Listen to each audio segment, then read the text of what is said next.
flags myself down. Tiger with fight on alone. That's what we've been done. Waving flags myself down. Tiger with fight on alone. That's what we've been done.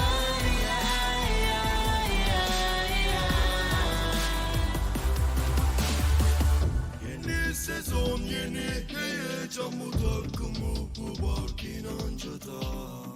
Benim yerim senin yanın ve battleground'dayız olay tamam.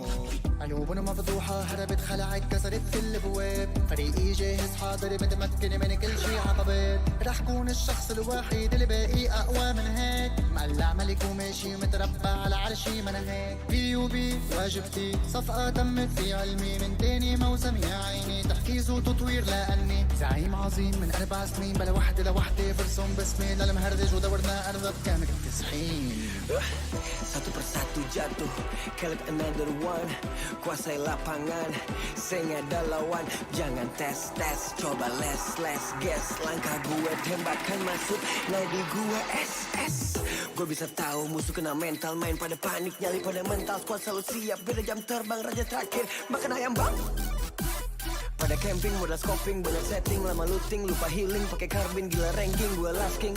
All I do is win, all I do is win.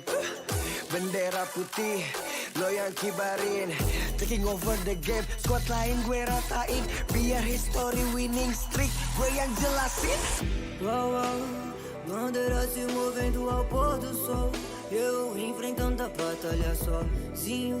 Wow, bandeira se movendo ao pôr do sol, sempre ligeiro, verdadeiro, meu compadre, meu squad, espalhado pelo mundo inteiro. Nós sempre almeja o topo, se correr nós alveja. Não importa o quanto difícil seja, fazemos o dobro. Se tiver na mira, se retira, quando mexe pode ter crise, respira e não pira. Sabe, eu tenho dó de ti. Falta essência lutando pela sobrevivência. I answer red shot, inimigos diluindo. Olha o tiro vindo, olha o tiro lindo. Sigo sempre evoluindo, existente mesmo sendo transparente, persistente, insistente. A dificuldade me fez resistente. Humildade e perseverança, lealdade te traz segurança sem maldade, senão você dança pras crianças obter esperança. Me veja brilhar, me veja brilhar. Facem moi cu win, știi că sunt bun la asta. Când vine ca de pe mine, da, sunt pregătit. Fără ajutorul mamei știi că pot să o duc la cap. Emoțiile au dispărut, dar pericolul e prezent. Ortalık karışabilir ve de buna karşılık verebilirim inan ki. Ne vakit sanki. Her taraf alevler içinde kalır. Her taraf alevler içinde kalır. Hep adil bir savaş oynanır. Sonunda hak eden alır.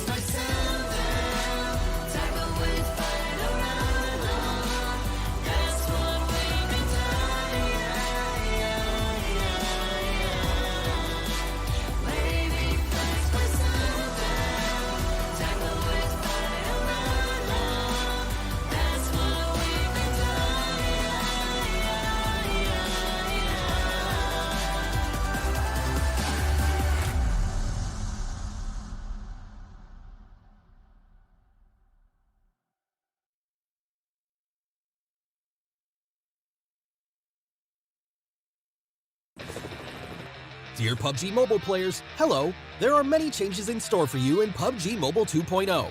In this video, we will introduce the exciting new contents of this version. We hope you'll like them. After 2 years of testing and improvements, the official version of Livik is finally ready for launch.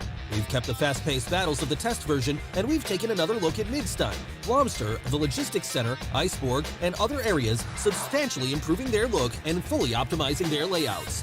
We believe these changes will enrich your battle experience with even more strategic depth. In the official release version of Livik, you'll be able to find a new all-terrain UTV. It's a small 4-seater vehicle that excels in all terrains. No matter how complex the environment is, the UTV will be able to quickly traverse the area. At the same time, XT weapon upgrade packs will be available in supply shops that appear in fixed locations. These packs can be... At the same time, XT weapon upgrade packs will be available in supply shops that appear in fixed locations. These packs can be used to upgrade weapons to their XT version, which increases their performance and control. These upgrades will be immensely helpful in battle in the official version of Livik. The official version of Livik has new ways to acquire supplies. When starting a match, an advanced supply zone will spawn randomly on the map. These areas have more supplies and shop tokens than any other place on the map. Naturally, the advanced supply zone will also attract more enemies. If you're confident in your shooting skills, come to the zone and fight for supplies. In the official release version of Livik, we've added random crates, treasure maps, wild berries, soccer challenge, vehicle ramp challenges, zip lines, airdrop markers, and other fun gameplay and mechanics. We hope these new mechanics will give you extra rewards, allow you to have even more fast-paced and exciting battles, and provide you with diverse sources of enjoyment. What's more, Livik's iconic volcano is getting ready to erupt again after many years of dormancy. When the volcano erupts, remember to be careful and take evasive action. The new PUBG Mobile Evangelion themed mode is coming soon. This mode features a special blue zone mechanic to make battles faster and more exciting. The 6th Angel has invaded Erangel. Witness the might of the Angel up close, watch EVA Unit 01 battle the Angel, and pick up supplies from the defensive fortress. This epic battle is about to take place right before your eyes. Experience this map in ranked mode now. In Erangel and Miramar, both for ranked and unranked mode, we've added a new item called the Emergency Pickup. After picking it up, you can use it from quick items. When deployed, the Emergency Pickup generates a hot air balloon. The balloon rises into the air, signaling a rescue plane to come pick you up. When you tap the plane, it'll pick you up and carry you towards the center of the play zone. You can choose to jump out at any time, if you see a safe area that you prefer to land in. It's also worth noting that when you're in the blue zone, even if you're in the air, you'll continue to take damage, so think carefully about using the Emergency Pickup. In the new version, we've optimized and improved the recall feature. We've adjusted how the recall feature is displayed to make it easier to read. At the same time, we've added new quick chat messages and defeat markers to facilitate communication between teammates. When a defeated player is recalled, their view from the plane has been improved to make it easier to observe the battlefield. To enrich the gaming experience even more, we've added a haptic feedback system to the new version. When haptic feedback is enabled, you'll feel haptic feedback for various actions taken in the game. Real-time haptic feedback can be enabled for weapons, vehicles, character statuses, sound visualizations, and other triggers, giving you a more immersive experience of the game. Keep in mind that you can adjust the quality of the haptics in settings, and also adjust the strength of the haptics and customize them for different combat scenarios. With this much control, there's no need to worry about strong haptic feedback affecting your performance. In version 2.0, we've implemented a series of improvements to the control experience. The decline feature for follow requests now stays in effect for the whole match, and the collapse feature has been added to the item bar of the backpack. The buttons for graffiti and emotes have been merged in matches, and you can now bring even more emotes into a match. We've also adjusted the transparency of mark messages and the size of the throwable and consumable wheels. The display effects of the elimination messages and tips have also been made more obvious and clear. At the same time, in-match notices now appear when certain actions take place. We hope all of this helps your team perform even better in battle. As for in-match communication, enemies behind obstacles can now be marked with quick voice messages. The chat area has been enlarged, and new marked messages are displayed at the top to make it more convenient to communicate with teammates. In terms of weapon-related improvements, we've increased the hit damage ratio and range damage of the shotgun, slightly increased the base damage of the sawed-off shotgun, and improved the overall balance of weapons. Improvements have also been made to the smoke grenade effects, weapons animations against walls, the marking feature, and sprint controls to give you a smoother gaming experience. The new Cycle 2 Season 6 is about to start, and we've made new optimizations to tiers. Bronze is now split into 3 mini-tiers, Silver is split into 4 mini-tiers, and no changes have been made for Gold tier and above. At the same time, we've added themed core circle missions, commemorative titles, exclusive rewards that can be unlocked by collecting crates. We've also prepared many great new season rewards.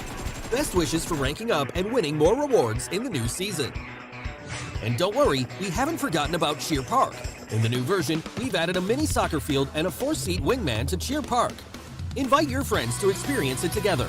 If you'd like to know more about PUBG Mobile, follow our official PUBG Mobile community. Hope you all have a great time in the new version. Winner, winner, chicken dinner. See you next time.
PUBG Mobile 2.0 Classic Mode improvements. Hello there, PUBG Mobile players. PUBG Mobile 2.0 is now available. In this video, we'll introduce some updates to Classic Mode. We hope you like them. Emergency Pickup. In both the ranked and unranked mode, Erangel and Miramar apps, we've added a new mobility item, the Emergency Pickup. After picking it up, you can use it from quick items. Deploying the Emergency Pickup takes a little bit of time. Once deployed, a hot air balloon beacon will be launched into the air, as a beacon to guide the aircraft. Once the beacon is launched, you'll need to tap attach before the plane arrives in order to be lifted into the air. It can carry up to 4 players at a time, and you can choose to jump at any time in the air to reach the play zone. It's a new strategic mechanic that allows you to move around quickly with your teammates and also gather battlefield intel from high up in the sky. With the help of players' ingenuity, the emergency pickup can be used in actual combat to create more thrilling scenarios. It's also worth noting that as long as you're in the blue zone, even if you're up in the air, you'll continue to take damage, so think carefully before using the emergency pickup. Tier adjustment. An all-new Cycle 2 Season 6 is about to start, and we've made new optimizations to tiers. Bronze is now split into 3 mini-tiers, and Silver is split into 4 mini-tiers. There's no change for Gold tier and above. We wish all players the best. Recall optimization. In this new version, we've optimized and improved the recall feature. We've made some adjustments to the recall mechanic. We've also added a quick chat message, I'll recall our teammates, and minimap death markers to facilitate communication between teammates. Recalled players will have a clearer view of the battleground from the plane. The thing you'll need to remember is, in the Erangel and Livik themed mode, as long as you have a recall remaining, you'll respawn automatically when you're defeated. Your teammates won't have to recall you from a recall tower. In the ranked version of the Livik map in Classic mode, the recall mechanic will be added as a limited time event feature. Haptic feedback system.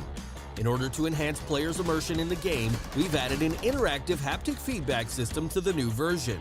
The various actions of in-game players will be reflected through vibration and haptics, further enhancing the game's immersive experience. When players interact with weapons and vehicles, interactive feedback will be transmitted to players in real time in the form of device vibrations, allowing players to experience differences in different interactive environments. When a player enters different states such as running, jumping, and being attacked, the device's vibration allows them to better feel the difference in their own state. Even when the minimap is marked with footsteps, vehicle sounds, and gunshots, the haptic feedback system will also react in real time. The haptic feedback system has 2 quality settings, high and low, and needs to be enabled in settings. At the same time, players can also set the vibration strength and customize the haptics under different combat scenarios. Do keep in mind that high quality requires a device with compatible hardware before it can be enabled. Firearm optimization. For firearms, we focused on adjusting the shotgun's attributes, increasing its hit damage ratio and range to damage, and slightly increasing the base damage of the sawed-off shotgun. At the same time, S12K's capacity has been expanded to 10 rounds, and S1897's bolt action speed has also been improved. We hope that this series of adjustments will improve players' experience with shotguns. General improvements. We've also made tons of optimizations to improve players' general gameplay experience. Now, when players drag the sprint button, accuracy is further improved. The movement of players holding weapons close to walls has also become smoother and more natural. At the same time, in the new version, players will be able to mark shops, recall towers, and zip lines, improving communication and teamwork efficiency among teammates. From a visual perspective, we've also optimized and adjusted the smoke grenades effect. Well, that's it for improvements to the Classic mode in PUBG Mobile 2.0. We highly encourage you to play and see what it's like for yourself. If you want to know more about PUBG Mobile, please follow our official community. See you next time!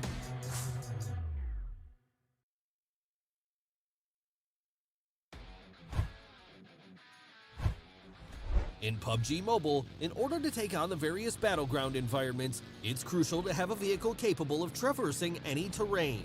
In the official version of Livik, we've added the brand new utility task vehicle, UTV.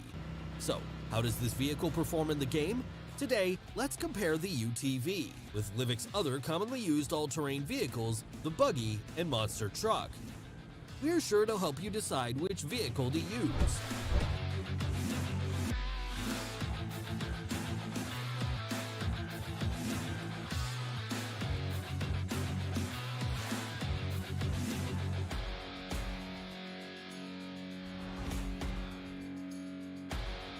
Let's see the overall performance of these vehicles.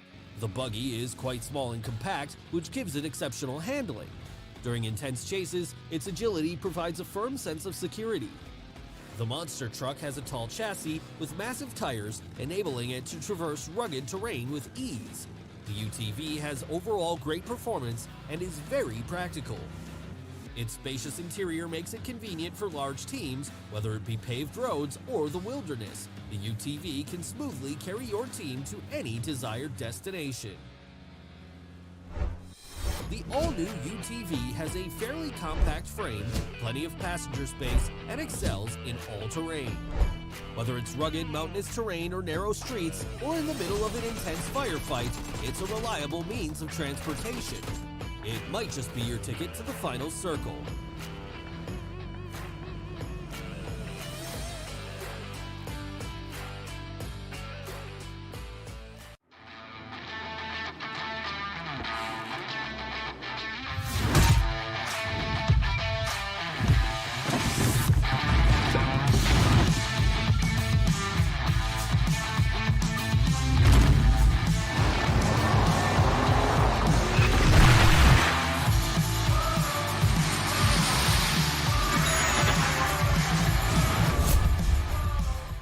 Emergency Pickup Guide. Hi everyone, PUBG Mobile version 2.0 is now available. In the Erangel and Miramar's ranked and unranked modes, we've added a new item, Emergency Pickup.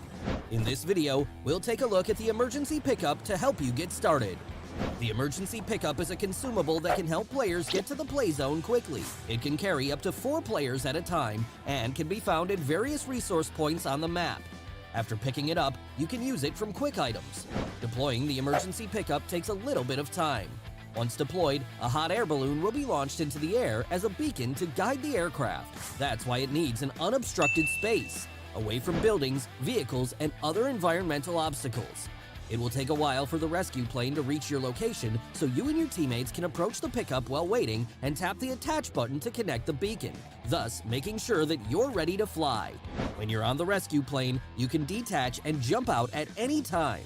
It's a great way to get to the next play zone center quickly. Meanwhile, you'll also get an excellent aerial view. Being able to observe an enemy's exact location allows you to find holes in their defense and surprise them from the sky. Alternatively, you can hide in the final play zone and use gunfire to draw the enemy's attention. Then, secretly deploy the Emergency Pickup and land behind the enemy to complete your ambush. I'm sure that with your ingenuity, you'll definitely master the Emergency Pickup in no time at all.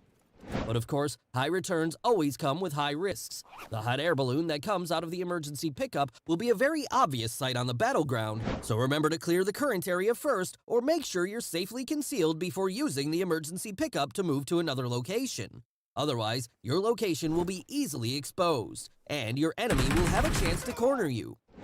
Also, as long as you're in the blue zone, even if you're high up in the air, you'll continue to take damage and won't be able to heal. So, think carefully before using the Emergency Pickup. I'm sure you wouldn't want to be that unlucky player who ends up trapped in midair. Aside from the Emergency Pickup, we've prepared some other new contents in the new version. If you want to know more, don't forget to follow our official PUBG Mobile community. See you next time! Hello PUBG Mobile players and fans! We've been hard at work continuously improving and polishing our game, and at long last, the official Livik map is ready to be played. In the official release version of Livik, we've retained the beta version's fast-paced combat while also revamping the major urban areas. At the same time, we've added a new vehicle and new interactables to the map for everyone to enjoy. New urban areas. In the official version of Livik, we've substantially improved the look of many areas and revamped layouts for a total upgrade. This is all to give everyone a fresh combat experience. Mid-Steam. First off, let's introduce Mid-Steam. The gateway with the name of the area and the main street in the city are the new landmarks. With buildings of different heights, this area will give players plenty to think about when strategizing. Take the high ground advantage or battle in close quarters. Anything is possible. Blomster. In the new Blomster, the wide streets divide the city into many areas. This means that whoever gains a better view of the city gains an advantage in battle. Your opponents would not want to attack you from the streets. And don't forget to check out the soccer field. We prepared a surprise reward for our players in this newly added area. Logistics Center. The lumber yard was changed to the logistics center. In a large open area, piled up shipping containers create a huge amount of cover. They're great for flexible strategies, but you must stay vigilant, as there may also be enemies around every corner. Get ready for close quarter combat. Iceborne. On a snow-covered hill, a castle stands. There are a lot of buildings with varying heights in Iceborne, with a white church in the center. If you want to take advantage of the terrain here, why not try to attack from behind? But keep an eye out for enemies that are doing the same thing, because once you expose yourself, you'll be at the mercy of enemy fire from above. New vehicle. In the official version of Livik, players will be able to find an all-new, all-terrain UTV. It has a compact frame, holds 4 passengers, and is great for traversal. Whether it's rugged mountainous terrain or narrow streets, the UTV handles them with ease. It could be your ticket to the final circle. Advanced Supply Zone. Want to stockpile combat supplies as soon as the match starts? No worries. In the official version of Livik, an advanced supply zone will spawn randomly on the map. There are more resources than usual in this zone, but that also means more competition. If you're confident in your shooting skills, then give this place a try. Good luck! New interactive gameplay. In the official version of Livik, we added lots of interactables. They help make the official map more interesting, give more resources to players, and expand their options during a match. Wild berries. When you're out in rural areas of Livik, look around carefully, and you might just find some wild berries. Eat them to help you with survival, so that you can stay fresh for battles just around the corner. Soccer Challenge. There's a new soccer field in Blomster, but that's no ordinary field. Try to score a goal and see what happens. Excellent rewards await you. Storehouse. Breaking news. A batch of weapons has been delivered to Livik, and they're hidden in the aqueduct. Destroy the wall with firearms or explosives to hoard the hidden arsenal for yourself. High-flying vehicles. When you find crates in hard-to-reach places, try looking around. This is a challenge for players that live in the fast lane. Find a nearby motorcycle and ramp to reach those crates and get the rewards prepared for daredevils. Zipline. Ziplines will be added to the official version of Livik, giving players a way to move quickly from 2 fixed points. It will help you escape from enemies or the blue zone when in a pinch.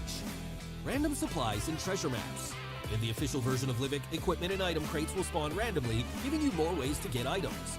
Also pay attention to the treasure maps on the map because they help you locate supply crates nearby, so that you can get to them quickly. In the official version of Livik in Ranked Classic mode, we will bring back the recall event for a limited time. Getting defeated no longer means the end. Every player can be recalled once. When a recall is still available, players will be able to recall teammates for a period of time after they are defeated. We also added new quick chat voices so teammates can communicate better when recalling. As for players that are being recalled, we've also improved their vision when returning to the battleground so that they can better rejoin the battle immediately after landing. Other content. In addition to the changes above, the volcano that has been dormant for years in Livik has become active. Please be cautious when it erupts and stay away from the spewing lava. That's it for the official version of Livik. We hope you like it. If you want to know more, don't forget to follow our official pool community. We look forward to seeing you in the official version of Livik. Happy gaming!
new Cycle 2 Season 6 is about to start, and we've made new optimizations to tiers. Bronze is now split into 3 mini tiers, and Silver is split into 4 mini tiers. There's no change for Gold tier and above. We wish all players the best.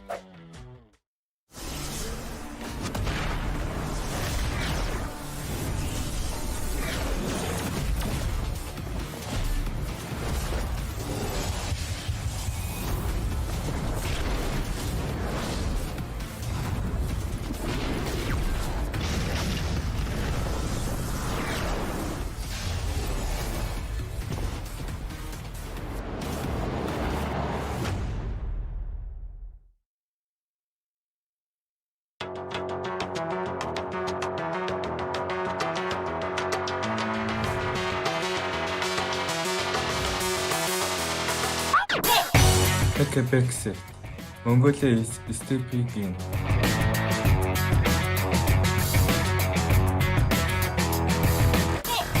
The pride of Nepal is coming to get you. Forged in tough battles, we bring the Pakistan juggernaut.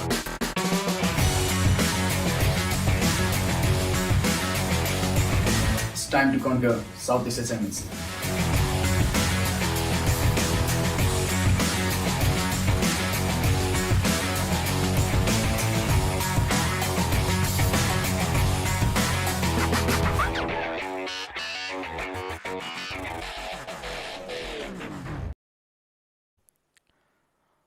Alrighty, ladies and gentlemen, a new day, a new journey, all set to begin. A big warm welcome to all of you watching us right now. Welcome to the PUBG Mobile Pro League South Asia Championship, brought to you by the Oppo F21 Pro, ladies and gentlemen, which is now out in Pakistan as well. So winner, winner, grab yourselves the chicken dinner with the Oppo F21 Pro. This is Super Johnny, joined by Necro, like always, and the action is all set to begin. We have the teams that have qualified from PMPL South Asia taking on the teams that have qualified from PMPL Pakistan, but only one will be crowned the champion of South Asia. One. And who is he going to be? And that's what I'm sitting here wondering, because I'm not going to lie, man. This time the teams are looking in full force. And the performance that these teams showed just in itself in South Asia and also in the PMPL Pakistan, I honestly feel like we're up for a really promising performance. I mean, I completely agree with you on that, because, I mean, both the regions, both the PMPLs were pretty incredible. In one place, we had Stalwart Esports just continuing the ultimate domination that they've been on since, I think, last year at this point. And then over in Pakistan, we had surprise winners in the form of 52X Rage, which, I mean, they went on to lift the trophy without securing chicken dinners, which was, like, pretty impressive. So again, I think that sort of showcases sort of how consistent the teams were over in Pakistan and South Asia, as we have now realized, like, there's nothing stopping these lads. Stalwart Esports, IHC, Skylightz Gaming, a lot of big names being involved, and you know what happens. I mean, it's just unadulterated chaos that's going to be there on the battlefield. I mean, talk about the chaos, man. I mean, the main thing all these players are fighting for is also that prize pool. This is something that needs to be acknowledged, that money. And this time I've also heard the MVP, man, that man himself, the man of the entire legacy over here, the man of the entire show over here, is going to be getting a little bit appraisal. He's going to be getting a little appraised. And I just wonder, you know, I'm just waiting for that little graphics, because again, you know, Johnny, money is something that's the most important in the entire world. So these players as well, they're going to be getting a little bit of cash money in their whole hands if they do end up winning this whole thing, or even in the top three. See, here's the deal though. I mean, these are competitive professional athletes. For them, it's all about the pride, it's about the glory, it's about the trophy. But I'm talking about us. Me, Necro, Blotter is going to be joining us in a bit. We are greedy men. We like money. And, well, talking about money, the prize pool for this time South Asia's championship is $150,000. Necro, that's enough to make even you greedy for this money. Listen, I'm not greedy, all right? Listen. Not for 150K? Maybe I am. All right. You win.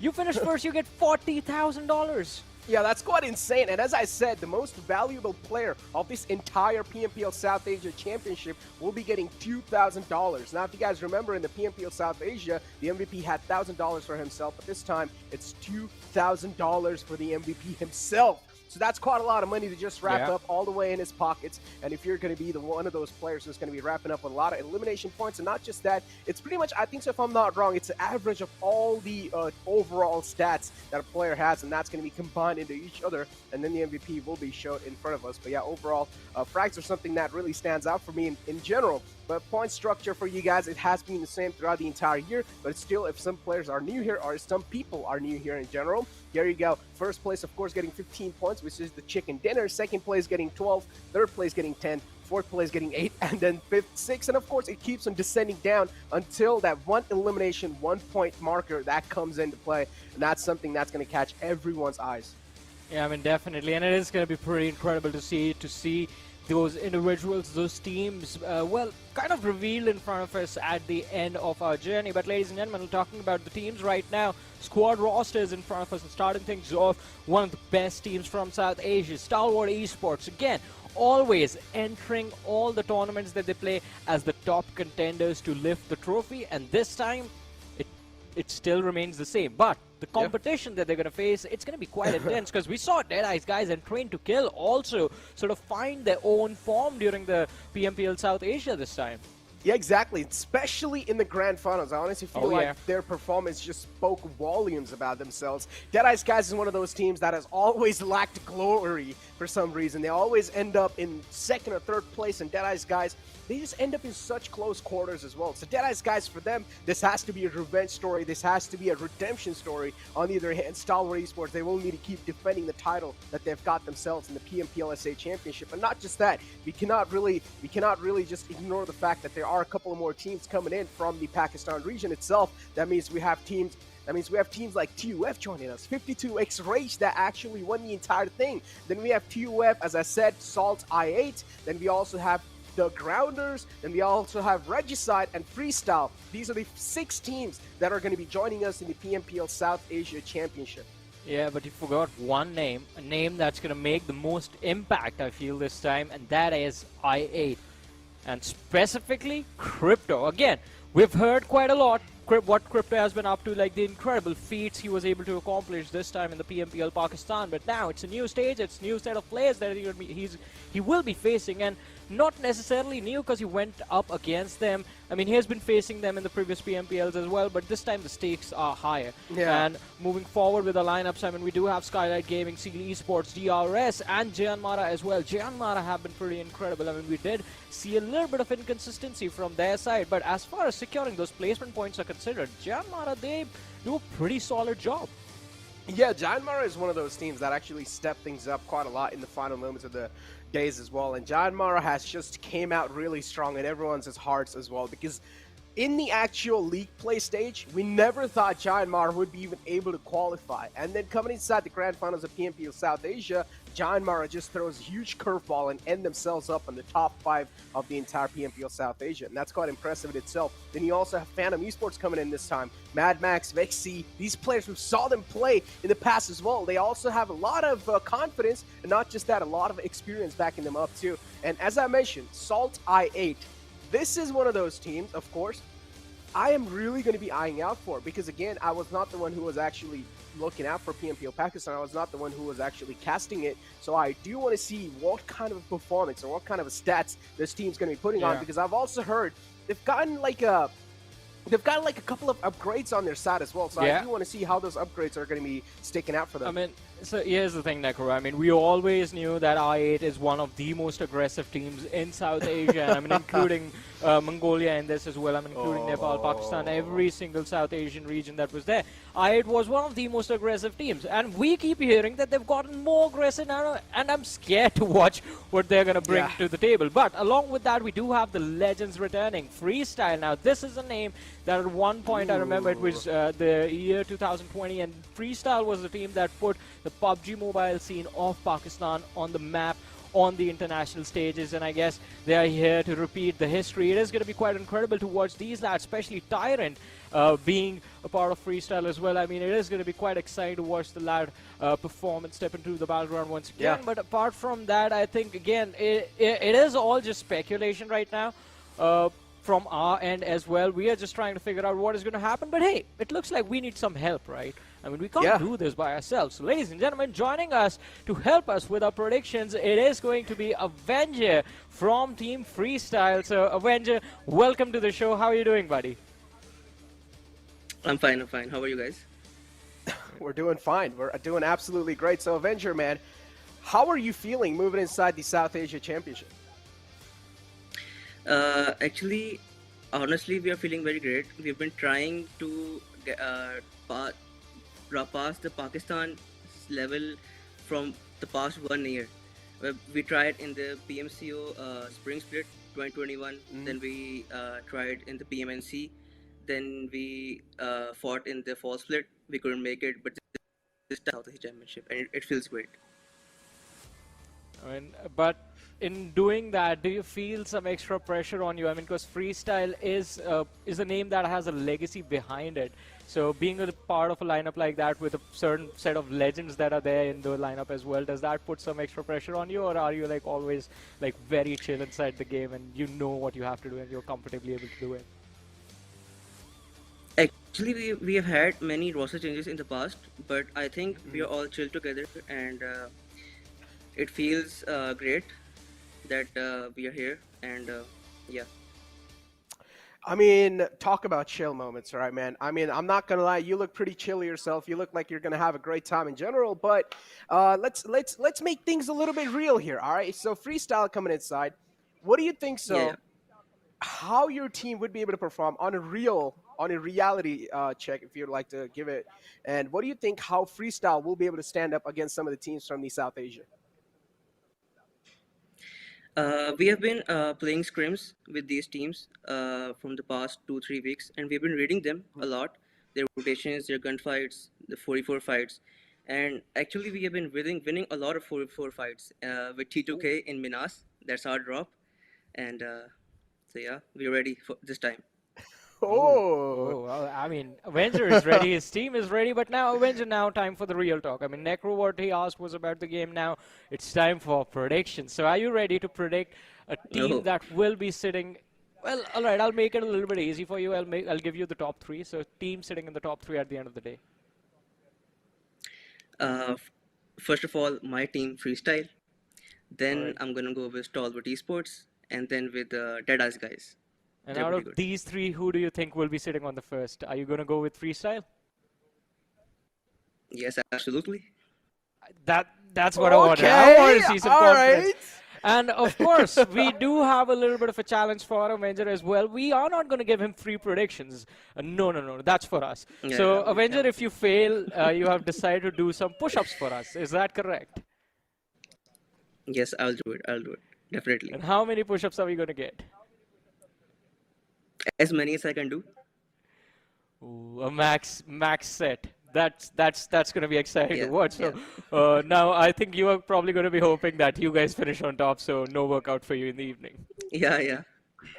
Yes. Yo, Erangel, one question from me. You know, it's going to be out of the box. It's going to be out the blue as well. Now, of course, you're a man, I would say, who definitely loves eating food. Everyone loves eating food. As you can look at me, I'm a chubby man myself, so I love eating food. Would you recommend me some dishes that I would want to try, you know, that you think I should try and I should eat myself, and, you know, you think I would actually like that dish? I would say I love biryani and chicken biryani. That's the traditional food here. And now, after that, I'll get some chicken seekh kebab and then some garlic naan. So basically, that sort of entire menu involves a lot of chicken, and if you eat it for dinner, you can call it a chicken dinner. Ooh. Yes, absolutely. Damn, Johnny. I mean, that was actually so lame that even Erangel was like, you know what? If I don't laugh, the audience in the chat would actually, you know, feel pretty bad. So that's why he laughed on your lame joke. Doesn't matter. It was a laugh indeed. But Erangel, thank you so much for joining us. We're going to see you at the end of the show, hopefully doing some, we hope we see you doing some push-ups. But once again, thank you so much for joining us. It was a pleasure talking to you. Thank you, guys. Thank you. Oh, man. It was great. A laugh's a laugh, Necro. Yeah, listen, all right. That was quite lame, but let's move on over. because I don't really want to focus on that lane joke anymore. But yeah. You guys tell us if that was a lame one. I thought that was pretty nice. But you are correct. We definitely do need to move forward with our show because we have 6 matches happening every single day for the next 4 days, ladies and gentlemen. So, I mean, it is quite short, these SA Championship finals, if you will, because we do only have 16 teams. All the teams are going to be playing 6 matches every single day, and at the end of the 4th day, we're going to have our winners, the team that is, well, will rightfully be crowned the champions of South Asia and also the MVP. But before we move further, before the matches actually begin, we have talked about the winners of both the regions. Let's see a stat comparison in front of us where we compare Stalwart Esports, the winners of PMPL South Asia, up against 52X-Rage Esports, the winners of PMPL Pakistan. And Rekro, who do you think is going to be on top in this one? Is that even a question, Johnny? Yeah, we know it's Stalwart. Is that even a question? Look, nothing taken away from 52X-Rage, but I am a Stalwart lover. Nothing taken away. I do want to see how these teams from the PMPL Pakistan as well are going to be showing themselves up on this stage, but I've always loved Stalwart Esports, but don't get me wrong. Over here, I'm also going to be giving a little bit of shares to 52X-Rage as well because I do want to find out what they've got in their backpack. Especially as Johnny mentioned, this was one of those teams that did not even get a single chicken dinner in the entire PMPL Pakistan Grand Finals, and they're still here, the winners of the entire PMPL PK, and also they're here in the South Asia in a full dominant force. So I do want to see what 52X-Rage have gone. Yeah, I mean, this team was absolutely incredible in their run during the PMPL Pakistan. I mean, securing a lot of top 2, top 3, top 4 finishes throughout the finals, and along with that, the elimination numbers were pretty solid in every single game. So I think that level of consistency that they were able to maintain in a lobby like in a lobby in the Pakistani region, which, I mean, is very, very aggressive in terms of how they look at those team fights. I think it was quite incredible that they were able to accomplish this feat, and again, now that does put up a big bullseye on their back as well. Like, teams are going to look to finish them off early if they do manage to secure an advantage against them in the team fight, but it is going to be quite interesting to see how they're going to manage to sort of deal with the teams from the other teams that are going to be joining them from South Asia, especially Stalwart Esports, because as we talked about just talked about the region of Pakistan being aggressive, well, this time South Asia was a little bit interesting, wherein we saw most of the teams be a little bit passive and just play on the back foot, try and play for positioning and safety. Stalwart Esports was in complete contrast to that. They were the ones who were like the main aggressors, the main initiators during the entire finals. And let's be honest, it really looked like Stalwart Esports were just smurfing on the lobby. Because as you can take a look at the stats too, as you can see, the white color lines are for Stalwart Esports and the golden color lines are for 52X-Rage. And as you can see, the lines that Stalwarts have gone for themselves, they're quite high in itself. And this in itself just shows the aggression, the firepower, the sheer will that this team brings inside the games. It's going to be really tough for every single team, not just in South Asia, also in Pakistan region, to try and face them. Yeah, I mean, definitely. Stalwart Esports, the moment you hear that this team is going to be one of the teams that you will have to compete against, that is like extra pressure that you have to deal with. Like, all the rest of the 14 teams are going to be separate, and then there's Stalwart Esports that you are going to be thinking about, like, all right, we can sort of take them out mid-rotation, but what if a 4v4 comes up? What if it's a complete 4v4? How do we take on Action Pika? I mean, Scry, these players are just monsters inside of the game. But I've mentioned this again. I mean, if I have hopes from a team of taking on Stalwart in a 4v4 situation, it has to be I8.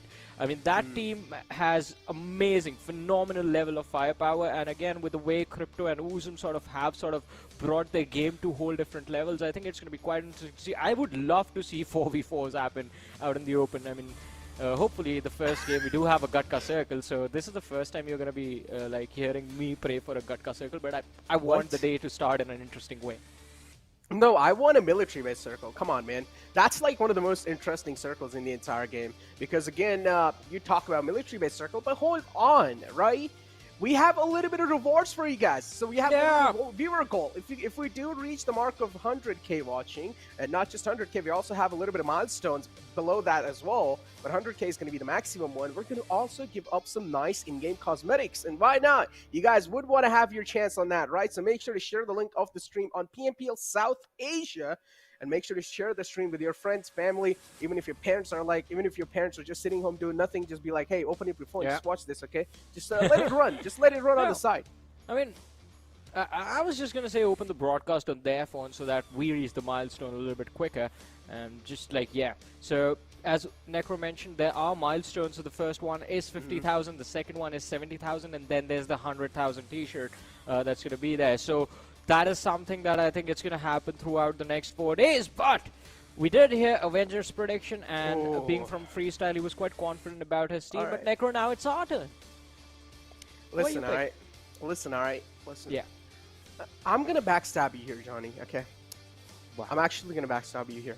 My back hurts. And I told you that I'm going to be picking Stalwart Esports, but I'm actually going to go with DRS.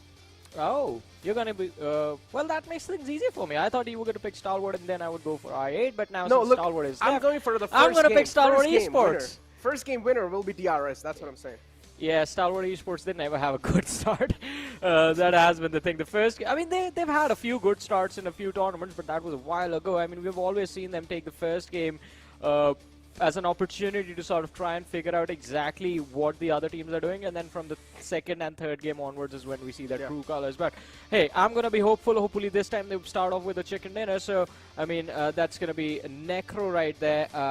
Well, it's I8 right there right now, but Necro did go for DRS. I went for Stalwart Esports. And those are our predictions. And we will have to see which of us will be able to get it right. Oh, I do want to find that out too, because again, talk about getting it right, man. Johnny, look. Yeah. Predictions are something that are quite tough to make. Again, you're just going to be having to, especially for the first day and first game ever, you're just going to have to close your eyes and you just have to point at a team and be like, oh, probably this team's going to be winning. So just be like, all right, I'm going to pick this team real quick. And I think so this team's probably going to win, and that's what I did. But you, man, you just went with the most safest option possible, Stalwart Esports. Come on, Johnny. You got to think out the box. Yeah, see, I'm a little bit older than you, so my time of taking risk in life is like way in the back now. Yeah, I have to play it safe. Can't play too close to the west this time. But again, I mean, Stalwart Esports, there was a little bit of a moment even in the PMPL South Asia where we thought they were slipping. So it is going to be quite interesting to see if this time the same slip up is going to happen or the team is going to be a little bit stronger. Also, let's not forget IHC Esports. Now, Stalwart Esports have been a huge pain to them since they showed up as Astra Academy back in the day, and now Stalwart Esports. And since then, they have been causing a lot of trouble for IHC, a team that at one time was just dominating South Asian competition, and there was no one but IHC ruling the top echelon. But now Stalwart Esports are there. So IHC, I think they're going to try their level best to take down their contenders, to take down their main rivals, and establish themselves on the throne, lift the trophy, take the crown, whatever you want to call it. But they would like to make sure that they are known as the best team in South Asia right now, and not one of the best teams from the past. Now look, one thing we definitely know is that Stalwart is the best team without a doubt.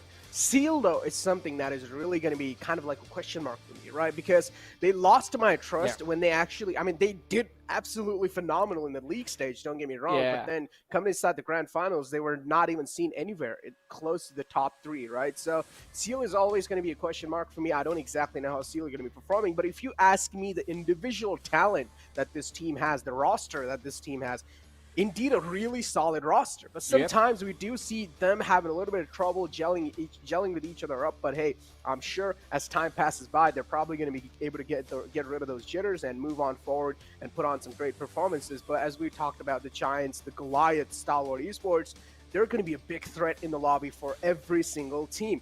But Deadeyes Guys is something that we'll need to watch out from as well. I mean, definitely. Now that you bring it up, I mean, we have to talk about Deadeyes Guys. They were absolutely incredible during their run in the PMPL South Asia as well. And this time we saw Chari sort of pick a really big role for his team, and it is going to be quite exciting to see what Deadeyes Guys are going to be playing like right now in this particular lobby, because now they're going to be forced to make a few changes based on the addition of the Pakistani teams as well, and it is going to be quite interesting to see if they are able to maintain the same level of consistency that they were able to sort of pull off in the PMPL SA finals. Because Deadeyes Guys, I mean, this is, I believe, one of the best runs we have seen from their end. And they are a name that's just synonymous with the PUBG Mobile scene in Nepal.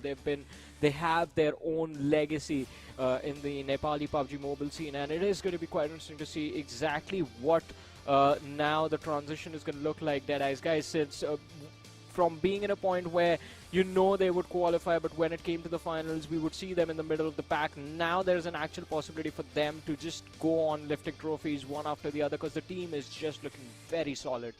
Oh, they are. They are absolutely looking very solid. Johnny, I just had a little question for you. Can you do this? Can you do a little heart for every single person that's currently watching in the chat? Come on, man. You got to do this. This is like a better version of it, right? I can't do that. Hey, I did it. Yeah. Hey, look, you did it. Yeah, exactly. These hearts are for you guys.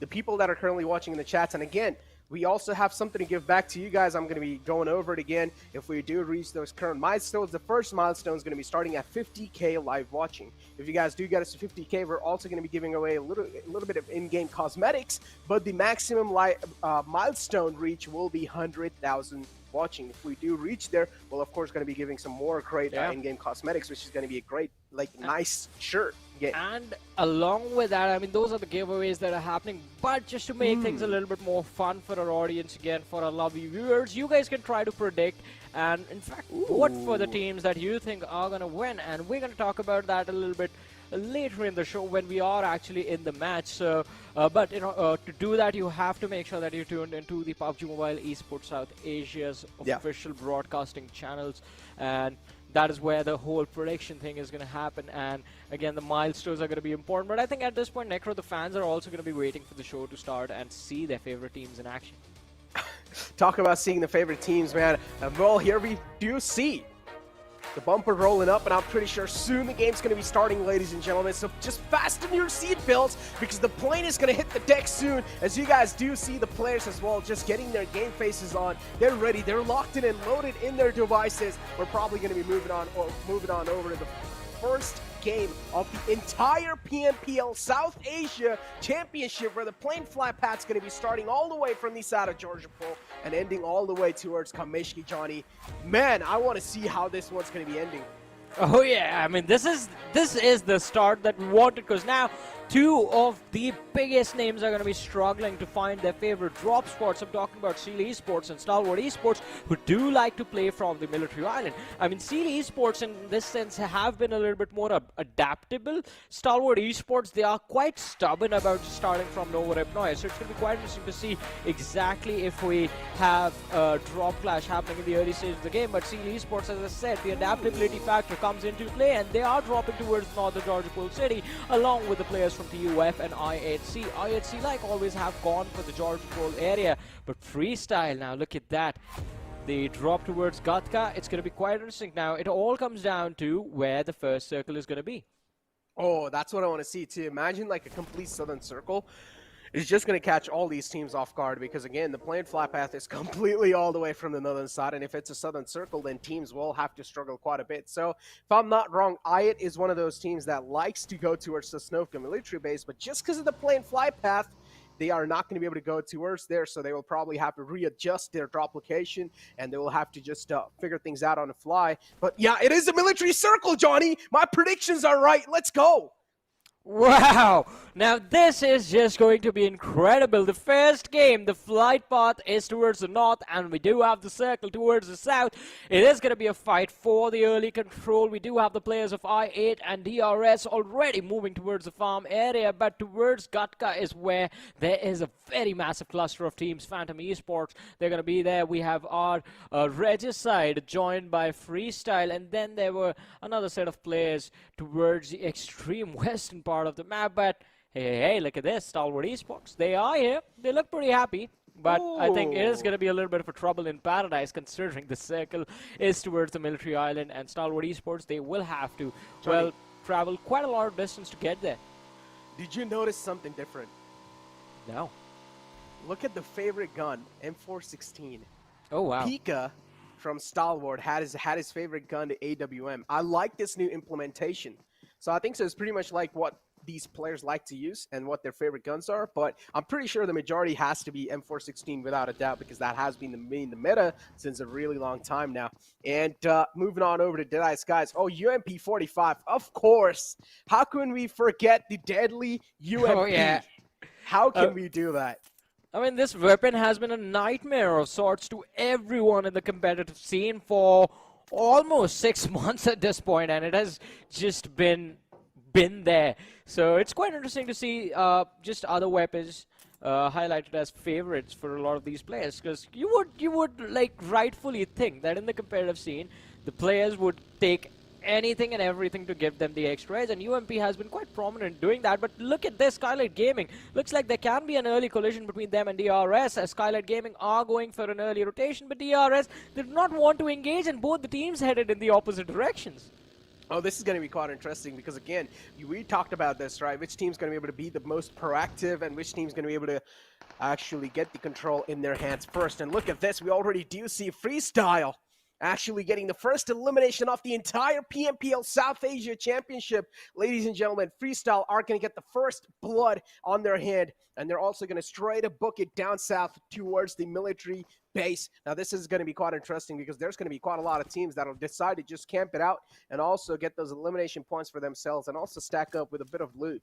But Stalwart Esports, as we do know, they like to go towards no reply. And at this point in time, just because the circle, a lot of teams that are already down south, they're not going to be having a lot of comfortable loot to play around with. Yeah. And again, I mean, it is going to be quite interesting to see exactly how the teams are going to decide to rotate towards the military island. We do have Stalwart Esports again, as mentioned already, headed towards the no reply. We did see a few of the players from Skylightz Gaming and DRS up against each other, but no shots were fired in that scenario. Now, I think Alright, so what is this, Necro? Look at the players of the Grounders. We have 3 players towards Primorsk, and then there's Zigster all the way towards, well, Yasnaya Poliana, between just the eastern edge of the map towards Yasnaya Poliana. That is an extreme 3-1 split.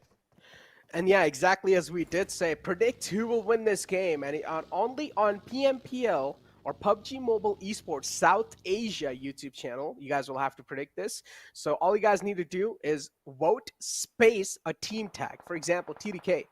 So vote space TDK if you guys are rooting for TDK. Vote space I8 if you guys are going for I8's also I8. So this is basically what you guys need to do if you guys do want to give your predictions. And that'll be quite interesting, you know, to see what the actual chat wants to see, which team the chat wants to see winning. Because again, we're probably going to be seeing a lot of varieties, and everyone loves a little bit of drama, let's be honest. I'm pretty sure there's going to be a lot of drama by the time we reach the final day of this South Asia Championship, but we're waiting for the drama to begin. Till now, there's only been the one finish that was there, Nocto from the side of Regicide being picked off early in the game. And apart from that, all the other teams, all the other players, they're looking to make their way towards the military island. We do have the players of T2K going for a swim right now, and Legend has almost made it all the way to the other side towards the military island. Now, he's going to have to stop here and, well, scout out a little bit of the area for his teammates so that when they get it, it's completely safe for them to get on land and start moving in further towards the military base. But no signs of an early fight anywhere on the map. Every single other team, they are quite far away from each other. There's a decent amount of distance between them. Although on the military island, things are looking, well, quite cluttered right now. You do see the players of the Grounders now not too far away from them. On the southern edge of the military base are also the players of Freestyle. Personally love the approach that the Grounders have taken inside this game. Rotated all the way from the outskirts through the waterways and made their footing inside the military island. But again, what I wonder is, are those players having enough comfortable loot to play the entire game? Because a lot of teams had to be proactive. They had to book inside the zone as quick as possible. So I'm pretty sure a couple of teams will be handicapped on the loot. But again, this is where it does come down all to the game strategy, how they're going to be trying to play things out. Because the outskirts of the military base island, which is those little houses, are being looted by the players of Freestyle, so there's going to be no house left with any sort of loot. And even if they do want to go for loot, all they will have to compromise with are a little bit of scraps that Freestyle wasn't really able to pick it up. So the Grounders are definitely going to be having a bit of struggle, but we also do see Phantom Esports moving in slowly and steadily from the back, and this is where the military island now is going to get slowly and steadily crowded. Well, yeah, as you mentioned, it is going to be a little bit crowded, a little more crowded, in fact, from now on, as almost all of the teams have moved in. We do have the Grounders. Zigsaw finally managed to cross Mansion almost at center, but I wonder how he will find his way towards the military island and towards his teammates. His teammates are quite far away. There are a lot of bodies that he will have to go through. On the other side, though, now, look towards Stalwart Esports. That's extreme late-game rotation being made by 52 X-Rage Esports, the champions of PMPL Pakistan. And their strategy is quite similar to the players of IHC. Play slow early, mid, and then play extremely aggressive late game. Talk about strategies, man. Sometimes these kind of zone, they just throw the entire strategy that a team has planned off guard. Because as we did see the plane fly path all the way up north, and the circle is now completely down south. So that in general has caught a lot of teams off guard. Here we do have TDK Legend, though, eyeing out the players of Skylightz Gaming in the front. Mafia Ninja is the only man, or the only chicken in the house. And TDK, they're looking like a pack of wolves, just trying to overtake Mafia Ninja here. But Mafia Ninja, too, is quite oblivious of the fact that he might just be eyed out by the players of TDK, or any sort of threat that's going to be around him. Airdrop one's going to be on the board as well, ladies and gentlemen, and it's going to be the AWM. Who's going to be going for that big green cannon? Well, I mean, it is going to be quite an interesting take right here. The Om, and I mean, Pika is going to be quite unhappy about this. The airdrop is quite far away from him, otherwise he would have gone for it. Now that he's mentioned that that is his favorite weapon. But on the other side, look at this, TUF, finally some action. Well, some possible action in front of us, but as far as Edgar, he was going for the reload the players from the side of Grounders. I mean, just one play. In fact, Zigsaw was able to drop his vehicle down to the shoreline, and now he will be looking to see if he can wait this out. Just be patient enough, let the players from the side of TUF leave, and then he rotates inside the circle. But oh, I8, what's happening? Oh, and look at the Grounders already getting caught in a really tricky spot right there. That's something the Grounders weren't really eyeing out for, but unfortunately, things are going to be quite tough for them as Mafia Ninja finally gets taken down. TDK, Legend's quite out in the open, but AJ as well is missing quite a lot of shots. And oh no, Skylightz Gaming. This is not something you expect from a team like that. AJ is just missing out on so many shots here, and that's just giving ample amount of opportunities for the players of TDK to try and capitalize on this entire spot. AJ now just going to drive around. As TDK Legend definitely will have his little bit of confidence booster on his hand too. He's going to try to heal himself back up, and AJ is going to try to toss in an 8, but gets caught busy. The hands are quite busy, and instantly Legend just steps out of his comfort zone and will take down AJ. But at the same time, Skylightz Gaming have 2 casualties on their side.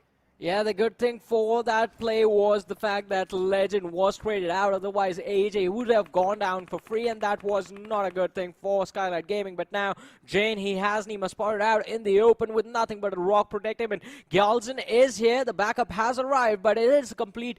The fight, for now at least, is in the favor of Train to Kill. They took down 2 players from the side of Skylightz Gaming and lost only 1. They have the numbers to play around with, but they are being extremely careful.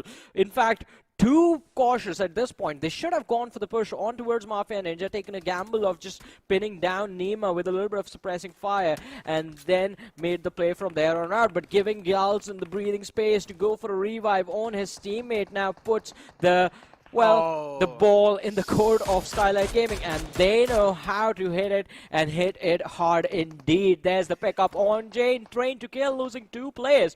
Jane and Legend, they have been eliminated, but Sandesh is still there along with Siog.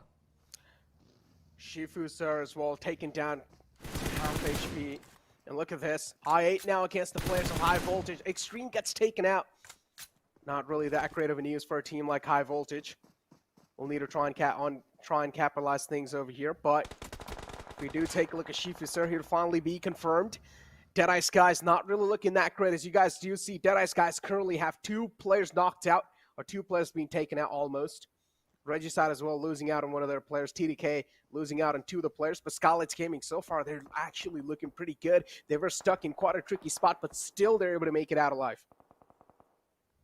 Well, but let's see. Oh, on the other side, though, Deadeyes Guys, Top is going nowhere as he has been taken down. True Love as well will go for a swan dive with the buggy, but manages to survive on the bridge.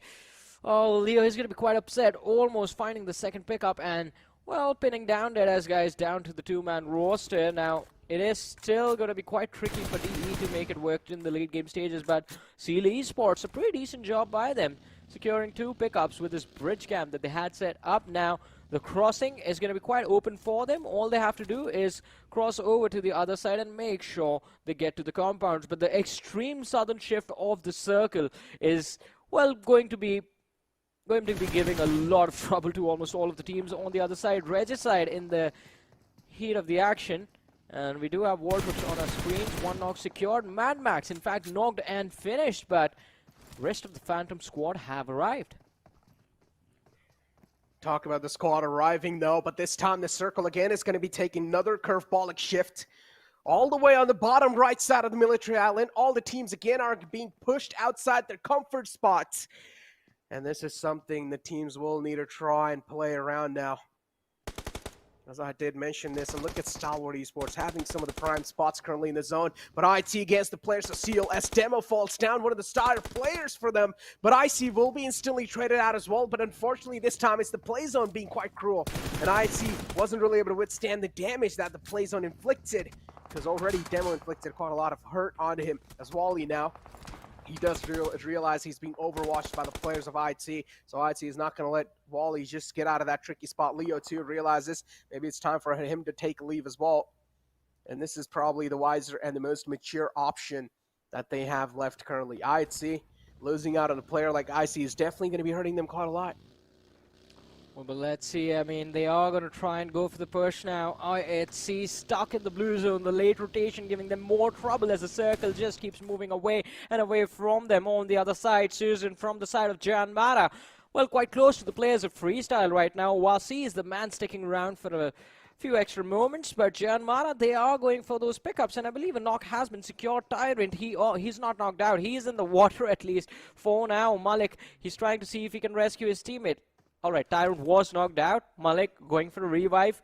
Did not get there in time and loses out on Tyrant. So, Freestyle, I think, the promise that was made to us a little bit earlier, we're going to have to wait to see Freestyle pop off. Just a 2-man roster surviving up against the 4 from the side of JyanMaara. And let's not forget, you do see on the radar as well that Phantoms, they do have the high ground. So, Malik, if he does manage to reach the summit of that hill, he's still going to be in a world of trouble. But the spray from Gunner, putting Malik down to around 50 HP, is going to make sure that the man is instantly going to be taken out by Yeta in just a matter of seconds. And Delta makes it! Ooh, that is extremely lucky. Barely surviving too, look at that. The boost somewhat helping him out right there. We'll take a stop for now. We'll need to patch himself up. As the kill feed now is going to keep on dancing because, again, as I said, the circle takes another shift down south. This time it's tilted a little bit on the left side. So that means Stalwart Esports, they will need to be a little proactive. But the team that might just be the biggest threat for them potentially can be Phantom Esports, because they're currently guarding the edge lines from where Stalwart Esports might just be thinking of breaching in. 52x Rage as well. The champions of PMPL Pakistan, looking to conquer the entire South Asia Championship as well. But the way or the paths are going to be full with thick in thorns, and how are they going to try to navigate their way around? Well, let's see. I mean, there's still a lot of opportunity for them. We are 16 minutes, almost 17 minutes in the game.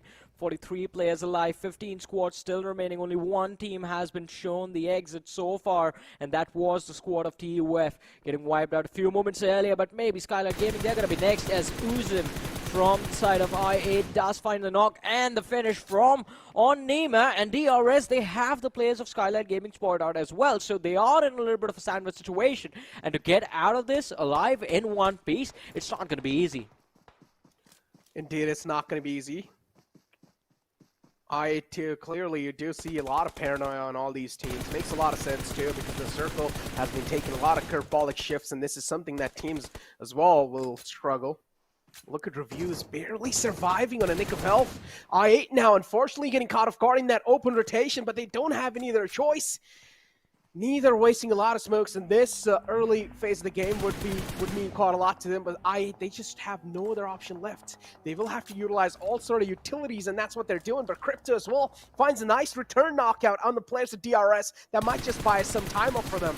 Yeah, that was just an incredible opening from the side of Crypto, but will his team be able to utilize it to the maximum potential? They will have to find a few more, and rules being taken out by the players of Skylightz Gaming might just be the thing that I8 needed to escape their dire fate. They are making the push along with the blue zone, but Killer YT, look at this, the last player remaining from the side of DRS, and his crosshair was set to pick off the players of IR, or at least dish out a little bit of damage, buying him some time to go for a revive on his teammates. Delta was the closest, and Killer has managed to secure a spot right next to his teammate, going for a revive, but recovery from the side of DRS, it's going to be a tough one. On the other side, though, Skylightz Gaming up against the players of I8, Crypto with a nade, taking down Mafia Ninja, Refuse going down in a trade. It is going to be quite impressive. AJ is going to be the last player surviving. Crypto with another one lined up is going to go for the lob, and is this going to be perfect? It's quite on point. Extra damage dished out, but now that the blue zone is here, he's going to take more damage on himself as well. Utilizing the weapons and just going for a push, I think, might just be the play that I8 need to make. But hey, whoever wins this fight, be it Crypto or AJ, is going to be the reason for his team making it into the top echelon in the very first game. AJ did go for a revive on Galzen, but he was knocked out again. Now AJ is bleeding out slowly and steadily. Crypto sees him. The drop shot comes in, and well, that's the finish on Skylightz Gaming. I8 securing 4 extra points for themselves. Talk about a heroic entry, and Crypto has mastered the art of that. Crypto with 3 elimination. This man's on a domination right now. Indeed, a man is going to be quite difficult to stop at this point, but JyanMaara too, another one of those teams that cannot really be ignored. If they are being able to slip past the radar, then JyanMaara is going to make sure they're inflicting the maximum hurt on the entire lobby. So JyanMaara will need to be punished, but still they have such a great compound to play with. Actually, the only team with the prime spot currently inside the zone. As I said, Stalwart Esports, just because of the zone, they got caught off guard, so now they'll have to move as well. They're trying to move around the edges. But JyanMaara, they do hear a lot of vehicles, a lot of chaos on the edge, but they're just not able to get any sort of visuals just yet. As Seal, against the players of IC, just a little bit of low blow from their side, as IC was not able to find him, but still is able to slip away with the frag, as we do see Stalwart Esports currently on the edges again. But Stalwart, do they have any clue that JyanMaara might just have a little bit of sneak peek onto them? Well, but let's see. It is looking quite intense right now. Stalwart Esports with all 4. JyanMaara, the only team that can match their numbers in terms of the amount of players that they have. But look at this. Now, this is quite interesting. Phantom Esports. We do have Crypto in the backlines from the side of I8, the last player surviving from his team. But Phantom Esports and Regicide, these 2 teams are just about to collide. And if they do on this slope, that's going to open a world of opportunities for Crypto. We do have I8 in a bit of the distance as well, but they do have a comparatively safe entry going wide from the extreme northern side and entering the circle from there. Regicide, they're just going for a climb, and Slipknot is letting them do that for free. Well, not for free, at least. The nades are being used, but none of them have connected so far. And this is the exact pressure we talked about, the PMPL South Asia. Crypto from the back, spoiling the entire dreams and hope of the players of Regicide. He's just spoiling their games at this point. Slipknot finds an easy entry, and he will take over and capitalize on top of it. Slipknot able to put the final nail in the coffin for Regicide, and Crypto just completely shattering the dreams of Regicide in this game, as they will be taken out from this one. As Seal eyeing out the players of IT, not really giving a lot of sound cues away, but IT, they don't have any other option. They will need to try and capitalize and move on inside the next zone. But Seal too, they also have a bit of pressure on their back so far. The smoke is the only one just providing some visual distortion, but not for long. The smokes are going to be fading away, and that might just mean Seal's lifeline is well fading away. Yeah, I mean, Seal Esports, they're going to be the world effort. Baron taking a few more shots on him now, barely with a sliver of HP. One more, and that's going to be it. Done and dusted. Seal Esports, they are out of the game. We're down to the 6 top teams. The top 16 players still remaining in the lobby. Deadeyes Guys have been forced to take an exit as well. And, well, I think the next one might just be Freestyle. They have the last player surviving inside of the game till now, but it's not going to be easy to make it till the very end. On the other side, the Stalwart Esports haven't been spotted out by the players of JyanMaara, the main competition. And I think their entire plan is just to take control of the circle from the easier side, just pick the team with a few numbers remaining, pick them off, move into the zone, and then just keep the players of JyanMaara. But it's not going to be as easy as it sounds. Nothing's going to be easy, man. Nothing's going to be easy, especially in these final moments. Look at that. Snake like those are just going to be lying around on the entire battlefield, and Pika this time gets caught off guard. Of course, he would have. Stalwart Esports too, man. They're just being in such an uncomfortable spot for now. They don't really feel that comfortable inside this entire game. And if you talk about Phantom Esports, look at them. They're also taking quite a lot of shots. JyanMaara too, spotting him out. Stalwart Esports unfortunately lose out on one of their players while they're trying to make the rotation. The zone is not really being nice to them. Well, as you said, the zone is not really being nice to them. It has been moving away and away and away from them this entire time since the game started, in fact. And, well, for now, Scry, he's just trying to deter the players of Phantom Esports from moving towards his teammates. The smokes have been laid out quite nicely, creating a lot of moving space for the team to, well, just move around and find some extra cover, just reposition themselves while taking those team fights. On the other side, though, Freestyle, as we were talking about them, Vasi is the last player remaining for the team, and he has found his way, quite cheekily in fact, towards the edge of the circle. He's inside the zone. He indeed is inside the zone. Look at this. This is what we talk about, a little stalemate. JyanMaara finally falling down. It's Stalwart Esports finding a nice equalizer with that nade. Now it's a 3-on-3 situation. Action looking to capitalize again and maybe just be able to find another one too. But this time, Action catching a bit too much hurt from the players of Freestyle. It's Vasi, the solo man survivor, all the way in the back from the side of Freestyle, inflicting some damage and hurt. That means it's going to buy off a bit of time for the players of JyanMaara just to reset. Well, but let's see, JyanMaara, I think they do have a very nice possibility of going on to win this game. Look at the nade from Gunner. It's quite close. Cry's going to be down. And Top finds himself the last player remaining for his team with barely 50 HP on him. Gunner decides this is the moment to go for a push and, well, destroy and delete Stalwart Esports from the lobby. God, and Snipe YT with a bug, he just runs over the last player. Stalwart Esports, they are out of the match. We have the top 3 teams, ladies and gentlemen. JyanMaara sitting there with all 4 players. 6 points secured, 6 eliminations secured. The Grounders are going to be there with just 3 players, 1 elimination secured. They do manage to bring their total tally to quite a decent amount, but Phantom Esports are the team with the most eliminations in this lobby so far in this match. Vexy and Slipknot, they are going for the push, but this fight against JyanMaara is completely against them. It's a 2v4 situation.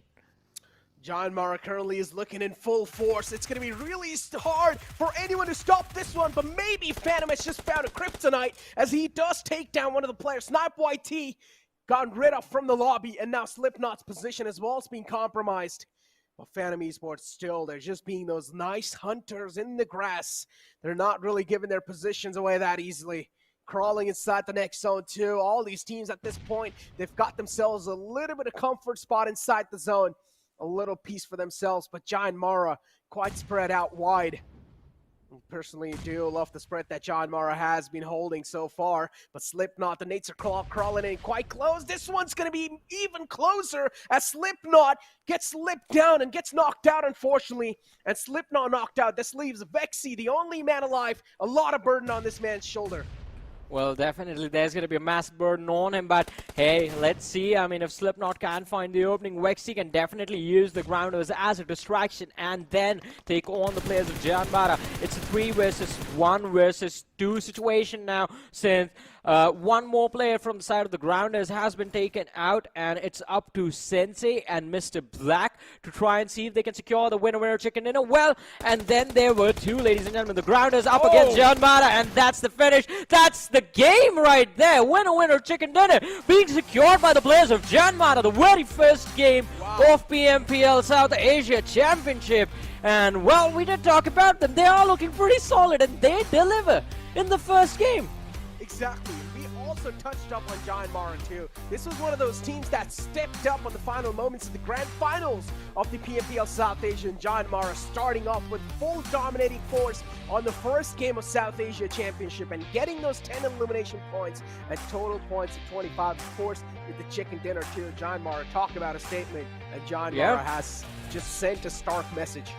I mean, and again, a lot of interesting things happening inside of the match. Unpredictability was to the max, I guess, because we did expect I-8 to be very aggressive, but then that aggression not really working out for them, because they were quite unfortunate to go up against 2 of the best teams from Nepal.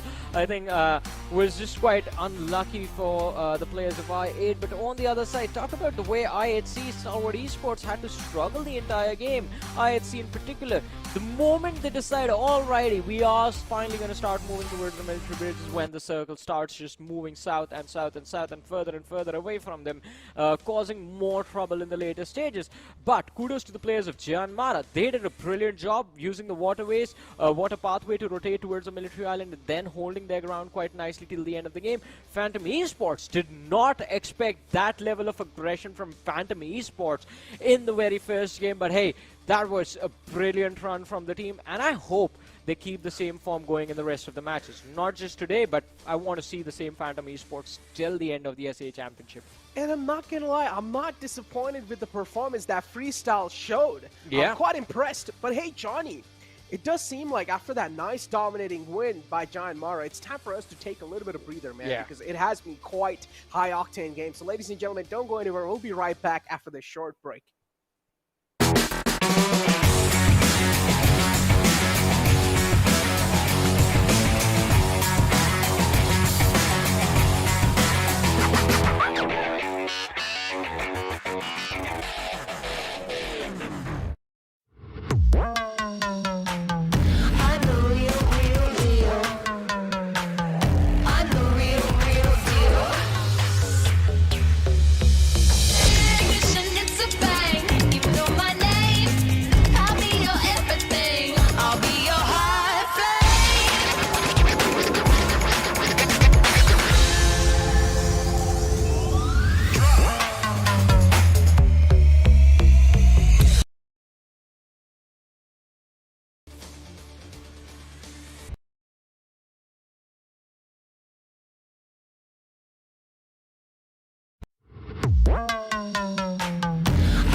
And welcome once again to, of course, PMPL South Asia 2022, where indeed we just got finished with the first game, and you might be a little taken back by the change in voice, because it is Blotter I who's joining along with Necro to take us through the next games. And of course, looking at the screens, we've got the top players coming in along with the MVP. Necro, dude, that was quite a spectacular ride for you, mate. You just spoke about where you wanted the zone to be, and voila, that's where it was. Man, I mean, talk about military zones, and it seems like this time the PUBG gods are really loving me, man. I mean, it seems like the PUBG gods really are just doing what I want them to do, and the military circle too, to kick things off, to kick the day off. Man, I am loving this already. PMPL South Asia Championship, ladies and gentlemen, this has to be one of the most biggest right that you guys are here for, and South Asia Championship this time is looking more stronger than ever, as we do have the match summary as well in front of us, and Slipknot of course has to be there in the most elimination brackets. But Blotter, what we really need to take our eyes on has to be the match rankings, as without a doubt, as we did see JyanMaara getting 25 points, but as I have mentioned too, Freestyle, they were not really looking that bad in that previous game. They got themselves quite a great placement, I would say. 6 placement points, if I'm not wrong, for them, and also 2 elimination points. That's going to leave them on 8 points marker. And if you look at it as like just the first game of the day, I would say it's not a bad start. No, it's definitely not. Most certainly nothing taken away from, in fact, any of these teams, rather, mate, because, again, there's just the start of the day, right? So you know for a fact that as the day progresses on along, and also, on top of that, being the actual fact of the matter that is, it's a 4-day event. You know, every single day you're looking at 6 games per day. So every single day the countdown has already begun, basically. So the teams know that every single match is going to be a high-octane one, or rather, they'd want it to be. And so, yeah, right off the bat, the first game, certainly a few teams that I did see there that could have maybe been a little better in terms of the way that they approached their entire saga on the first game of Erangel itself. But again, nothing taken away, because after all, the day is just getting warmed up. And talking about warm-ups, dude, that was a crazy warm-up right here for our viewers as well. Because again, I mean, you talk about a zone coming in like that, you talk about 52x rage sticking to their own saga, which has always been the best play that they bring to the table, which is to stick to the edges and then slowly bring in. But again, did not work out for them. So, you know, the aggression point along with that stalemate approach needs to kind of be factored in for a few of these teams. Yeah, exactly. And as you also do take a look at the Oppo F21 Pro moments in front of us, and without a doubt, I mean, I honestly thought Skylightz Gaming would have been done right there, then and there, but TDK somehow messed things up, and Skylightz Gaming, they get the grip back on the fights, and this is what experience brings to you in general. You know how to make your way out of thick and thins, and that's what Skylightz Gaming just put up on the table. A great performance, a spectacular performance indeed from their side too, but Stalwart Esports, unfortunately, as I mentioned too, the zone was just not being nice for them. Crypto here with a great heroic entry, and also putting the final nail in the coffin for that team, and Crypto also got taken out later on because, again, the zone again was not being really nice to I8. But Blotter, if I'm not wrong, you were there for the PMPL PK, right? And what do you think about 52x Rage not even getting a chicken dinner and still coming out as champions of the PMPL Pakistan?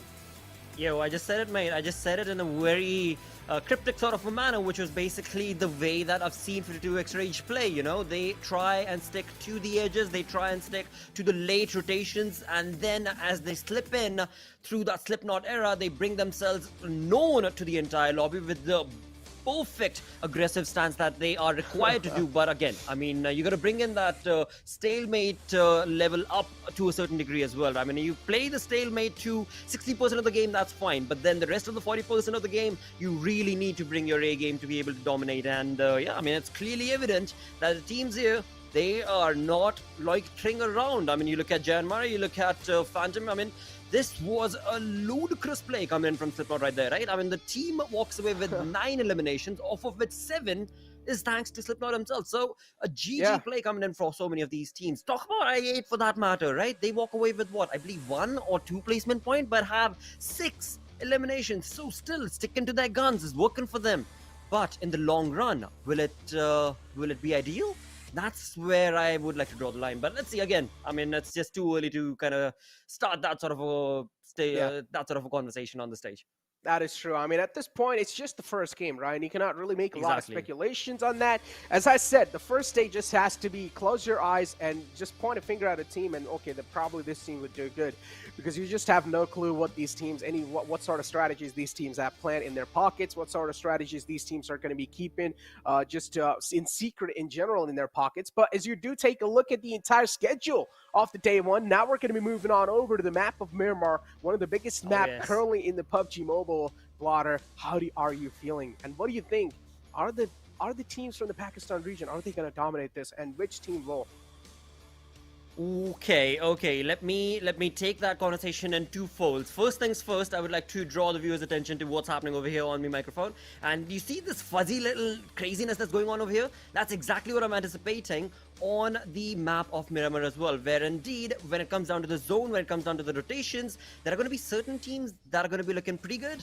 but in the end, it'll be a complete different turn of who wins when it comes down to the chicken dinner. Okay, look, now Blotter, I feel like it's time for us to make some predictions, and I'm personally going to be going with Stalwart Esports. What about you? Okay, so you're going to be sticking your guns with Stalwart. Am I reading this right? Because last I heard you bring in the prediction, you were like, I'm not going to go with Stalwart. It was just because... game one, all right? It was game one, all right? It was just Okay. game one. And actually, you know what? I had a little bit of talk with Johnny in the rehearsals, you know, and I was like, yo, you know what? I'm going to be sticking with you. I'm going to go with Stalwart. And I just backstabbed him. Yeah, you did, massively indeed. And now as you move on to game number 2, you've got the same kind of approach and strategy against me as well, mate. So what I'm going to do is stick with the guns and stick with the routine, which is going to be you, because we've done a couple of events this year already, and from what I've seen, I mean, PUBG gods, they're really showering you with all the blessings. So I'm going to stick with you, and I'm going to say that it is probably going to be Stalwart keeping themselves in the high octane pace and perhaps be in the top 3. But talking about the chicken dinner, I want to see where I8 falls, because this is something that for I8, we've spoken again and again. They are really good when it comes to aggression, but if they're able to just bring up a little bit, just a little bit of that placement strategy, that would work for them ludicrous amounts on the overall storyboard. But let's see if that'll be the case. I mean, again, look, at this point, all the Mongolian teams in general are just really those teams that like to be aggressive, right? And aggression is something that really catches my eye in general. I personally love the teams that are aggressive. Then you have teams from the other regions coming in. Then you have teams from South Asia region coming in. For example, teams like TDK, for example, teams like Skylightz Gaming, who like to take their time and make decision. And I personally feel like both of them have their pros and cons, but I honestly feel like being aggressive in a pro lobby, let's be honest, let's throw the reality check out there. If you're going to be really aggressive and you're going to try to put out a high octane gameplay on a pro lobby, I feel like that has to be a lot of cons in itself. It is, right? Because you have to plan about, 6 matches in a day. So 6 matches, you really need to keep your calm and cool as you compose yourself from one match to the next. And if you're just going to be looking forward to just that high octane match as we are talking about, then it is going to be a slippery slope to climb up upon. Yeah, exactly. And ladies and gentlemen, help us make PUBG Mobile Esports even better. We do have a little link pinned to the YouTube chat, so make sure to click on that link and just take that little survey. It's not really going to be taking a lot of time. We're just asking you for a couple of minutes from your life. Just take there and just make sure to give us the entire survey. Make sure what you guys like about it. Make sure give us all your feedback on the PUBG Mobile Esports and just help us grow. Help us be even better, right? So that's why we have the little pinned link in the chat, so make sure to click on that link. But overall, Blotter, let's get back to the conversations that we were having. Miramar map, some of the teams that I personally think will be dominating in here has to be TDK and even Stalwart Esports. I went with Stalwart Esports in general, but what are your views on Seal, right? Especially considering the fact that Seal was one of those teams that won the entire league stage, and then coming inside the grand finals, they completely faltered out. So what are your thoughts on that? Like I said, dude, like I just said, I mean, You're not going to say anything. Not right now, dude, not right now.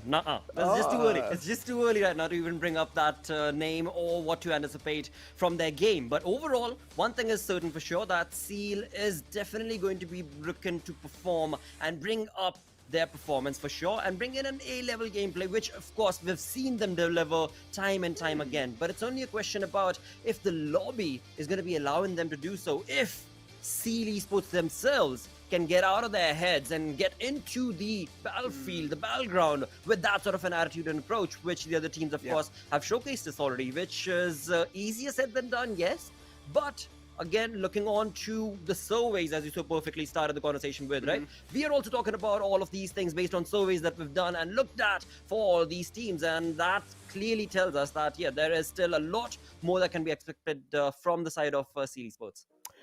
There's indeed a lot more that can be expected. I had a little conversation regarding Seal Esports with Johnny, and I mentioned this too. I was like, all right, Seal, they have individually talented players without a doubt, but sometimes in Grand Final, it just seemed like a complete new Seal that we did not really see in the league, right? Because Seal, they were just so dominating. And then what just happened in the Grand Finals? And I personally feel like it's just team adapting and evolving even more and try-harding even more in the Grand Finals in general.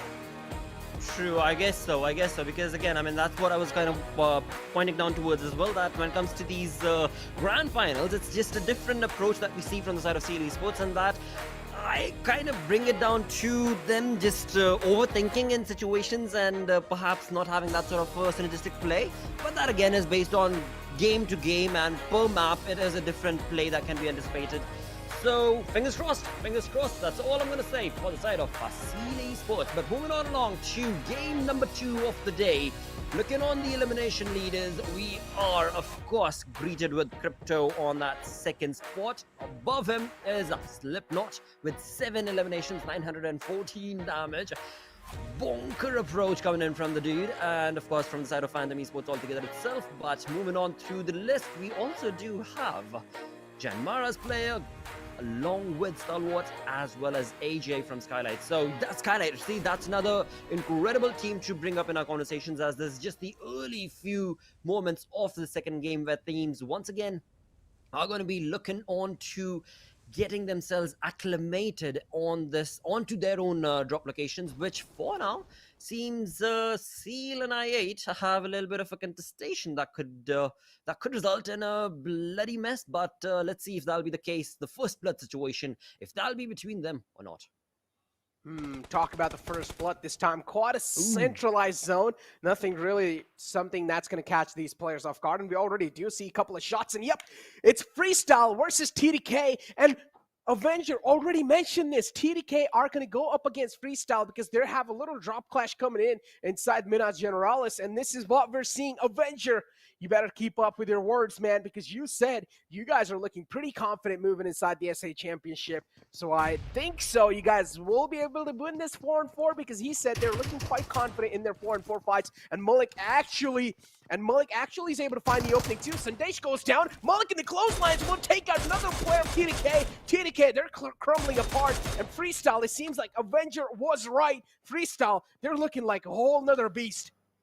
Oh, yes, they definitely are. I mean, look at Malik 007 just whoop in and easily just go on through from one kill to the next, get 2 elimination points confirmed for the side of the team. Along with that, T2K were trained to kill in a certain era, but that definitely is not resulting in the kind of expectations that they had from this game for sure, because it's only Legend all by his lonesome. And looking at how things have been in the first 2 minutes to his teammates, yeah, Legend, you are not going to be happy with what is coming on down towards you, mate, because as of now, we can clearly see the entirety of Freestyle is on the move, on the run to get that final player down. But looking on to the replay right here, coming in from Malik 007, what a perfect approach with the Mini and the Mutant. That was just phenomenal utilization of information as well.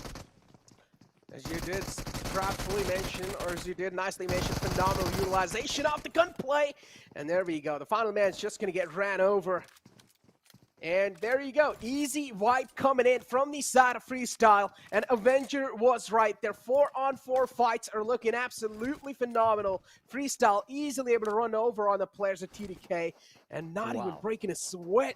And they also were lacking on quite a lot of loot too, but that's not going to matter. They're just able to win these individual gunfights. And TDK, something needs to be done.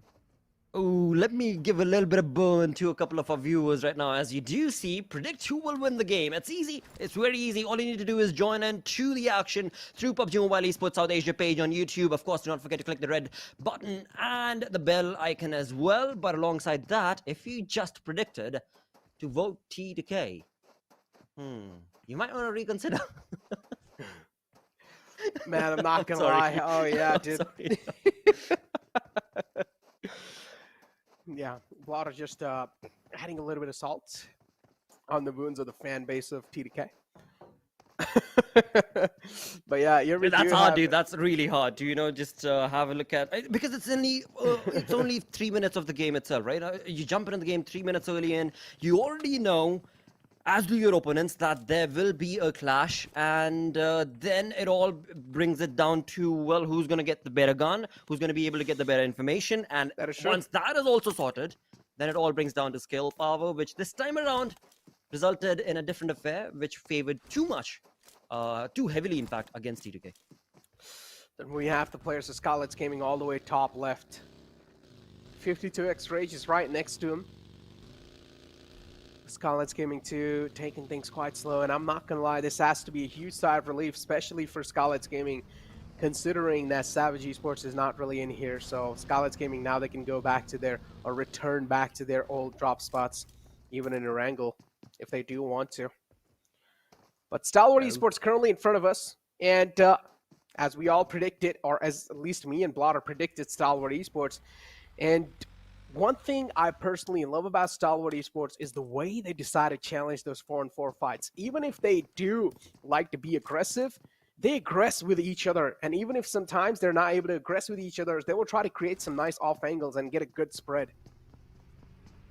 That's true. And I mean, right now, looking on to the exact same space and pace, maybe DRS is going to be their target, because DRS were very close to the drop location of Stalwart, but right now the rotations are being made from side of DRS as well, so perhaps that fight will live on for another moment, another map, another day perhaps altogether. But right now, as DRS are making that rotation, a two-man split coming in from their side, they're gonna have to be really careful, because well, they are kind of jumping into the center of the zone. But along with that, the biggest fact being that the audio cues that those Miradors are going to be given towards the side of Deadeyes Guys, as well as the grounders.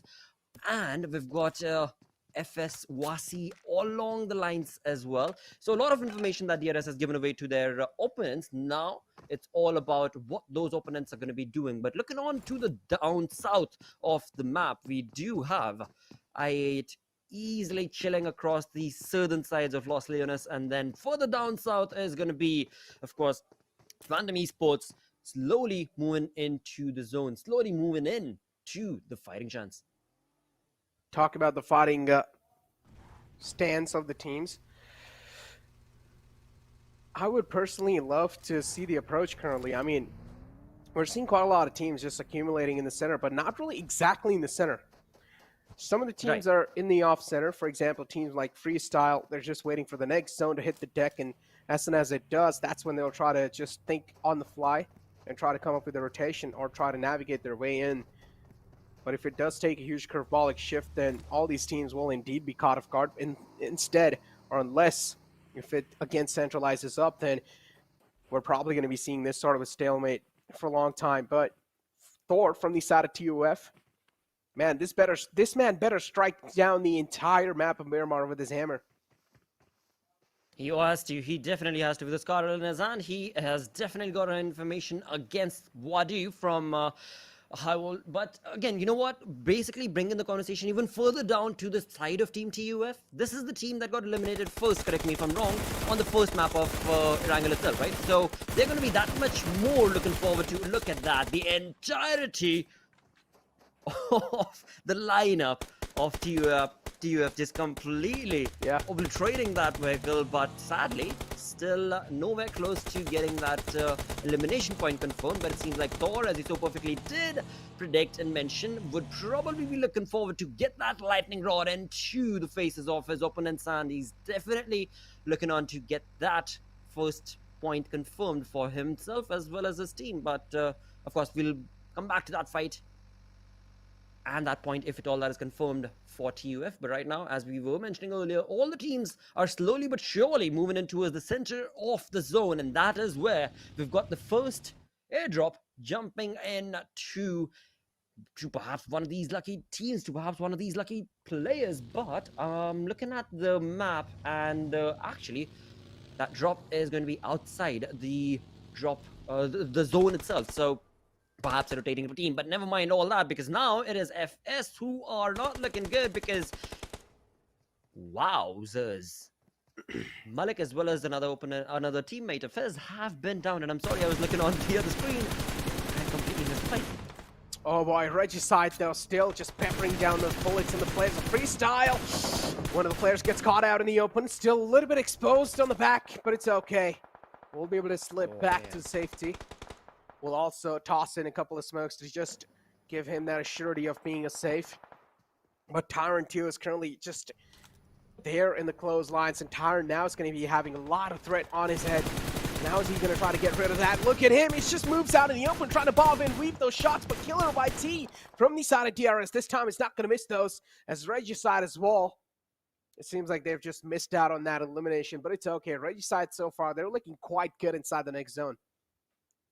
They definitely are, and they've got nothing to worry about because the way they pushed on across this compound, that of course was freestyles kind of for the taken, but of course it was not, as they were caught out in the open, and in doing so, they have been brought down to just one-man squad that's going to be tied in for now, and Regicide looking pretty comfortable as well with the elimination points that they have been able to accumulate in just the first 11 minutes of the second match of the day. Looking on to the map once again, I'm looking at 52x Rage making a late rotation, but hey, we've got Python Esports jumping in. If you guys remember, we did talk about Python making a rotation from the south, have jumped in across Los Leones and have found I-8 in their crosses. Phantom currently sitting on 19 points in live ranking, as you do see on the right side, and JyanMaara, of course, leading the charts. The Grounders too right underneath him with 14, or which is pretty much 15 points in general. They've accumulated 1 point inside this entire game, which is 1 elimination points. And I'd see in the front lines, Phantom or the Grounders are pretty much well aware that I'd see is in the front, still making any sort of move, making any sort of sound at this point in time is not going to pan out good. So the Grounders too taking their sweet little time to think this one out, as we do have Freestyle Tyrant again. He's just trapped in the close quarters of the players of Regicide. Tough luck, mate. Tough luck indeed. Because again, when the game started off, they had such a perfect start to the way that they, of course, would have planned Miramar to be. But after getting that 4 elimination points, things have turned into a slow pace for the side of FS indeed, but again, nothing taken away from that lot and that bunch, because they've still been able to accumulate that 4 elimination points, and if the final player is able to get moving on along, might be able to look at a few more placement points from the side of the team. But of course, for now, we do move on to the zone itself, and Stalwart have made themselves known as they drive across the lobby to get into the center of the zone, and as they do so, they've certainly got a lot of crosshairs on towards them, and same it seems like is going to be the case for the side of 52x Rage, who've made a big rotation from the eastern fronts, my apologies, from the western fronts, and now as they try and get to the zone, again, that late rotation is where they've been caught off, and now they're in between 2 individual teams, which is not going to be good for their side. But again, maybe I spoke a bit too soon, because it seems the rotation is going to be able to work out perfectly. Absolutely pristine. I mean, yeah, they did lose a tire, but that's only a pincher. It's no problem at all, because all the 4 players with 100% health are going to be able to jump in to Picardo, and what do you know? They have a perfect free compound to take on as well. So that is how 52x Rage are able to just dominate their gameplay. But hey, now we've got TUF and Assassin. Are you ready? Because TUF, they are in with a vengeance, with a perfect play to get that elimination point confirmed, and they will try their level best, but wowzers, what a phenomenal turn of events from the side of High Voltage indeed, because TUF, even though it seemed like it was going to be their fight, that's definitely not the case, because the skill power is helping out High Voltage in not only getting 1 but 2 elimination, or rather, well, knocks at least for now. Talk about getting those knockouts, that's going to help quite a lot for the players of High Voltage. 2 players already taken down. That means TUF has been handicapped big time, as Joker now is trying to fight up against Extreme, but Extreme is just already out in the open, and Joker's going to take a full advantage of that fact, but TUF2 to fall out another man. That means Joker's going to be the final glimmer of hope alive. But High Voltage with 2 players up so far, they're looking pretty strong, but unfortunately catching bullets from the back. It's Deadeyes Guys knocking on the doors of the players of High Voltage. TUF getting another lifeline in their hands. Wow, what a play! This is just incredible turn of events for the side of TUF indeed, as you so perfectly said. Another lifeline being handed to them thanks to the approach coming in from the side of Deadeyes Guys, and in doing so, it is also going to be given an opportunity and a breath to Vadu, as of course he's going to be the final player remaining for the side of High Voltage with his trusted M4 will he be able to dominate against these two players? But again, taking it back to just a couple of minutes ago, it honestly felt like it should have been TUF's fight. But the way High Voltage were quickly able to jump into action, right, and just get that flank approach going on for them, even though Extreme was caught and was not allowed to get that flank working for his team, that was really commendable as they got the 2 elimination, or rather 2 knocks for the side of TUF. But never mind, that's all history, that's all past, because Deadeyes have definitely revived the storyline for the side of TUF. But hey, ooh, ow, whoa, what do you see? Next circle shift, Blotter, that's what I see. The next circle shift. How the PUBG gods are deciding to play this game, kind of tilting towards Picado. The Grounders are currently in it too. They're going to find the best spot currently to play with. But if you ask me which team has the best spot to play with so far, I would say Deadeyes Guys and 52X Rage.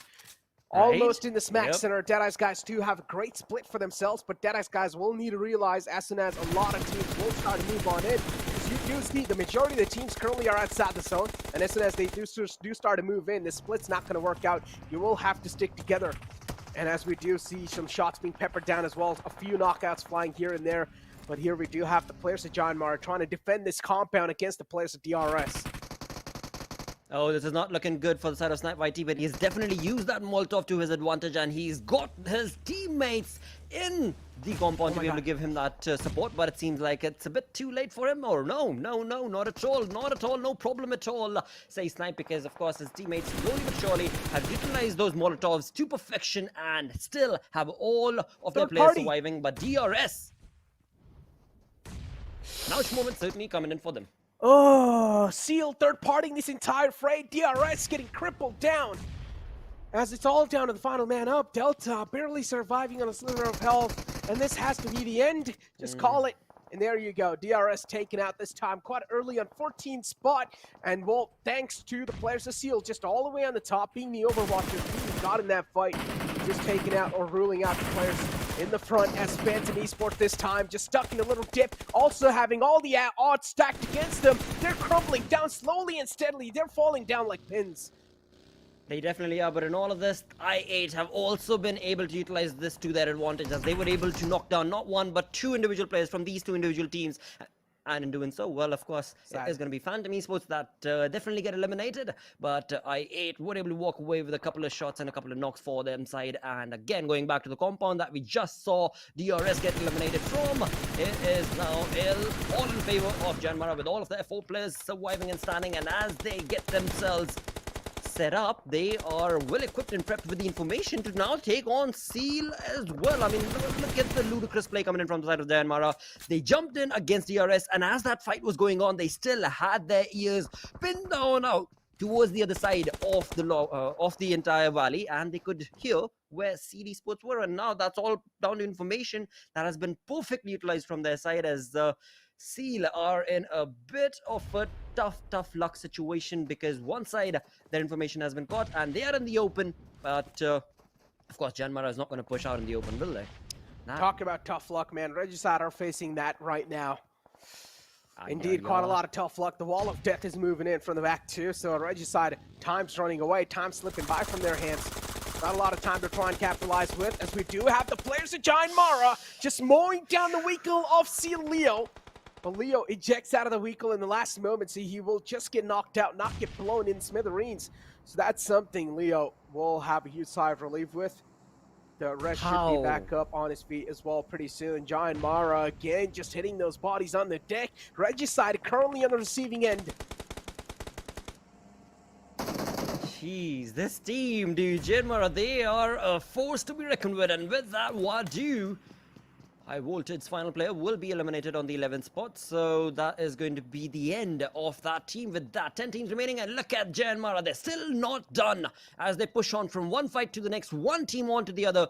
They have their eyes set on against Deadeyes, and now from Seal they move on to Deadeyes as well. And looking on to the zone itself, I don't know how 52X Rage does it, but they are still looking pretty comfortable and confident as they have the compound working for them, as all these other teams are busy in taking on a fight of their own. 52X Rage is just chilling But we shall see. We shall see how long are they going to be able to chill, because now the fights that we've been looking at, now these are the teams that are going to be out of the comfort of the zone. And as they try and make that rotation, JyanMaara, what a crazy play that was. Yeah, indeed, a crazy rotation. The cosmetic in game are definitely shining quite bright, but are these teams going to be able to make their luck shine bright? That's what we're here to find out. Because currently the utilities are just being rained down. And Deadeyes Guys also having a great spot. They're just trying to rule out the players in the front. JyanMaara, one of those teams that has been a force to be reckoned with. No Fear falls down. Snipe YT2 will indeed fall prey. Not really having the position to play around with. Stalwart Esports 2 now. They're getting a lot of casualties on their side. One of the players gets knocked out. It's Action too, the big man. Oh, it's the triangle of love. It's the dreaded triangle of love on the map of Miramar indeed. And that is the third and the fourth party situations that are being drawn, all thanks to JyanMaara, as they started the fight against the players of Seal, then pushed on against Deadeyes, and now we've got Seal, Stalwart, Deadeyes, and all of them are still stuck to the edge of the comfort of the zone. Now this is where only a few teams, or maybe even just one team, is going to be able to get out off and on top of. But which team is that going to be? For now, Stalwart definitely looking very much in action and are most certainly keeping their information to themselves, as well, they're not taking too many shots, but they definitely do know that there are so many teams around them, and with only one elimination point confirmed for their side, it's only a matter of time. And there we go, Cry, bringing in a Cry against True Love, sir. Exactly. Seal and Deadeyes Guys dared to tickle the Giants, which are Stalwart Esports, and now the Giants just causing the entire mayhem over here. Giants not going to let them go, and Stalwart Esports just inflicting pain and hurt, just smashing them over and over again. As Seal, they're probably going to be burning through a lot of meds at this point. Oh, look at the comfort that the zone is going to be providing right now, because the zone is definitely rooting for one of these teams, and it's definitely looking like the Giant that has definitely taken on a lot of the shots right now, which is going to be Stalwart, are the ones who could maybe come up on top. But again, just one uncalled for push coming in from the side of Seal or Deadeyes could be the end of Stalwart, because look at how they're bunched up, right? If Deadeyes were to bring in some perfectly set up nade parades or use of Molotovs, this could be the end for Stalwart, as well as in the back lines we have I8 jumping in to be a part of the fight, as well as Seal is pretty busy. But we've got Baron taking an edge on towards that side, but Baron, oh yes, he is on top of that as well. He's not going to be allowing any new team to climb up to that mountain to take it away from Seal Esports. Exactly. But again, Skylightz Gaming now against the players of IT. Talked about Spartan. Skylightz Gaming are one of those players just representing that, but we do have the grounders kind of being a little bit of pain in the foot for the players of IT. How are they going to try to take care of the players of the grounders? IC will be able to get rid of one of those players, so that means that's now going to leave into a one-on-one situation. Stalwart Esports slowly and steadily capitalizing on forward, moving on in, but Skylightz Gaming is going to be a bigger threat to them all the way in the back. They might just third party, so Skylightz Gaming has to be in the prime spot so far, or in the decider spot indeed. And on top, we'll find a nice knockout on Action. Action pretty oblivious of the fact that there might just be someone behind these trees, and on top is able to sneak a lot of eyes away. Wow, how is he doing this? Come on, there's I8 right there, there's Seal right there, alright, my word, and that was the end. For Baron is going to be putting a nail to the final coffin right there on top, and he will be eliminated. With that, 5 teams remaining as we move on into the next set. We are looking at 52X Rage finally jumping into the action, trying to take on some fights. Stalwart has been a part of this fray since such a long time, but they've only been able to accumulate 2 elimination points. And look at I8. I mean, this is the aggressive stance that we were talking about when it comes down to the side of I8 Esports, because that's how they love to play. They jump in and they just want to be taking on those fights. And 52X Rage, with everything working for them since the start of the game, the rotation, the way they were able to push on along, now all they've got to do is put a nail, put a stop to I8, but will it be allowed? Ism and Blade so very close.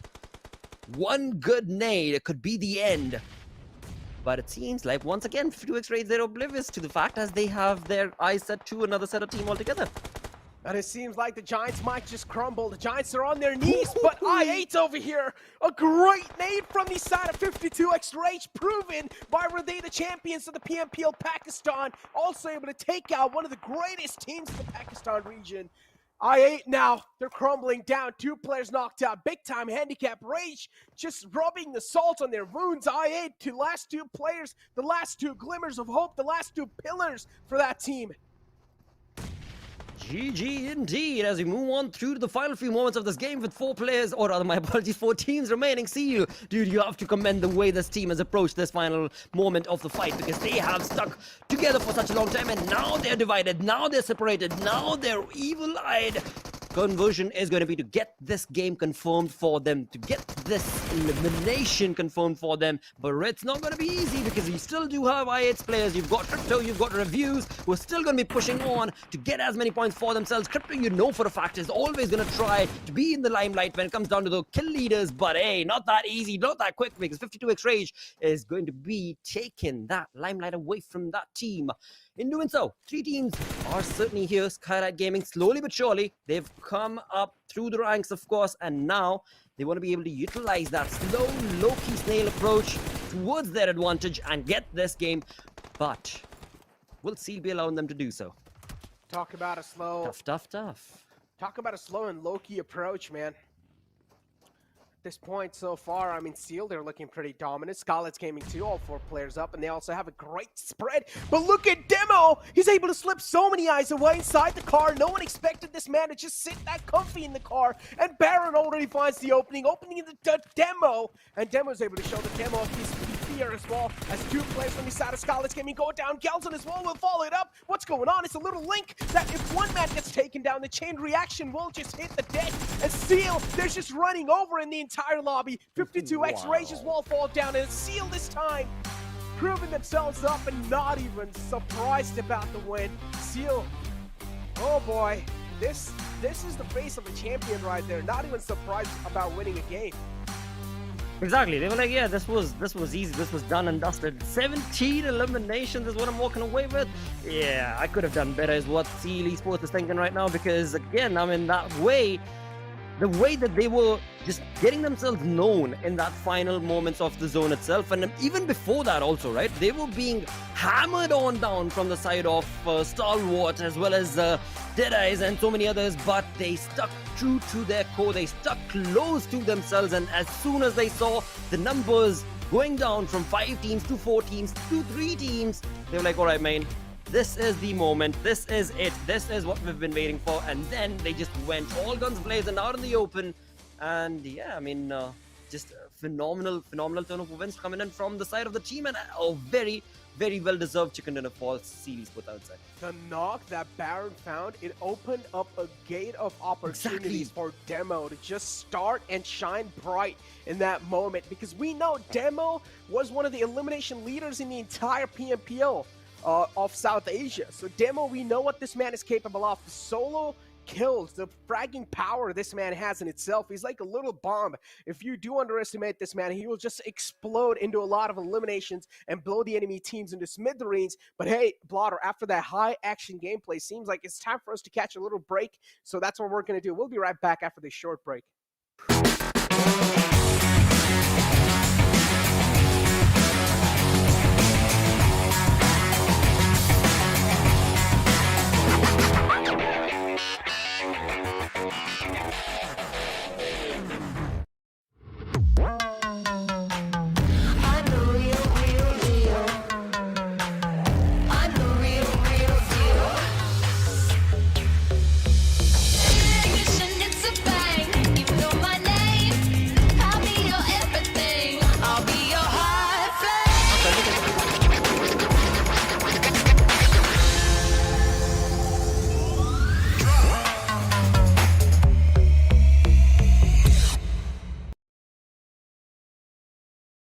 Hello and welcome once again as we continue on with the saga, as we continue on with the approach right here on day 1 of this incredible feat that has taken over. And this time around, like when the name and the face has changed right next to me. Oh, actually it's this side, right? Yeah, you're back again, dude. Welcome as we move on through from the second game.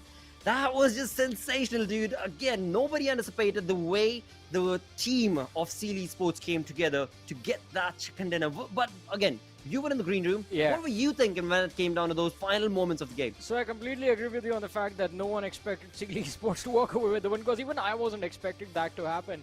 I mean, after I-8 was done and dusted, 52x Rage, it felt like they were in a pretty good spot to actually close out the match. But hey, I mean, everyone has their limits, right? And Stalwart Esports, we've always known that they are perfect with their pacing whenever approaching multiple team fights one after the other in succession. And that is where I think this team sort of they sort of, well, they dominate in scenarios like that. And well, looking at talking about domination, in fact, we do have the MVP on our screens as well. Well, we definitely do. Right here for PMPL South Asia Championship, we've got Stalwart Esports in the second game of the day on map of Miramar, taking on a chicken dinner. Along with that, Leo getting the MVP with, of course, 5 eliminations. But more than that is the damage number, 1254 damage coming in from the dude, along with, of course, the entirety of his clan and gang supporting him in the top players list. And the best part is it's not just him, as you mentioned, the entire team is going to be there. Leo joined by Baron, then there's Demo on the third. Wally, well, breaks the succession, breaks the chain. He's not fourth, he's on the fifth, but hey, still, the entire team putting up good numbers on the board and making sure the elimination numbers was also very high. Now look at that, the comparison between 52x Rage Esports and Stalwart Esports, it's completely one-sided. The damage numbers, the damage received, elimination, everything is in the favor of Stalwart Esports, because 52x Rage Esports, again, a lot of pressure upon them because of Stalwart, because of I-8. They did their best to find their way out of that tough situation, but in the end, it still wasn't enough to win the chicken dinner. Hey, again, I mean, that's something that me and Necro were talking about as well in the pregame for match number 2, that when it comes down to the approach coming in from the side of 52x Rage, it has been about, you know, taking a slow-paced approach towards the edge of the zone and then jump in through to the final moments of the game. But again, sometimes it works, sometimes it doesn't. This time around, it didn't, but that does not really take away from the limelight that they deserve, which is that they were still able to get a lot of points and decent amount of course, eliminations as well as we move away from them. This time around, it seems like if we start from the 16th position, right? Phantom. Yeah. I mean, Phantom Esports, this time around, they were really off their rockers, definitely, when it came down to the start of this game, because not the kind of playstyle that they showcased on the map of Erangel is what we saw on this map of Miramar right now. Yeah, things felt a little bit off, but I think that is where teams like Stalwart Esports, teams like 52x Rage sort of capitalize. See, I mean, because even JyanMaara did not have a lot of fun in this match. You mentioned about Phantoms, so almost all of the top performing teams from the previous game did in fact take a dip, resulting in Stalwart Esports with this phenomenal run, straight away bouncing from the 8th position to the 1st position on the overall leaderboard, as we saw in the team card that we do usually see as soon as the game ends. So again, I think this just makes the upcoming game a little bit more interesting, because we always say like day one is the most important, and also in that the first 3 games are the most important ones. So the next game is going to decide which team will be able to control the momentum on the first day of this South Asia Championship, which is going to turn out, well, might turn out into $40,000 later on. Okay, some big numbers being showcased right here, some big motivational numbers being brought on, of course, and well, it is, of course, right now time to move away from those numbers to look on to the stats being showcased on our screens from Oppo F21 Pro moments, where indeed from one on to the next we move on to these moments. And on top, sir, dude had only 3 elimination points, but boy, oh boy, was that a killer sensational play against Action from Stalwart. Oh man, that was definitely, I think it has to be the play of the day right there. And on top has been pretty incredible. We did see him in the top players for this match as well. And this is the moment I was talking about. 52x Rage, after this fight was done, I felt like, alright, this was the toughest team for this climb of theirs.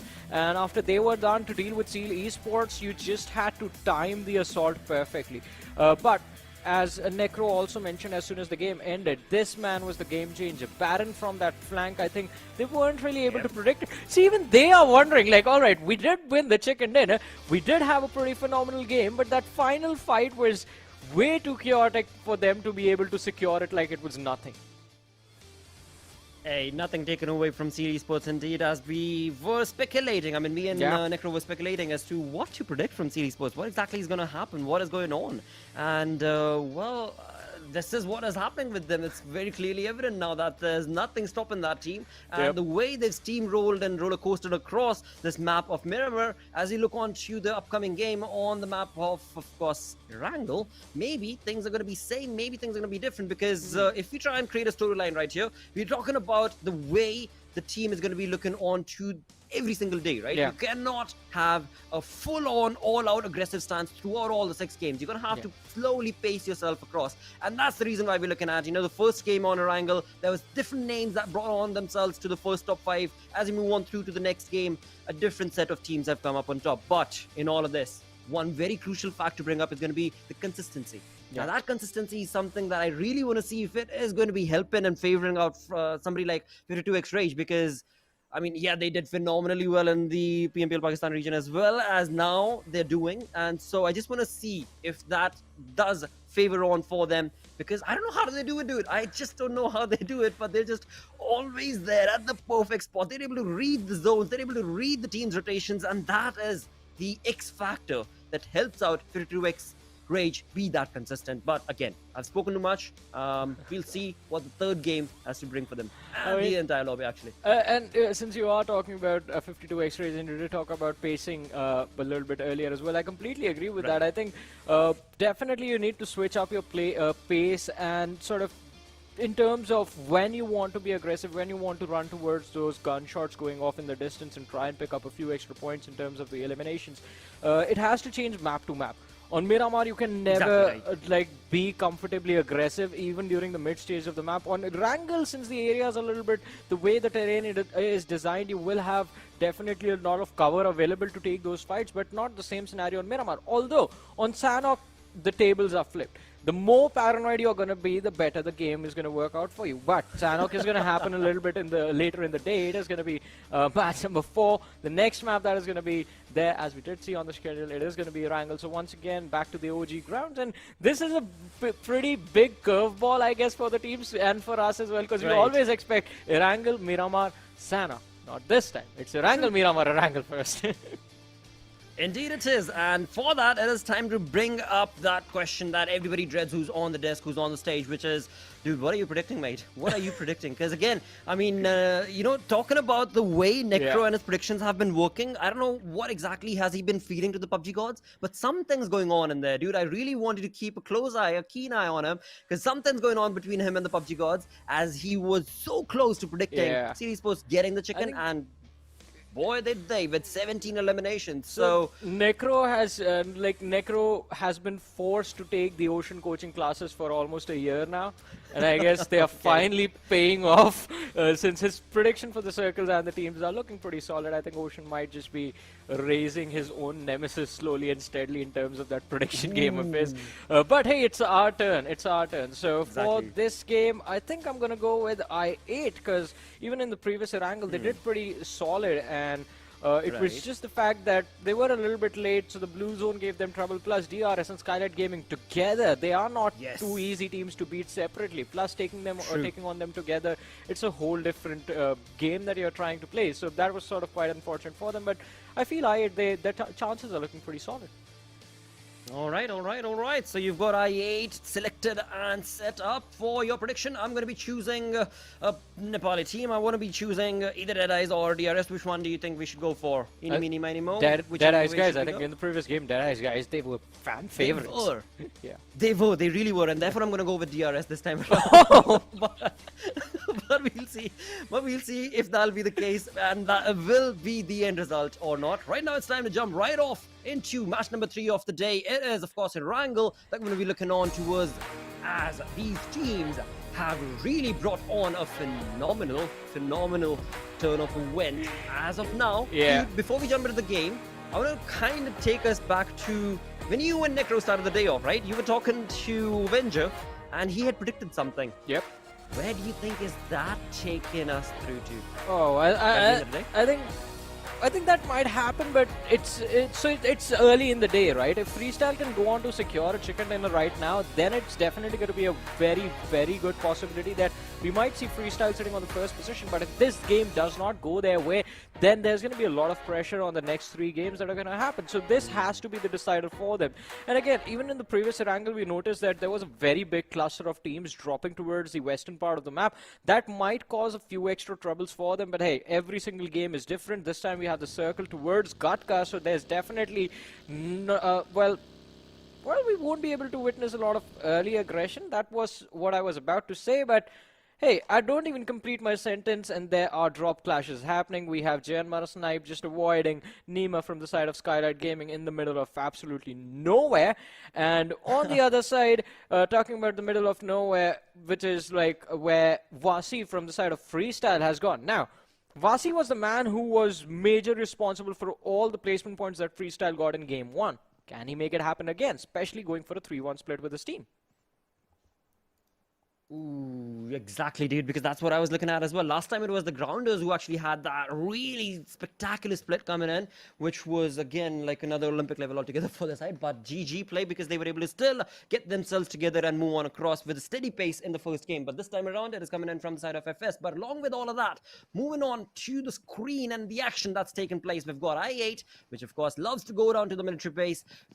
And they are being contested. They are being contested with none other than the momentum rolling team of Seal Esports with 17 eliminations. Yeah, definitely. They've steamrolled across in the previous lobby of Miramar. This time around, will they be allowed to do the same as they try and take on the players of I8? Aside from that, a very big request is going to be to please all the viewers, just look on into the chat. There's a link. There's a survey. That survey, I would request you to go ahead and fill that up. It's barely any details. I mean, it'll take you a matter of, 5 seconds, I would say, because you guys are so quick these days. I mean, it takes you 5 minutes to just read a sentence, and here you guys are just going swooping through. So, yeah, just take out those 5 seconds of your time, and as these early moments trickle on down, we'll be in your ears as you go ahead and take care of that survey for us. Yeah, we're always going to be speaking in your ears. We never shut up. I mean, don't really know how the viewers feel about it, though. Exactly. Right? It's a really good thing, when you know that, oh, yeah, what a soothing voice that is going to be. But then if at all things turn to those moments when we're absolutely just screaming at the top of lungs with the PP Bison Crypto. Dude, again, talking about Crypto, though, let's take the conversation to these teams that are on the military base itself.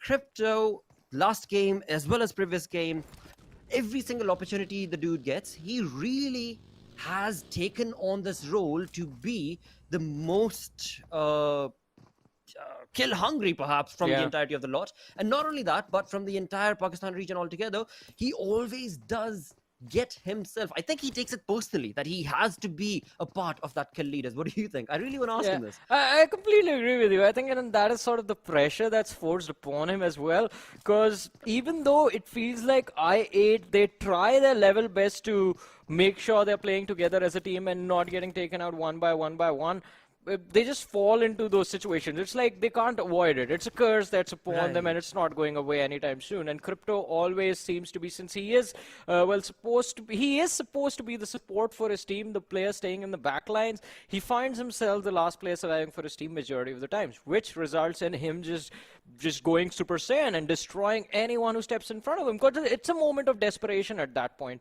You can't really avoid any fights because you are alone. There's a high probability of you getting caught off guard since you are going to be lacking a lot of information. The only option that's left is you just run forward towards the opposition and try and see if you take them out, secure an extra point for themselves. He does a brilliant job of doing that. So I think I8, even if nothing changes, they're still going to be one of the top teams from their region and from the region of South Asia. It's again just the fact of them perfectly figuring out exactly how to take on the rest of the top teams in terms of the team fights. Because again, even if we compare it to the last previous match, again, those sandwich situations that keep on happening, those are the ones that need to be avoided.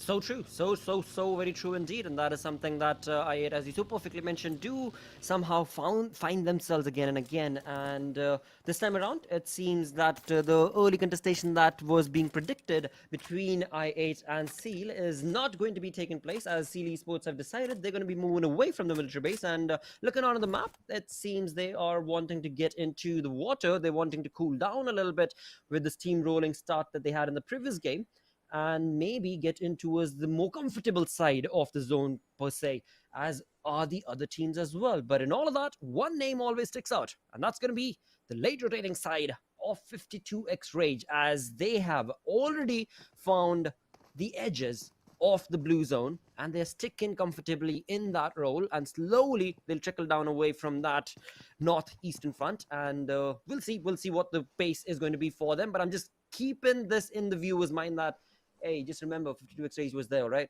And then we'll come back to them 5-10 minutes later, and they'll be on a completely different part of the map. And okay, let me not say too much, because I don't want to jinx it for them, or even worse, give them the casters, guys. That is definitely going to be the worst possible scenario out of this, but let's see. We're just going to be hopeful for basically every team. For now, for us, at this moment, everyone is just going to be trying to play their best, and we hope not everyone can win, but we're just going to hope whoever makes it to the final, like the top 3 teams, we're going to just try and see if we can figure out who we are rooting for when we have the top 3 in this match. But for now, again, not a lot of action. We do have the players of IHC quite close to the players of TUF, but since this is mid-rotation collision, TUF will be allowed to get away from the situation quite easily. Alex is isolated, so TUF, it looks like they are quite hungry for this fight, but Edgar needs to be extremely careful. Alex taking a massive chunk of damage. Oh, the jump shot, it fails! And Edgar with the UMP finds the knock, but runs out in the open, and Icy with a trade. So it is a turnaround for IHC. They do find the first blood, the opening in terms of the elimination, and Alex is still just bleeding out outside the watchtower. There is an angle, in fact quite a lot of angles available for IHC for them to protect their teammates, but Joker is going to try and see if he can secure the finish point with a little bit of utility in his hands. And in fact, oh, look at this, that's impressive. He finds the second knock. Can he get the third? Oh, Zol, you are lucky, he fell back. That was so close, dude. That was so brilliantly played out coming in from the side of TUF indeed. And in doing so, I mean, this team, the past 2 games that they've been a part of have really not been the good start for their side. But this time around, the way they're keeping a charge of this fight and keeping things in control and check is really phenomenal and very well played from the side of this team of TUF. And they've got all the information on Zeol as well. They know that he has to be around in this vicinity because they've already taken care of the edges and the extreme corners. But all in all, the one player in the back, I cannot see what the name is from IHC, but that one player in the back is going to be Godless, and that is where the entire fight is going to be fought from right now. Well, let's see what the end result of this fight is going to be. Again, Godless and Zeol, 2 players surviving from the side of IHC, make that 3, as IC is going to get a revive, but Alex, he's just going to bleed to his inevitable demise and sent back to the lobby. TUF still looking quite solid. They have lost one of their own, but it was an even trade from either side, so not a lot of trouble for them. They have gone for a pretty wide flank with Virus. Look at him in the distance now, trying to approach Godless. I feel like he is going to try and take this man out in the backline. Thor as well, joining his teammate towards the western part of, well, western edge of the situation, and, well, IHC, they are looking to fall back now. Now, both the teams, they are going for a safer play. That is a very well played out strategy coming in from the side of IHC indeed, because they realize that this fight is extended a bit too much. They're out in the open. Godless still sticking to his gun, still sticking to his core. Does want to let them know that he's still part of the lobby. He's still keeping a very close, keen eye as he waits for his teammate to get that Uber picked up. And of course, that's just a luxury ride for him. That's going to be waiting on the other front. As you look on the map itself, we do have a little bit of a cluster that was taking place exactly where TUF were taking on that fight, but now TUF have also moved away and they have moved actually towards the northern side, and as they do, it is going to be Skylightz Gaming that they're going to be in charge against, but IHC have found another team, and that's going to be Freestyle, if I'm not mistaken. Well, let's see. For now, though, Stalwart Esports speak. His favorite gun might be the Orm, but for now, the M24 is what he has to work with. Now, it does seem to, well, know exactly what the lads from Regicide are up to, but apart from that one shot connecting, Pika not really able to accomplish much in this situation, and there's quite a lot of distance between the two teams as well, so I don't think even with one knock it's going to be quite difficult for them to make anything happen. You can't go for a push from there on out. It's just going to, well, backfire on the entire team of Stalwart Esports. But look at this action from the distance. He's trying to see if he can bring Waltrix down at least, and if they find the knock on the backlines, and the players in the dip are the ones who will be in a world of hurt. Look at that mini-map on the top right. The way Stalwart players are slowly getting themselves spread across this entire map, this entire hill, and the way they're wanting to get the information and the control so that just in case if at all there's any third-party situations that can already be negated based on their rotation and their play of the flank angles, which is again, I mean, that talks to the brilliance and the mentality of Stalwart's players and the experience, of course. But in all of that, JyanMaara, I mean, the only thing they know is no fear, get in there and get some eliminations, and that's exactly what they do with one knock coming against Regicide, it seems. But for now, the point has not been confirmed. But as we go back to Pika with, of course, that perfect bolt action play, he is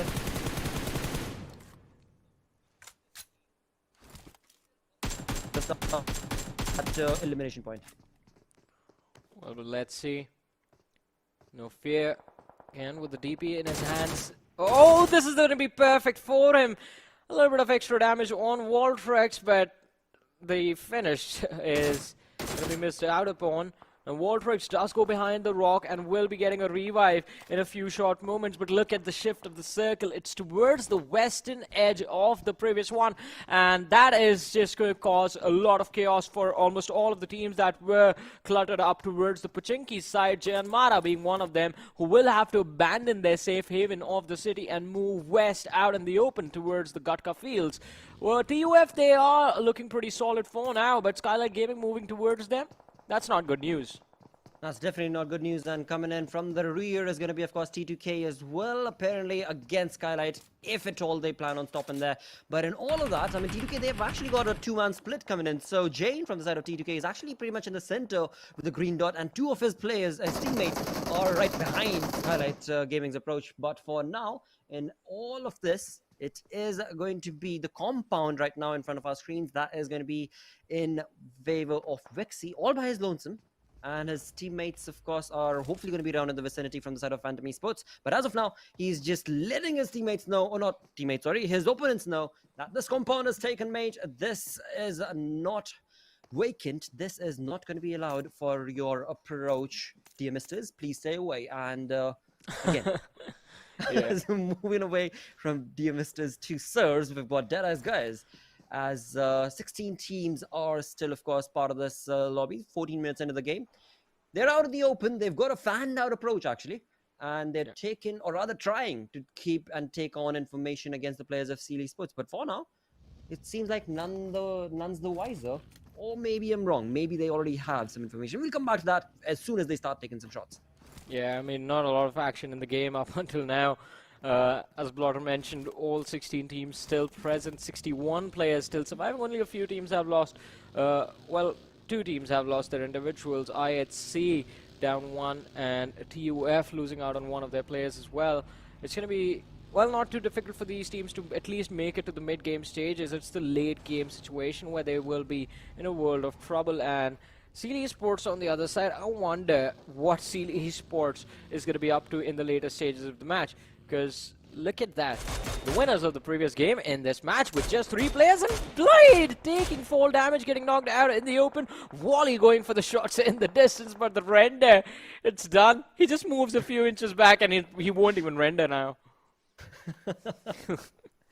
Oh, dude, the hacks in there, that is just so not fair, so not fair. They're jumping in with just a 3-man army. They're trying to prove to the entire lobby that we're still going to be able to dominate you, but hey, it's not going to be allowed for now, at least. But nothing taken away from that, or maybe a lot of things taken away from that, because it's going to be their opponents who have gotten that information as they try to take on the shots.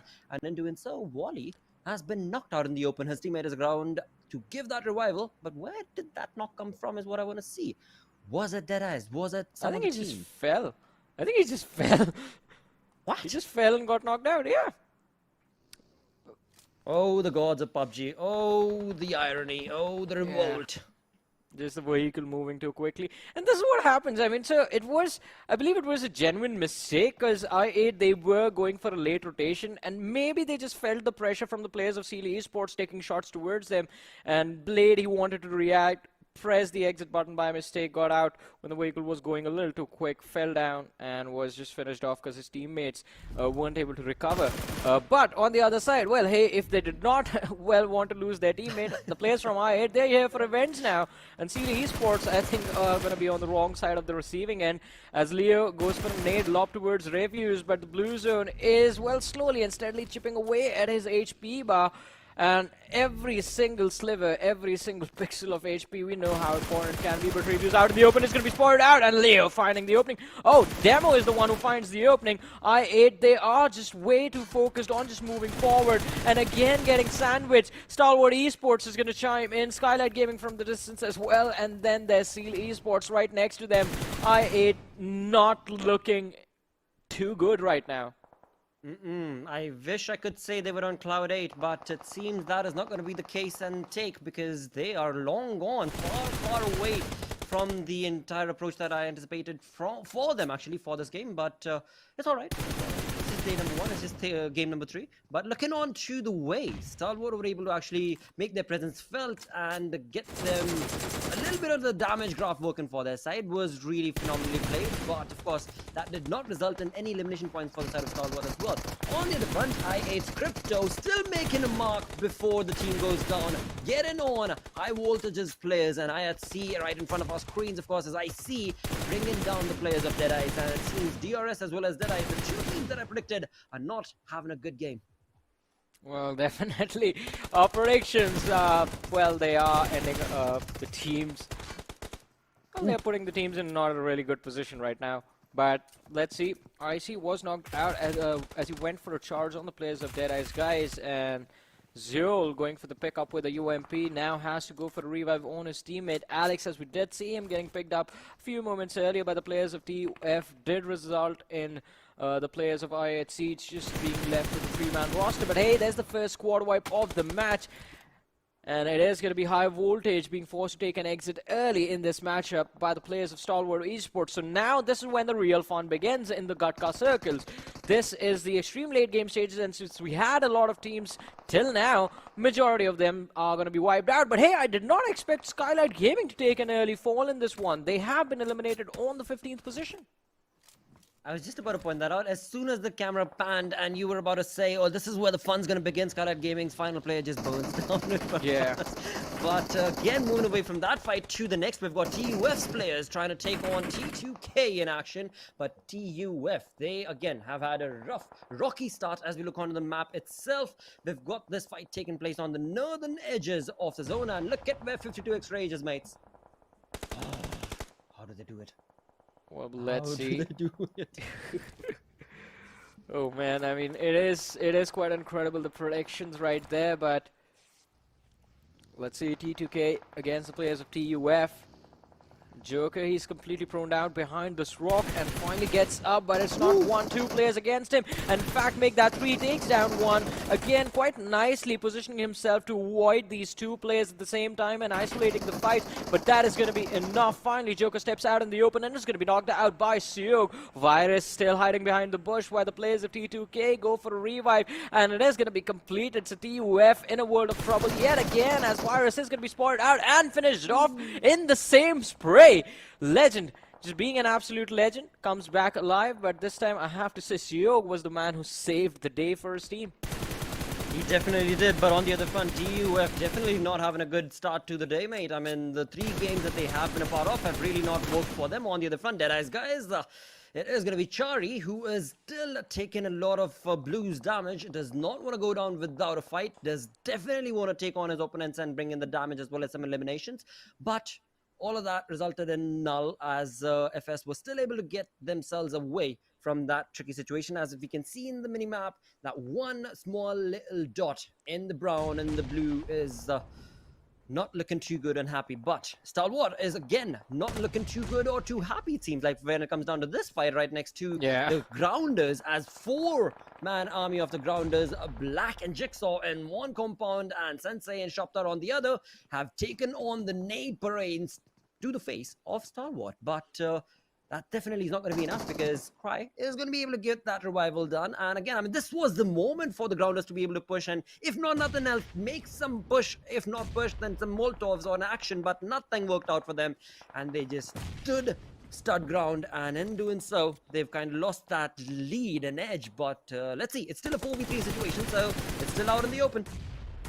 Well, let's see, it is going to be out in the open, as you said, but hey, I was just thinking the Grounders, they have this one in the bag, they have the numbers advantage, they are on the edge. Stalwart Esports, 3 players pinned out in one building. It should not be too tough for the Grounders to take them out, but as I was thinking that, before even I could utter a word, Stalwart Esports, they found the opening. Mr. Black was taken out, and they instantly go for a push on the squad house, finding the opening. 2 players are stuck on the outside. We do have Shaptar right here on our screen, cooking up a nade, and if this connects on Scry, then Stalwart Esports are done. Otherwise, if the push goes to success, it becomes a success on the first floor. But hey, Scry made the mistake of stepping out in the open completely unguarded, and he was taken out. Shaptar getting the second knock as well. Are we going to see a 3K in this one clip top? The last man survived. He has been choked off from every single angle, and well, Stalwart Esports, not a lot of to accomplish for them, as Mr. Black runs into the corner room, finishes off top, and well, Stalwart Esports, they are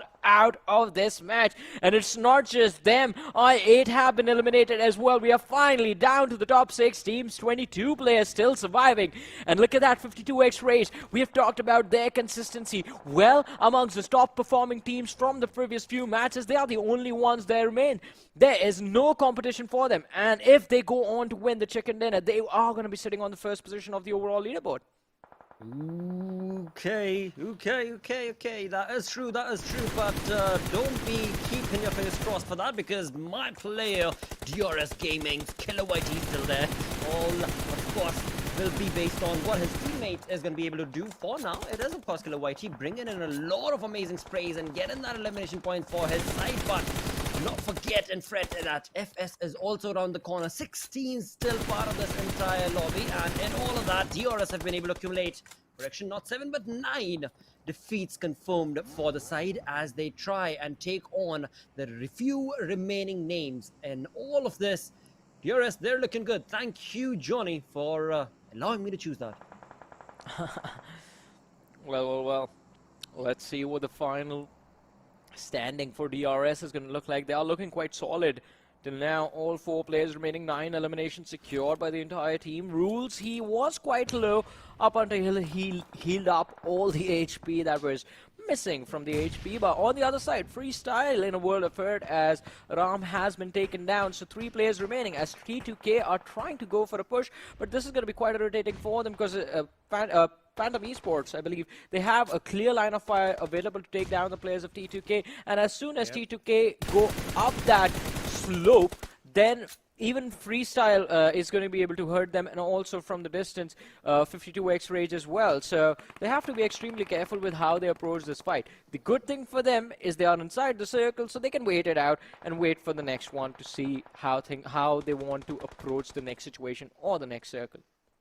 Absolutely, it's all going to be focused on how the next zone, or rather which side the next zone is going to be shifting. For now, DRS certainly making a mark as they prove their worth with the nades and the utilities being utilized from the side of Rules OG against the players of FS, but it's just a bit too far out, mate. You're not looking for a home run. All you want is, well, whatever the terminology is in the baseball game. But moving away from that to the game that I do know a little bit about, it is going to be 52x Rage finally moving out of the compound safety net and trying to take on the fight to their opponents right around the vicinity. And in all of that, DRS Rules OG finally being able to utilize those nades to perfection and gets not only 1 but 2 eliminations, and that in turn will be the end of Freestyle.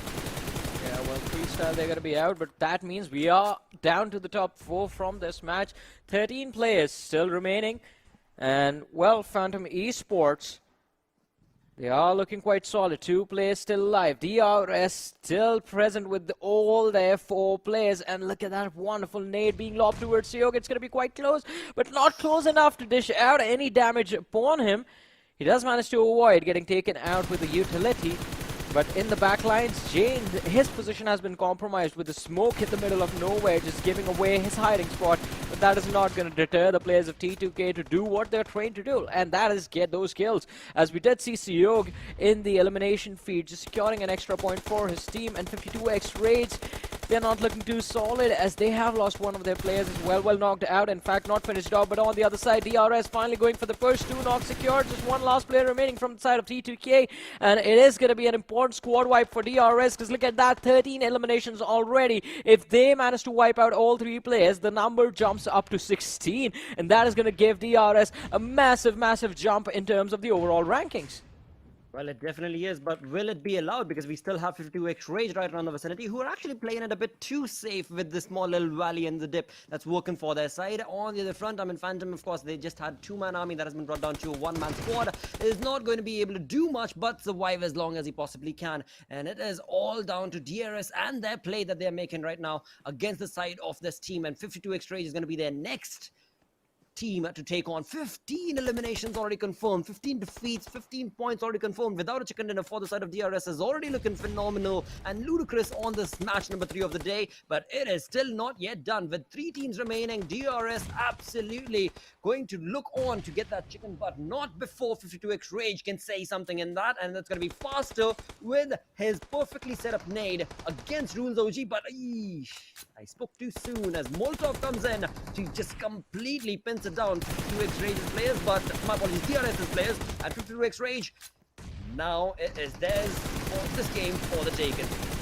Well, this has to be their game. DRS Delta out in the open has been spotted out, and a lot of damage dished out upon him as well. 52x Raids, they complete the push, they complete the mission. DRS being forced to take an exit on the 3rd position. The chicken dinner has been taken away from them, but 52x Raids, in order to make it more worthwhile, in order to cover up the difference, they have to make sure that even this final man, even this final point is going to be theirs. Should not be too difficult for them. I mean, Slipknot, he's out in the open, spotted out, finished off, and there's the point, there's the chicken dinner. We were complaining, not complaining, we were impressed with 52x Rage already before the match started. Like, they won the trophy without any chicken dinners, and with the chicken dinners now this time, I think the thing is going to be a little bit easier. Eliminations, 9 secured, total 24 points secured from this match, and the jump is impressive. Well, alright, so I thought they were going to be sitting on the 1st position, but hey, Stalwart Esports had a pretty decent run in this match, a pretty decent run of their own as well, so they do manage to hold on to the 1st position, or maybe someone else on the 1st. Who knows?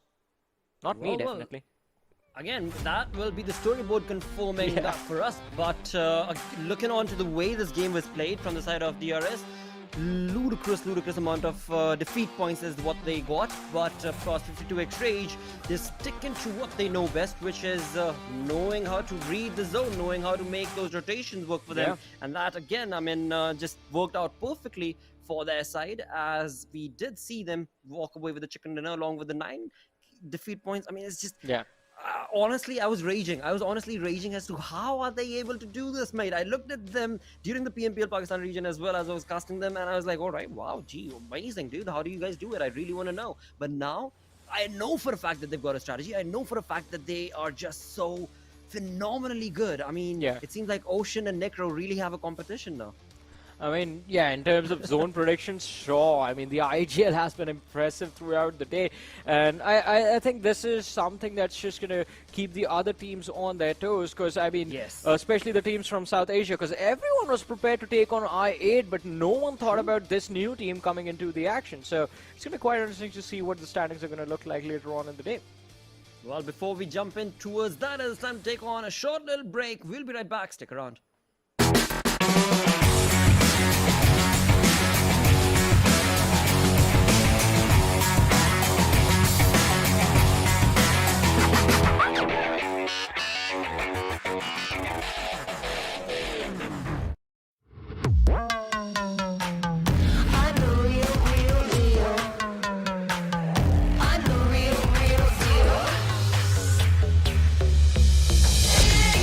It's a bang.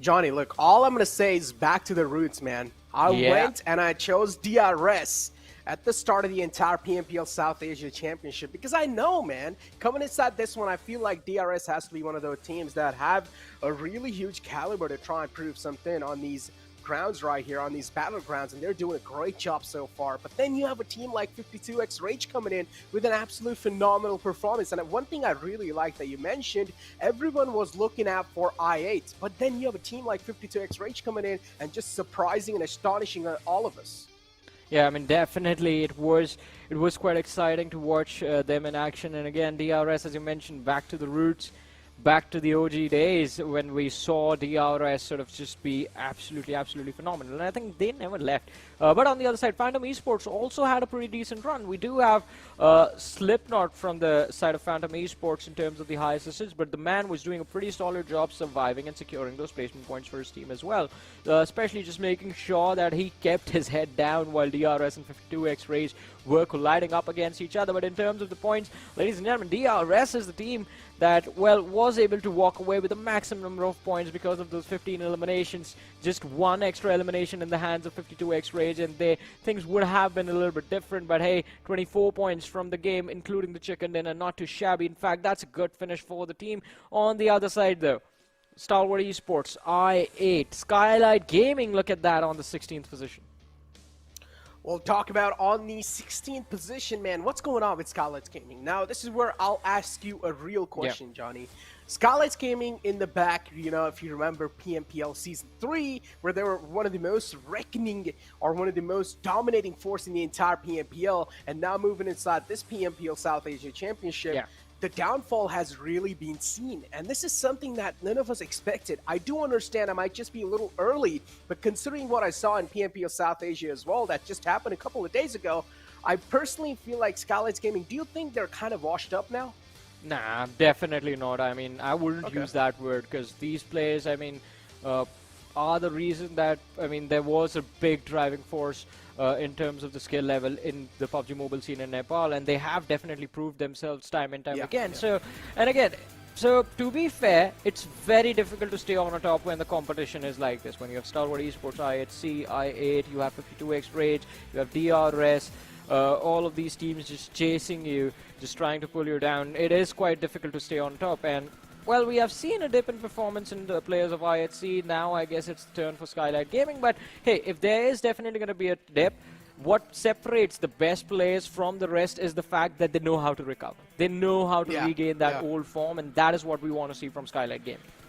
Yeah, and I don't know if you remember in the first game ever of the PMPL South Asia Championship that we saw on the Erangel map, I mean, we thought that Skylightz Gaming might just be done right then and there against the players of TDK, but they were still able to stack, but they were still able to come up against the odds, and they were able to win the fight against the players of TDK. And this is what, as I mentioned at that time too, this is what something experience really brings to you.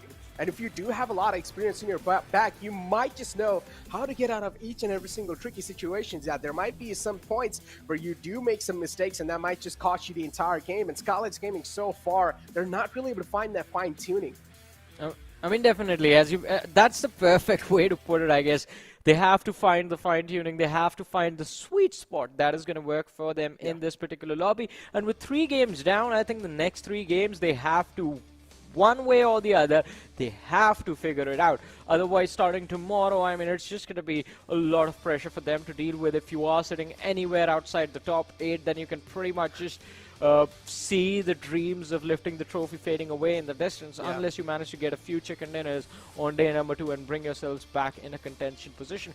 But hey, this time we're going to do something different. We're going to have a look at the team path to zone for this game, and that means we're going to be following 52X Rage Esports throughout their run in this particular map. And again, it was quite interesting because they always like to start from Stalba Kamishki and play extremely late. Look at that, the second circle forms, and then they move in towards Ruins. Playing with these late rotations, I mean, it is always going to be extremely risky in the later stages and the mid-game stages of the match. And the risk is of course, getting gate capped. But this is where everything changed. This is where all of a sudden, instead of playing to survive 52X Raids, they find themselves smack in the center of the circle. Yeah, and this is something that you really want as well, and especially if the zone as well is kind of favoring you, then 52X Rage won't really have a lot of problems in doing so. So they were able to navigate their way inside the next zones pretty well, and in the end too, 52X Rage, just with the sheer gun power, they were able to get that game in their hands easily. But one thing I'm trying to remember, they start in Stalbur Kamishki, and if I'm not wrong, in the past, that place used to belong to R3D, which is like an older R3 they used to drop in Stalbur Kamishki area. So I personally feel like, okay, so that's something that is really interesting, right? And I personally feel like rotating all the way from top right to bottom left, or almost the bottom left, or the complete left side of the map, it's quite a long way to go. And 52X Rage, they pulled it off pretty perfectly. And I feel like that's something that speaks volumes about this team. I mean, there's one thing that I've definitely noticed with this team in particular is within their strategies, I mean, their strategy is completely opposite of what the other teams are going to be thinking. You see the circle is away from you, you're going to think, all right, we need to move a little bit sooner than we would usually do, because we do have to cover up the distance and we have to make sure that we are safely able to find cover for ourselves. 52X Rage is like, nah, doubt. That's old school. That's the old strategies. We are the new players. We are the young guns. We have our own thing. They're like, all right, we'll play with the blue zone. The first blue zone and the second blue zone, you won't take a lot of damage. Just the boosters are going to keep you up. Second blue zone, maybe a few bandages are going to be needed, but you're still going to be pretty healthy. Third blue zone onwards is when you have to clearly think, all right, I have to move this much distance. It's going to take me whatever 10-15 seconds to do so. I'm going to take this much damage. Considering I'm in a fight, I might take a little bit of extra damage, so I have those smokes, I have those first aids ready to make sure I can push at least 100, 150, 200 meters. So you start making all those calculations. Fifth zone onwards, you're just like, yeah, no blue zone for me, I'm just going to avoid it entirely. So 52X Rage in those early stages are not afraid to take that extra bit of damage before they enter the circles. They are quite comfortable taking that blue zone chip damage, and I think that is the reason when no one expects a team to come enter the 4th circle late or the 5th circle late, 52X Rage Esports are already there. I mean, they are playing so late that you don't see them coming. And when they enter the circle, they don't make a noise at that time as well. They are playing for those placement points. As we can see, just 14 eliminations secured in the previous 3 matches. But they consistently get those placement points. And I think that is the most important thing for this team. So I think what in general you're trying to say is 52X Rage likes to take their game slow and methodical. And this is something that we do see quite rare teams doing so as well, and perfect and pulling it off so well too. And 52X Rage, they're able to pull it off so well. As I mentioned too, that was quite a long rotation for them to take it inside the zone, and they still made it pretty, I would say, flawlessly. A perfect rotation from that team. They're able to pull it off without any sort of troubles. And then you have the overall rankings in front of us, and 52X Rage are currently sitting right underneath the players of Seal. And this is something that speaks volumes about this team. As we do take a look at the latter half of the board, and Stalwart Esports are on 9th spot. Johnny, did you expect this or not? Definitely not. I mean, you're talking about Stalwart Esports on the 9th. Look at the IHC. They're sitting on the 12th position with 17 points. Who would have thought that is going to happen? Who would have thought teams like IHC, Deadeyes Guys, trained to kill, are not going to be able to make it into the top 10? But hey, again, still just day number 1. 3 matches down. We have 3 more matches remaining. So these teams do have a chance to redeem themselves. And talking about the upcoming matches, the next match, ladies and gentlemen, it is going to be played on the map of Erangel.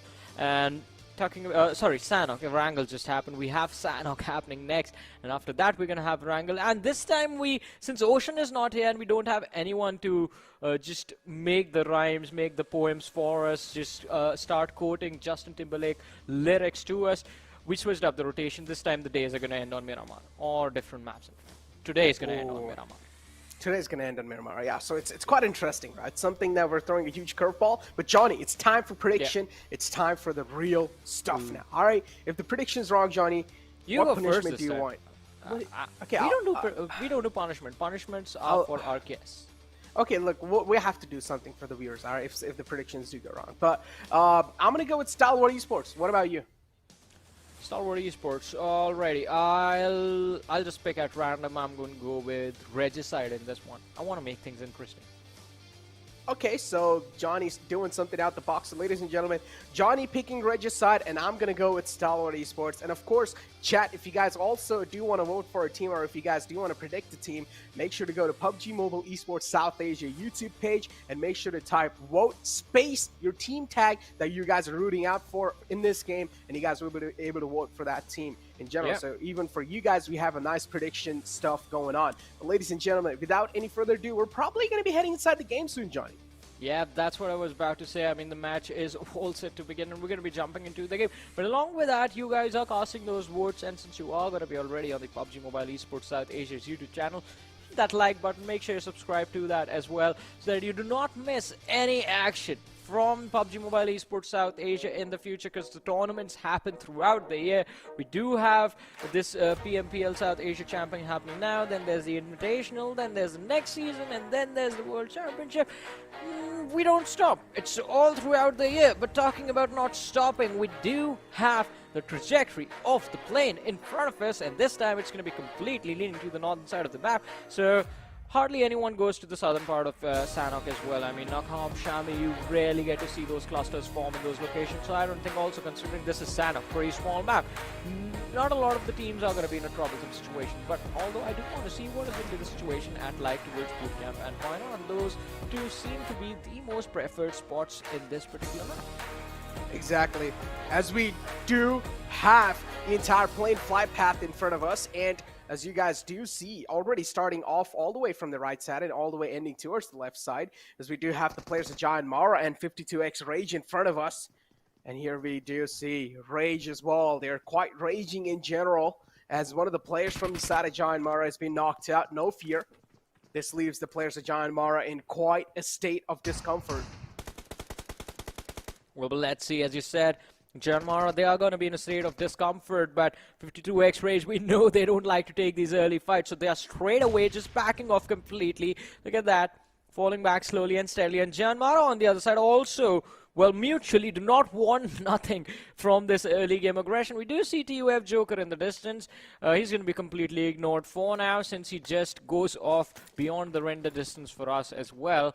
But over in this situation, I think the early fight for the control of Paradise Resort goes to JyanMaara, since 52X Rage just fall completely out of the compounds, and JyanMaara, they're going to be left with the entirety of Paradise Resort to themselves. But do they realize that this is the card that has been dealt to them? This is the freedom that has been given to them by the players of 52X Rage, because they are still sticking to the northern edges of the compounds.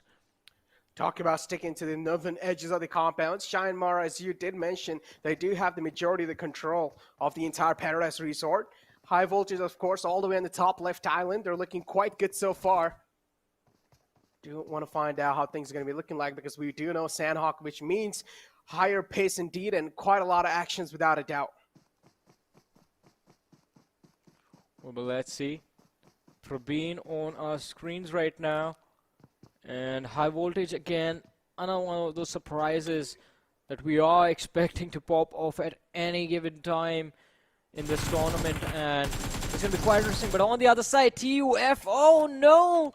I thought this man made it. I thought Joker was just going to stay alive for a long time, but unfortunately for him, he gets spotted out by the players of 52X Rage, knocks out faster, but Daku and Knight were there to, well, sort of trade their teammate, and they do retaliate quite nicely as well, just finishing off the lad completely in an instant. So that was the first elimination of the game.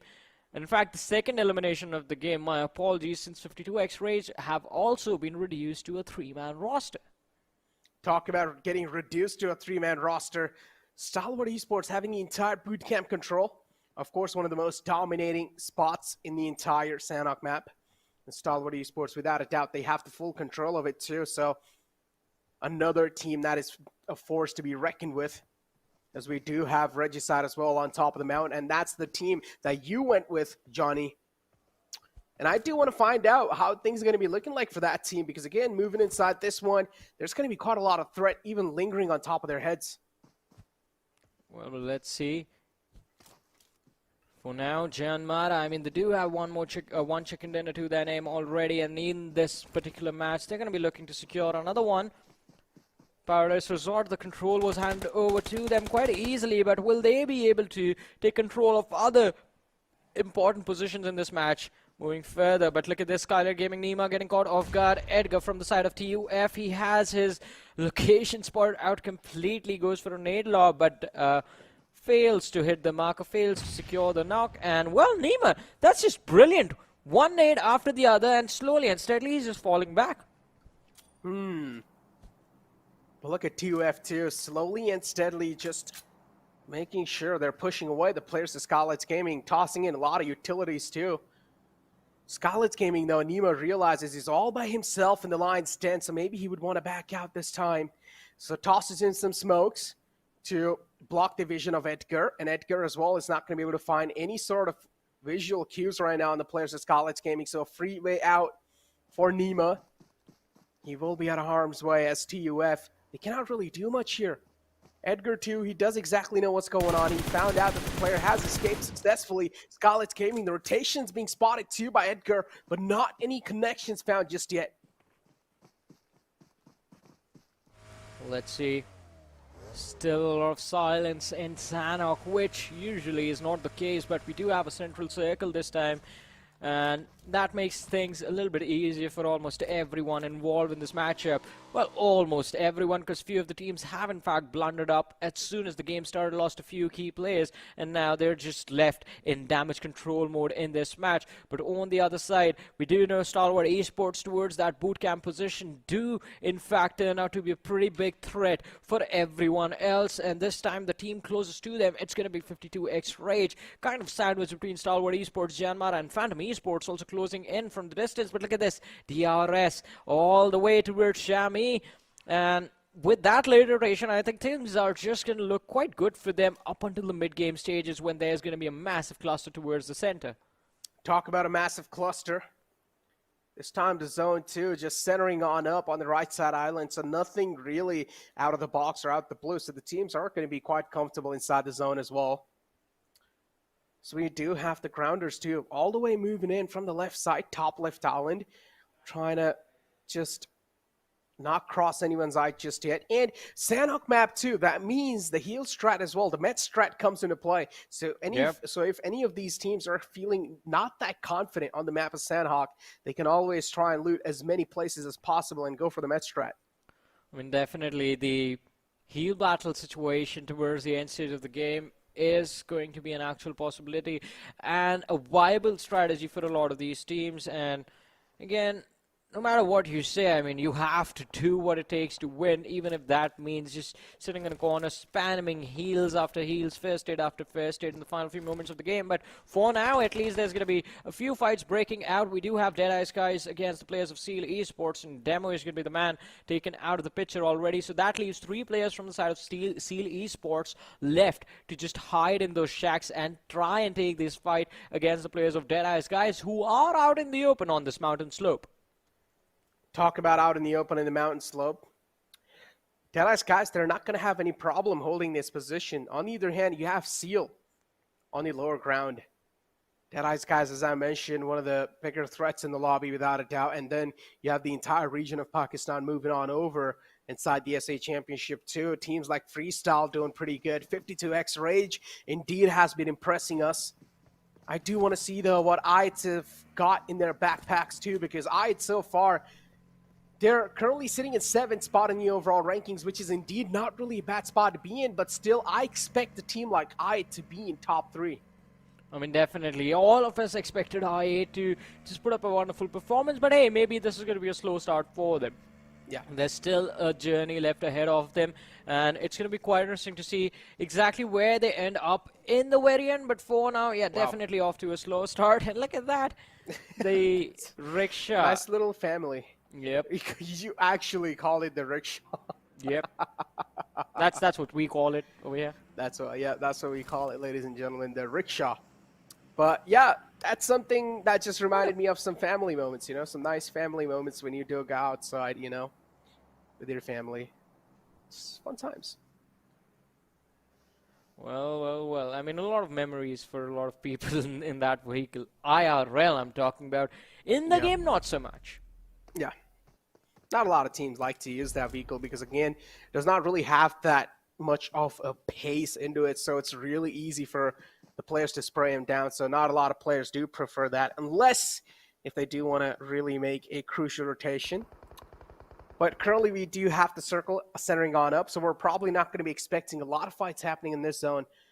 Things are taken pretty calmly by a lot of teams, as airdrop 2 is going to hit the deck, and this time it's going to be the AUG.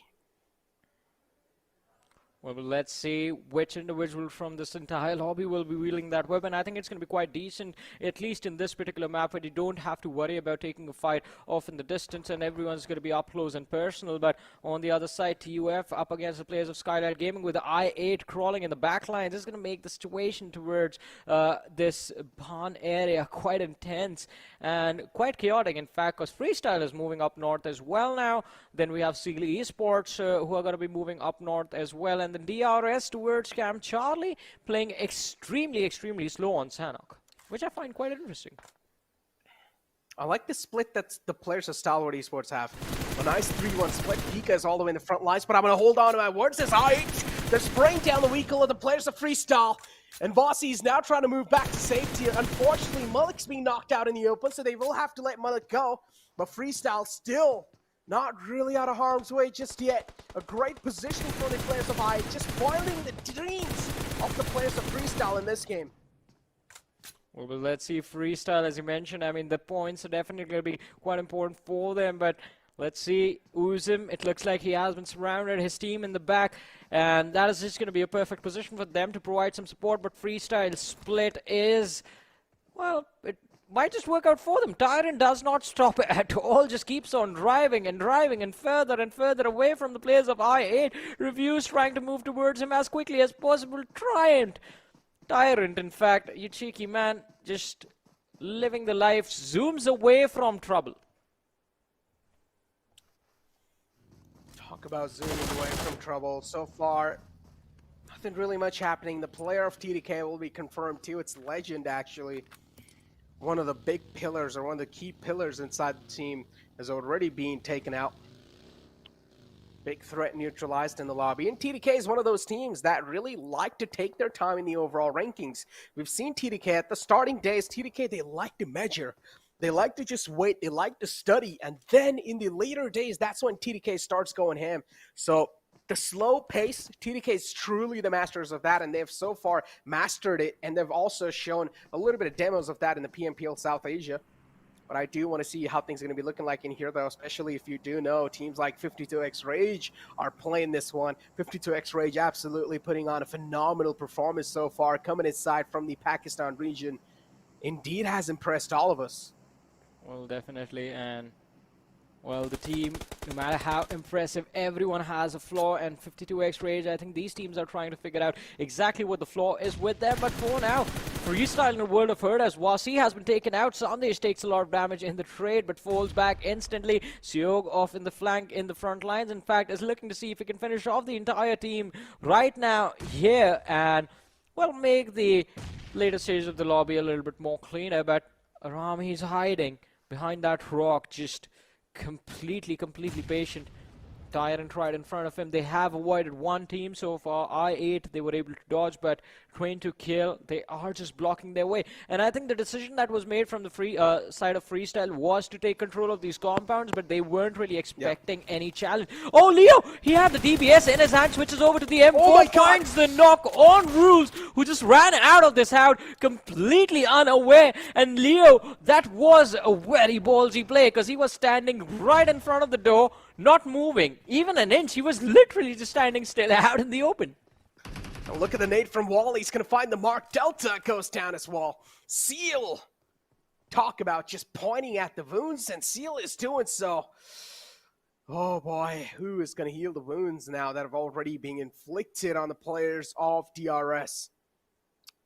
So he does go down, but still, you talk about Freestyle. For now, this is a complete stalemate situation that is in front of us between the players of TDK. At this point in time, teams are just waiting for the next circle shift to hit the deck, and as soon as it does, this time it's going to shift a little bit on the left side. That means Stalwart Esports might just find themselves in the lucky shoes. Well, definitely, and let's see how lucky they are going to be, though, because it's still not going to be easy for them to secure the winner chicken dinner. But hey, let's look at this. So the audience's prediction right now for this game is Phantom Esports. 36% of the audience has voted for Phantom Esports. 29% of our viewers have gone for Deadeyes Guys. And well, on the other side, I8 on our screens. 8% of you are supporting I8. They seem to have taken down one of the players from the side of Skylightz Gaming and are looking to go for a push now. That's quite interesting. You take a look at 52X Rage as well, considering they won that previous game. Still, not a lot of audience actually going with 52X Rage, and that's quite interesting, right? I personally thought after that win, they might just have grabbed a lot of eyes. But hey, let me tell you what, 52X Rage has created a space for themselves in my heart personally. And I am loving the way these teams are playing currently. Now I'm just waiting for the big Goliaths like I8 to step things up, and I'm pretty sure as soon as they do wake up, as soon as the beasts are awakened, every single player in the lobby will hear the impact. Well, definitely, and the impact, as you said, it's going to be heard by every single one, but will it be in this match or will it be in a later game? That's what we're waiting for, to see exactly when the noise is going to be made, but for now, at least, everyone is just being extremely careful. 15-minute marker is there on the match, on the clock, and still all 16 teams, 54 players surviving in this game. I8 looking quite solid. They have managed to secure a few knocks here and there, but the eliminations are still not quite clear. They only have one elimination point till now. And a few moments earlier, we did see them engage on the players of Skylightz Gaming, but Skylightz Gaming have gotten away safely with all 4 players still alive. Talk about going safely with all 4 players, I8. Again, they were able to kick things off pretty well in this game. Already do have 1 elimination point on the board in this game. We did see them taking out one of the players from Freestyles, unfortunately. Not really a start that Freestyle wanted, but it's something they can try and work with. Regicide on top of our screens, and we have TUF right underneath them. And this is literally the Pakistan teams just colliding against each other. And this is something that's not going to be good for the region. Well, I mean, they are worried about themselves at this point right now, in fact, because winning the game, you are just thinking about your team and your teammates. And on the other side, as you said, the teams from Pakistan, while they collide, JyanMaara, they do have a perfect angle set to collect all of this information, but they have to time this assault perfectly. Wait for the teams to start fighting. As soon as, well, you see players going down from either sides, that's when you jump in. But in the middle, there's that X factor from the side of Freestyle. The last player remaining, Tyrant, he's hiding in the middle of nowhere, but on the other end, I8 see Alex with the nade being lobbed towards Mr. Black from the grounders. The nade does connect. Damage was dished out. Another one lobbed in the same direction, and Alex finds the opening. The knock is going to be secured, but the trade is going to be there from the side of the grounders. Now Sensei is going to be traded out. Advantage to the players of I8C. Zeol, he's going to try and go for a revive and hope he does not get pushed upon, while IC goes for a push of his own to try and wrap up and secure these eliminations, secure these finishes as quickly as possible, and give no opportunity to the players of the grounders to recover as a 4-man roster. Talk about recovering as a 4-man roster. Alex gets slapped down as well. One of the rookies from the side of IC, and he's able to prove himself quite well too in that roster. He's able to gel up with not a lot of time. But we do see the players of Regicide. Your pick, Johnny. And they already have 1 man knocked out under themselves. Insane goes down, and that's something that Regicide isn't really looking out for. Mafia Ninja gets spotted out too. Edgar was not really able to get a glimpse of him, but it finally does. And as soon as he does, he's going to cut off his lifeline. Well, but let's see. Mafia Ninja, just a few pixels separating him and an exit from this matchup. Oh, the feet were spotted out. He's out in the open for a few more seconds. No, he's on the other side now. Edgar, he's just going to miss the opportunity completely. But look at this. The push from I8C is there. And, well, just the last player surviving from the side of the grounders. Godless, just being an absolute god, going for the push behind. The Rock is going to jump on top. The shots from the UMP doing the job. And, well, that's the finish. The grounders have been eliminated. In fact, are the first team to be wiped out completely from this matchup. Who's going to be the next? We're about to find out, as the numbers from the side of T2K are also going to be reduced. They are down to a 2-man roster in this matchup, and I8, they're doing a pretty phenomenal job, but the trades are coming in from either side. I8 have one of their players knocked out as well. What just happened to Skylightz Gaming? They just run for the revive and get another one knocked out. Exactly, just running out in the open. Unfortunately, in the spam of the smoke, TUF, they were able to connect some nice, crucial shots. Another man from the side of Skylightz Gaming just goes down, and this is not an opening, or this is not a start that Skylightz Gaming were indeed looking out for. Look at Skylightz Gaming. They're also getting eliminated by the Wall of Death, and we do know on the map of Sanhok, the zone is a bit too cruel, so you'll have to respect the zone as much as possible. TUF2 is going to be right there. But again, as I mentioned, if things do go south for your team, you can always just rely back on those med strats, as Ayat as well now finally just chiming up in the kill feed. And Stalwart Esports too are able to just inflict some pain and hurt on the players of High Voltage. Seeing a lot of fights happen indeed, but for now it's a little stalemate between the players of I8 and T2K. Let's see, I8, as you mentioned, I mean T2K, they are not looking too solid, just one player remaining, I8. They do have the advantage, but Crypto, not enough HP. Oh, Seogi's been poured out. The spray from the UMP, it connects, and finally, there's the exit, but I8 Blade is on the other side, is going to be taken out by AJ from the side of Skylightz Gaming. It's all these teams with just few 1-1 individual each remaining, and they're all fighting amongst each other, which is not going to work out for any of them. But TUF, look at this push against the players of Regicide. Thor barely surviving, and we do have Nocto on top of this rock, finding the knocks. Just one player remaining from the side of TUF. Nocto is going to have to heal up. One more knocked out from the red. JyanMaara, they are here, and they are here to capitalize on this situation. T2K, they are going to lose on their players. Well, TUF are going to lose out on their players, and Regicide loses out on two of their own. Now, the last player surviving from the side of Regicide is just going to be happy that he did not take any hits on himself, and is still going to be healthy enough to survive for his team and secure those placement points in the later stage of the match. It was actually JyanMaara just third-partying the entire frame, knocking on the doors of Regicide, and that's something Regicide did not really expect, so they got caught off guard. Freestyle Tyrant's currently outside the zone, and he's also taking a lot of damage on himself, but now he also wants to go for the confirmation. He smells the blood. He wants the elimination point in his pockets too. But Gunner's quite out in the open. He's taken down quite low too. Playzone as well as inflicting a lot of pain and hurt. This time the Playzone's not going to be blessed, or not going to be blessing any sort of players again, and Tyrant just peeks out and instantly cuts off the lifeline. There you go, the Playzone as well as being quite cruel to a lot of teams. Stalwart Esports as well against the players of High Voltage. This fight's been going on for quite a long time.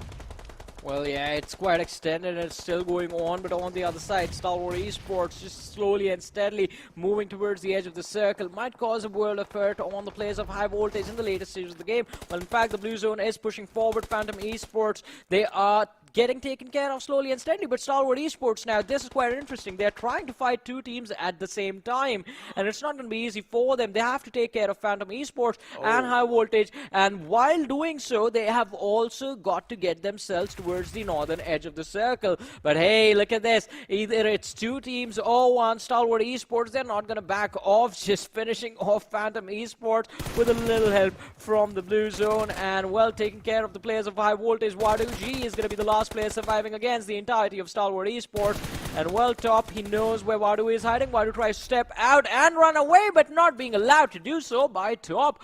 8 eliminations secured by the players of Stalwart Esports from that one fight. Or two fights. Circle 2 is being so cruel and so mean to these teams, man. It just moves out in the open in no man's land. That means teams like DRS as well, they're going to be pushed out of their comfort spot soon. Stalwart Esports 2 will need to just try and travel on that downhill. They will need to try and navigate their way inside safely. But it's going to be quite tough to even call it safe at that point, because to find that safe route for yourself, you'll need a lot of utilities, which is smoke grenades. And if you do have some smokes, you will need to try and utilize it all right now. This is the right moment to use all of those. But look at the snake from JyanMaara. The man is waiting for the right opportunity to strike. And as soon as he finds one, that's going to open up a lot of opportunities indeed. That's going to open up a huge window. And Susan now just punch boosting his way on in, trying to move around, making sure that the players of Stalwart Esports are not really going to hear him. But maybe a little glimpse is going to be more than enough. And finally he fires Susan. He's also taking a lot of damage from the zone, and he will eventually fall down. Well, finally taking care of JyanMaara. They're going to be out of this match now. down to the top 5 teams remaining in this game. 9 players still alive. Stalwart Esports, they're going to be there up against DRS and Deadeyes Guys. Now, Deadeyes Guys have been spotted out top, taking a few shots as well. Shifu is going to be knocked out. Last 2 players remaining, trying to run away from the blue, but from the flank, DRS putting up a lot of pressure on the last 2 remaining players from the side of Stalwart Esports. Pika is going to be taken extremely low as well. Oh, Chari! Just a few pixels to the right, and it would have been a different story. Sorry, towards the left, and we would have seen a different story. But Pika going for the secure on that elimination point. True Love making a run for the slope out in the open. Has to worry about the players of DRS, but hey, he finds his way towards the center of the circle, and he's the only one there right now. Stalwart Esports and DRS, they will have to take a fight before they try and find an entry towards this spot. Behind the rock, the players pinned down. A nade being lobbed in their direction might just be the thing that takes him out, but a rotation at the right nick of time protects them from that happening. And the Molotov in return to the players of DE. In fact, the player of DE not really accomplishing much for the players of Stalwart. And look at that, the nade's gonna crawl right next to the player Deadeyes Guys. True Love gets taken out, top 2 teams alive. Stalwart Esports versus DRS, and Stalwart Esports currently in the prime spot as well. I called it. Stalwart Esports are gonna take this, and they do. Look at that, look at them. They're just looking so stylish, and they're indeed looking happy, finally able to get a chicken dinner in their hands. Stalwart Esports proving that they are still in the game, and they're not gonna be counted out anytime soon. Well, definitely. They are still in the game, and they're still in the run for the trophy. Jumping up to the 2nd position after this particular match. An impressive run from Stalwart Esports, and this game from the get-go was said to be theirs. The circle right on top of them being uncontested, well, almost uncontested in the earliest of the match towards boot camp. And well, the story of success, if you give them the pen, Stalwart Esports, they're going to run away and write an entire book with it, not just one small story. But on the other side now, the consistency is going to be required from there. They have brought themselves in a position from where if in the last 2 matches they even managed to convert just 1 more tomorrow, they're going to have a head start against the rest of the teams. And we all know, if Stalwart Esports, they start getting too comfortable in situations, then it is going to be very tough to pull them out of their comfort zone and put them in some trouble. Oh man, I mean, Stalwart Esports is one of those teams that really thrives on momentum, and I feel like now they've found the momentum that they're looking for, so we're probably going to be seeing a lot of Stalwart Esports games, which are probably being dominated by them. So, again, it's going to be quite tough. But then again, if you take a look at some of the Pakistani teams, they've been pretty dominating too. But we also got a little call from the Puppet Master, so it's time for us to throw to a short little break. But don't go anywhere. We'll be right back.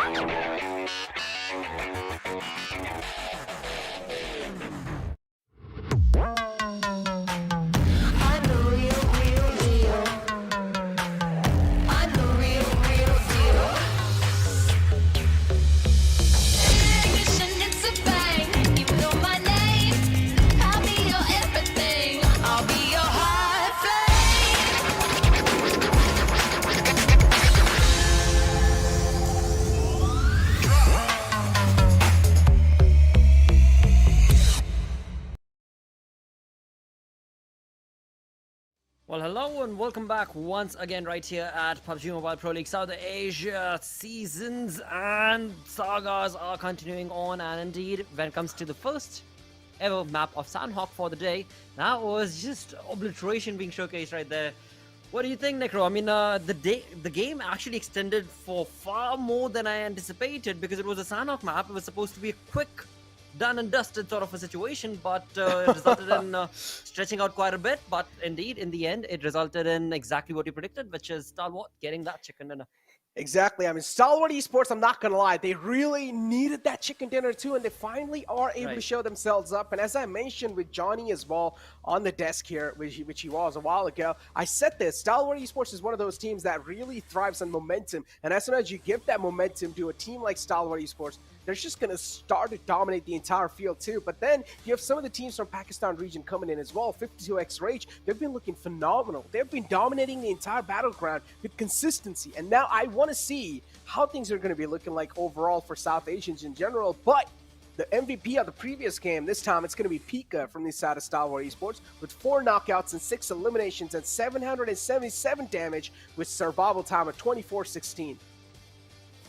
Again, dude, when it comes to the way the side of Stalwart Esports played this game, this was just absolutely going to be theirs for the taking, and of course that's exactly what they capitalized upon, and in doing so, we did see that Mongolian domination being showcased on this map of Sanhok this time around for 4th game of the day. But hey, we've still got 2 more games remaining, and again, when it comes down to the way the entire storyboard is being created right now, there's a lot of ups and downs taking place, but that consistency is what will be the key. And another thing to bring up is also what Johnny had stated as the day started, which was day number 1 is the most crucial one, because day 1 is how you set your pace up.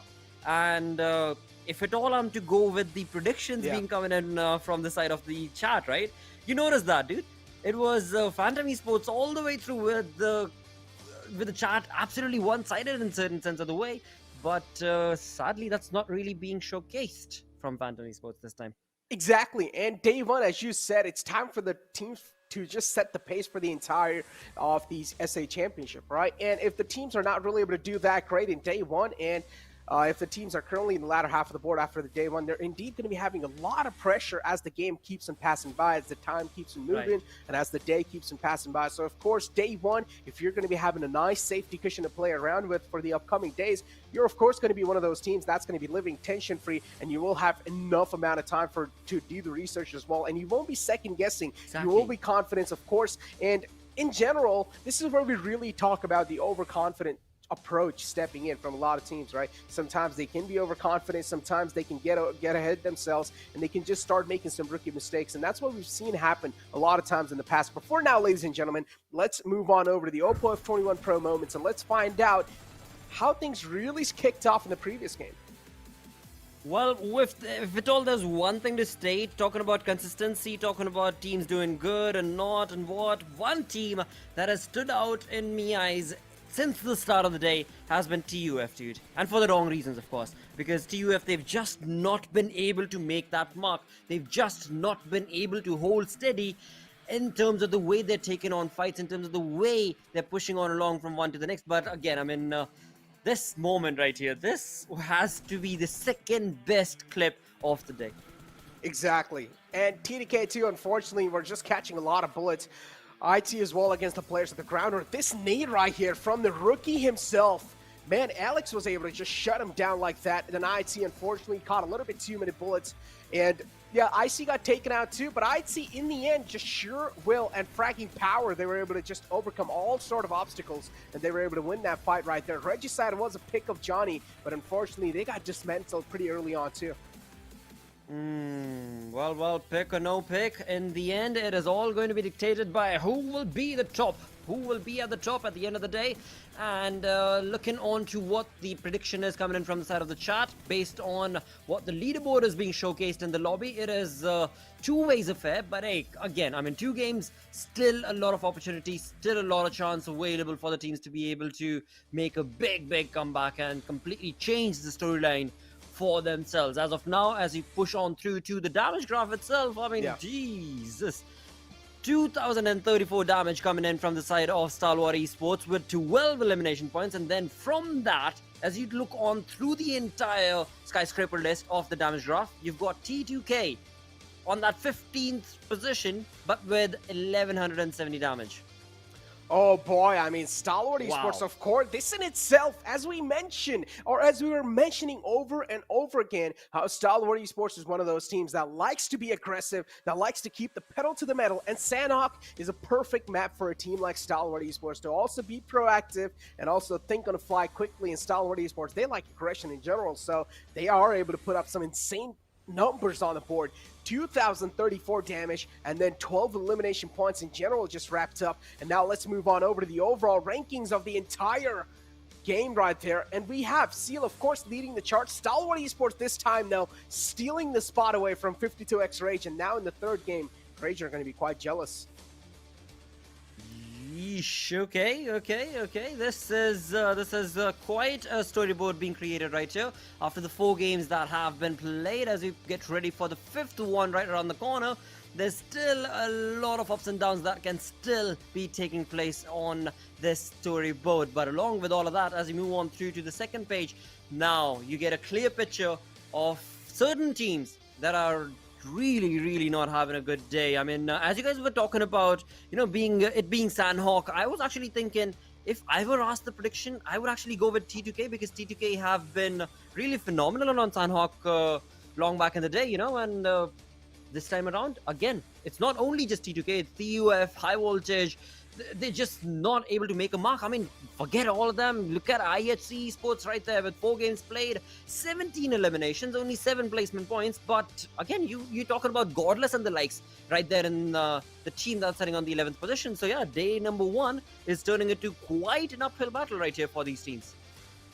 I mean, IHC, of course, is one of those teams that we all have been eyeing out for. One of the Mongolian teams, actually. And Mongolian region in general has been impressing us throughout the entire time. So this is something that we do not indeed expect from teams like IHC. Right. But I'm pretty sure it's just the first day. Maybe IHC, they're struggling a bit over here and there, because as we do know, there are some of the new teams coming in from the Pakistan region too. So there might just be some chances where IHC might just be caught off guard. We don't exactly know what the problems are going on inside the team though. But hey, what I'm excited for is the upcoming game. And this is something, Blotter, I'm pretty sure even you are going to be looking out for, because this is the Erangel game. Back to the roots. Erangel, one of the most OG maps indeed, and every single team and player is just familiar with this map. Now, what we're going to be eyeing out for is the zone going to be playing some evil games or not. Well, that's for sure. That is 100% for sure, 200% for sure. Because again, you talk about the zones today, I'm loving it, dude. From one map to the next, every single time we've spoken about or looked at the zone, it's been absolutely ludicrous, and nobody would have anticipated day number 1. But hey, that is what it is going to be like. Because again, you've got a total of 4 days, and that first day of that 4-day affair is almost coming to an end, with this being the second last game of the day. So yeah, let's just push on along. Let's have the question asked right off the bat, dude, which is going to be, which team are you going to be predicting? I mean, you've already spoken about the map, but where do you think are we looking at when it comes to the team pushing up on top, or maybe even getting chicken dinner? I mean, it's entirely up to you. What do you want to predict? The zone, the rotation, whatever. The prediction I'm going to go with, my team has to be this time. I'm going to go with something completely different. I'm going to go with I8, because I feel like so far they've been struggling, so now it's their time to step things up.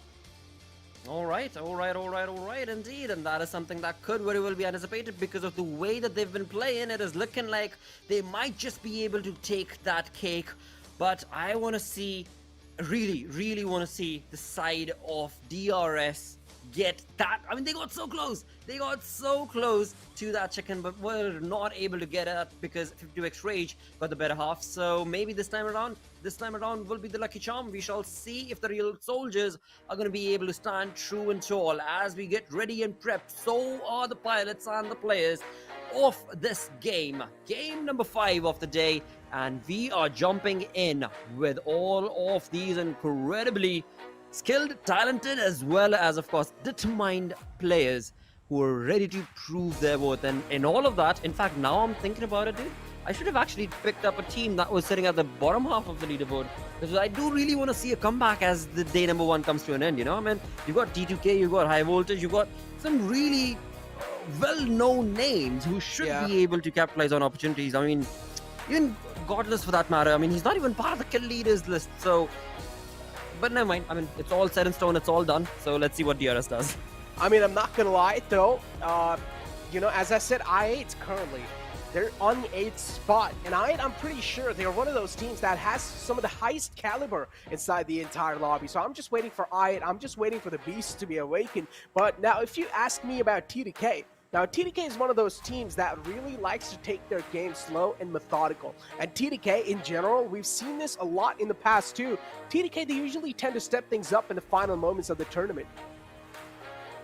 That is true. That is true, of course. But that was a different TDK now that I'm thinking about it, as we did have a little bit of, or not a little, actually quite a lot of those change-ups that did take place in their lineup, right? So that also does bring in a different approach to the way that the play can be anticipated from the side of that team. But hey, nothing taken away from their side or their opponents for that matter, because you've got so many big names that are sitting on that second page of the leaderboard, and especially on the bottom half of the leaderboard right now. Once again, Seal Esports tries to take on another go at the team of I8. They have gone down to the military base again and again. We've seen that time and time again. I love that spot. But hey, this time around, Seal Esports in this lobby are wanting to really make it a mark, and kind of confused as to what exactly is Wally and Baron up to, because they were not moving around. They were not interested in looting around. They were just sitting there like ducks, waiting to see what I8 is going to be bringing into the table, maybe waiting to have some audio cues. As of now, we've got reviews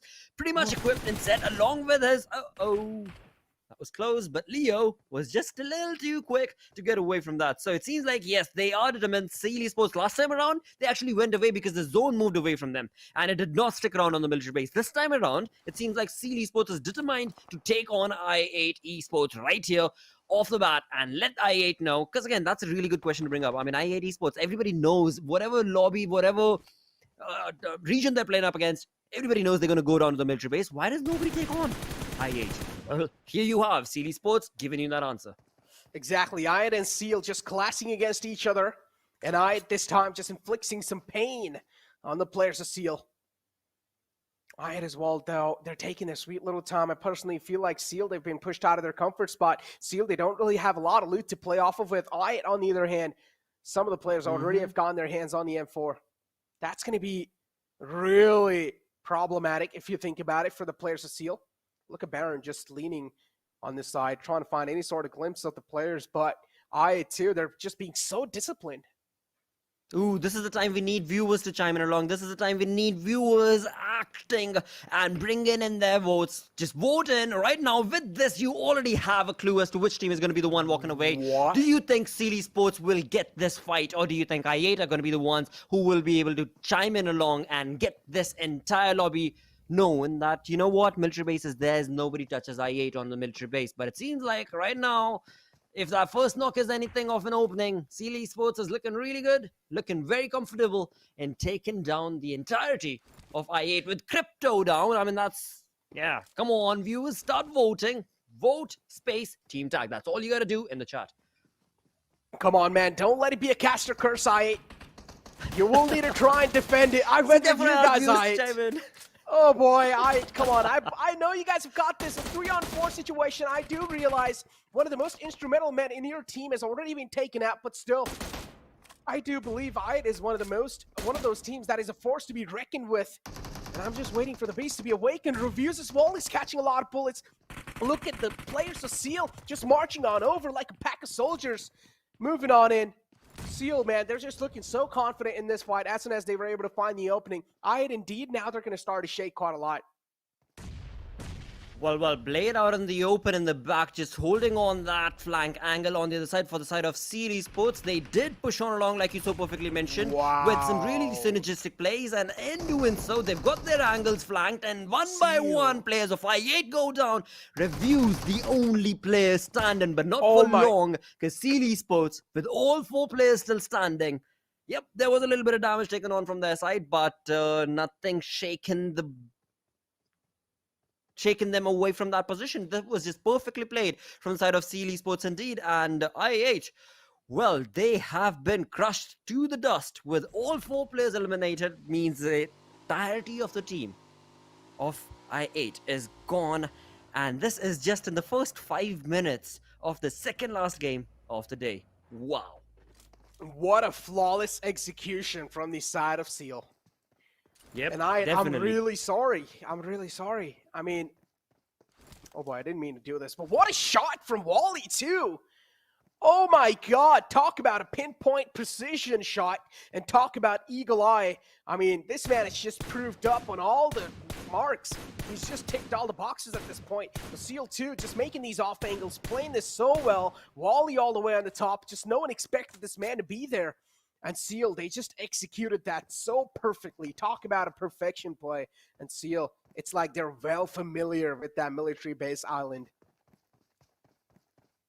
That is so true indeed. But on the other front of the map, of the fight itself, we've got the side of Team TUF, who I've been saying again and again, are not having a good day. But right now, looking at the way Team TUF, not only right now, just a few minutes ago as well, they were trying to take on shots against another team that was making rotation. And hey, we've got the team on front in our screens that has been picked up by the chat. That, of course, needs to really start delivering a lot more than they have. Nothing taken against the side of Phantom because they have had a recent decent run. In fact, starting off the first game itself on Erangel, we saw them being in the top 3 where JyanMaara got the chicken dinner. So Phantom Esports have been part of the top 3 to the top 5, but yeah, to really stand out, to really showcase it to the crowd, they need to get a chicken dinner, simple as that. Exactly, and as we also did see a little bit of graphic on the bottom left side, ladies and gentlemen, we have to complete those milestones. And if we do, the first milestone is going to be starting all the way from 50k viewership. If we do reach the 50k viewership mark, we're of course going to be giving some nice in-game cosmetic, some nice in-game suits. And then if we do move on over to 75k, some a little bit more viewer rewards for you guys. And keep this in mind, all these rewards are permanent, so these rewards are going to be staying with you forever. And then you have another reward at the 100k live watching. That is another milestone. That is the final milestone. If you guys do hit it, then we'll be giving away some nice shirts in game. And again, as I mentioned, those are going to be free permanent outfits. So make sure to tune inside PUBG Mobile South Asia YouTube channel, and you guys will be able to find over there. Another little thing for you guys here we've done this time is predict who will win this game. Go to PUBG Mobile South Asia YouTube channel and make sure to vote, space your team tag that you guys are voting for, and make sure to just vote for your favorite teams, because I'm pretty sure currently in the lobby, the latter half of the board definitely needs all your prayers. Well, they do. They so most certainly do. As we look on through to JyanMaara's Night YT, making a rotation along with his teams towards a compound that has already been taken over by the side of T2K. Yog keeping a very close, keen eye towards all the auditory cues that he's getting as of now. JyanMaara are still keeping it safe, staying it very, very low-key paced, but it seems like not going to be allowed at all, even though they might have had a really good setup, even though they might have had 2 players set up at the back for a flank. It is just not going to be allowed, because Yog from the side of T2K is just going to be clearly delivering some burst damage to the players of JyanMaara and letting them know that's all right, mate, that's as close as you possibly are going to get. On the other front of the map altogether itself, we've got the zone slowly but surely moving quite far away and further away to the northern side. As we look on through to that, we also did see 52x Rage finally making a rotation, as they do love to stick into the blues. But looking through to the center of the zone, we do have Phantom, if I'm not wrong, in the yellow. So there is an opening, there is a chance, there is a possibility for Phantom Esports to maybe be able to capitalize on the situation, but we'll come back to that. Exactly, as fights happening outside the zone too. These teams will need to try and move on in. Freestyle is just wrapping up these bodies at this point. A lot of elimination points wrapped up for Freestyle. 3 elimination points already. Freestyle, they're looking pretty dominant so far. As Seal, they're right underneath right there. It's the final man too, or no, it's still 2 players are up for Seal. Scratch that, Baron's the only man alive inside the water lines. And Malik is just all the way on the top trying to find the final man. He's trying to find the final fish in the water. But if the fish is given a lifeline, I'm pretty sure the fish is going to be turning into a shark soon. What lifeline? There ain't none. There ain't any. That's it. That's done. That's dusted. But look at the determination coming in from the side of Freestyle indeed. They're like, you know what? Either it be the last fish in the sea, I'm going to get it. I'm not going to go down to the blues. I'm not going to go down to any of this, because I need that point. I need that defeat point. But, all right, I guess they have finally made a decision to walk away from that fishing expedition that they were stuck in. But it seems not Malik, though. Not Malik. He's still too very keen to maybe try and have one final last look at that. Oh, God, no. Okay, now, you know what? Seal Baron definitely has an option. He has an opportunity. He has a possibility if he gets to the edge, and because he's got a vehicle there. Again, though, it is going to be very, very difficult. But there is still a hope and possibility for him to be able to maybe make it into the zone. But who does not have the possibility or the likes of making it? It's going to be 52x Rage's player, as he has been brought down thanks to Mafia Ninja. And look at Mafia Ninja just tapping away with the M16A4.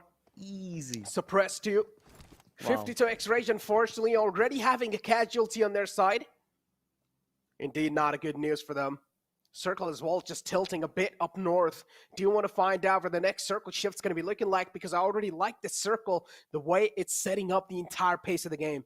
True. Very, very true indeed. I mean, this has definitely put a bit of diabolical terms in terms of the way the teams have approached the zone to be. And especially this being just day number 1, dude. This is just unbelievable what the PUBG gods are doing to the entirety of the lobby. And as we progress on from day 1 towards day 2, 3, and 4, I wonder what sort of curveballs are going to be thrown based on the zone rotations itself from these teams. But right now, as we push on, we still are looking at, of course, the 15 teams still surviving. Along with that, the free permanent reward that Necro spoke about is right there on your screens. And to be a part of that, help us out, help you. Simple as that. You get us to a milestone, you get rewarded in return. You get us another milestone, you get rewarded in return. And all in all, it is going to be that much more wonderful for you. So please do go ahead and share the stream, share the love, and get your friends and fans included in all of this action, because this is some high octane action that's taken place from one game to the next, one map to the other, especially once again based on the zones. But right now it's going to be IHC's Yol, who's trying to make a rotation through the shooting range, but it seems like he's not going to be allowed to do so. And once again, looking at the zone, Necro, I mean, dude, you were so on point based on the way the zone is playing curveballs. It is really the one that is making this game play out. It's not the teams. I mean, the teams are just they're just slaves to what the zone is going to be asking them to do.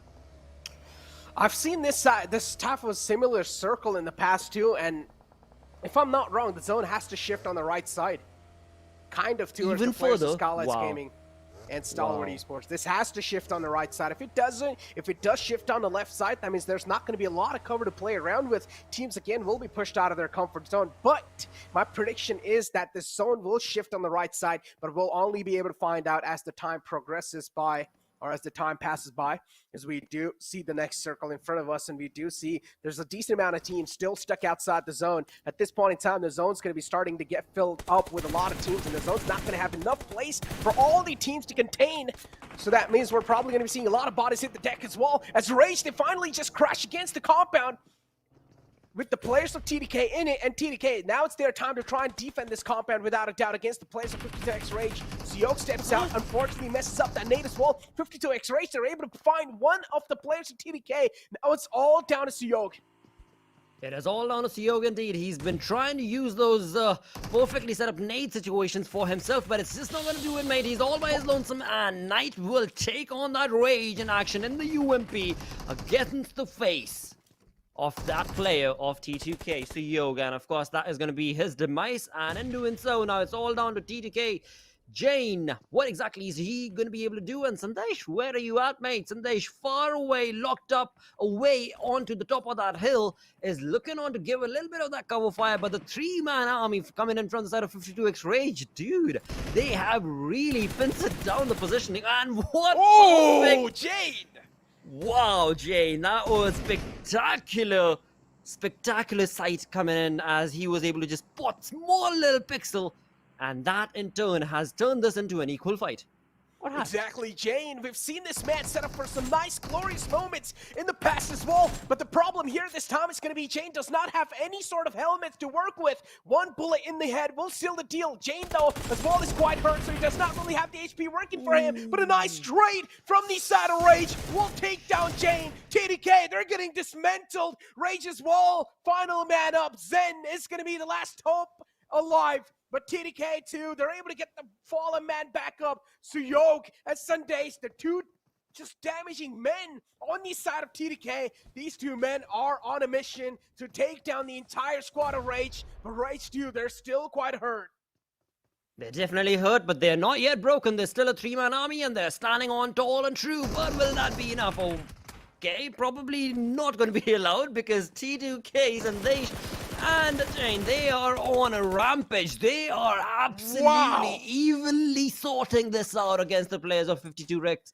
And as they do, the rage on point from T2K has just completely stopped 52X rage in the track. And Sandesh and CEO, the two legendary players from T2K, have been able to stop that team in the tracks, and not only that, but eliminate them from the entire lobby, thus remaining of 14 teams, 17 minutes in, and IHC chime in along, and that's going to be none other than Godless with its Scarel stopping the Grounders rotation as one by one Mac and the others are going to drop down to his knees. But looking on to the kill feed, JyanMaara seems to have a little bit of a shot against the players of IHC, as IHC are out in the open, and right behind above them is going to be the players of JyanMaara indeed. And JyanMaara were able to get a knock, but it seems like the defeat point has not been confirmed yet for them. What we're really seeing here is that Seal, unfortunately, they just have one less man alive. Mullik too, getting ticked off by the play zone. But unfortunately, Mullik now is going to get charged on by the players. DUF, Freestyle. Another challenger approaching. How is he going to try to take care of this one this time? Two players, Mullik, the solo man, survival between the pack of the entire Wolves of TUF. TUF looking to just snatch him away, and they will. And eventually, the player of Freestyle will fall prey to TUF. TUF just putting the final nail in the coffin. And that's going to be another player just taking an exit from the lobby. Phantom 2, they're down to 2 men alive. Well, TUF, they definitely needed these points, and they have fought hard and proud to be able to work towards them, and they have successfully gotten that. But that success hopefully is not going to be short-lived, as the game will progress on along with 12 teams still remaining right here, 18 minutes into the game. IHC have really been showcasing a lot of wonderful plays, but is that going to be enough? Because they're a 3-man squad.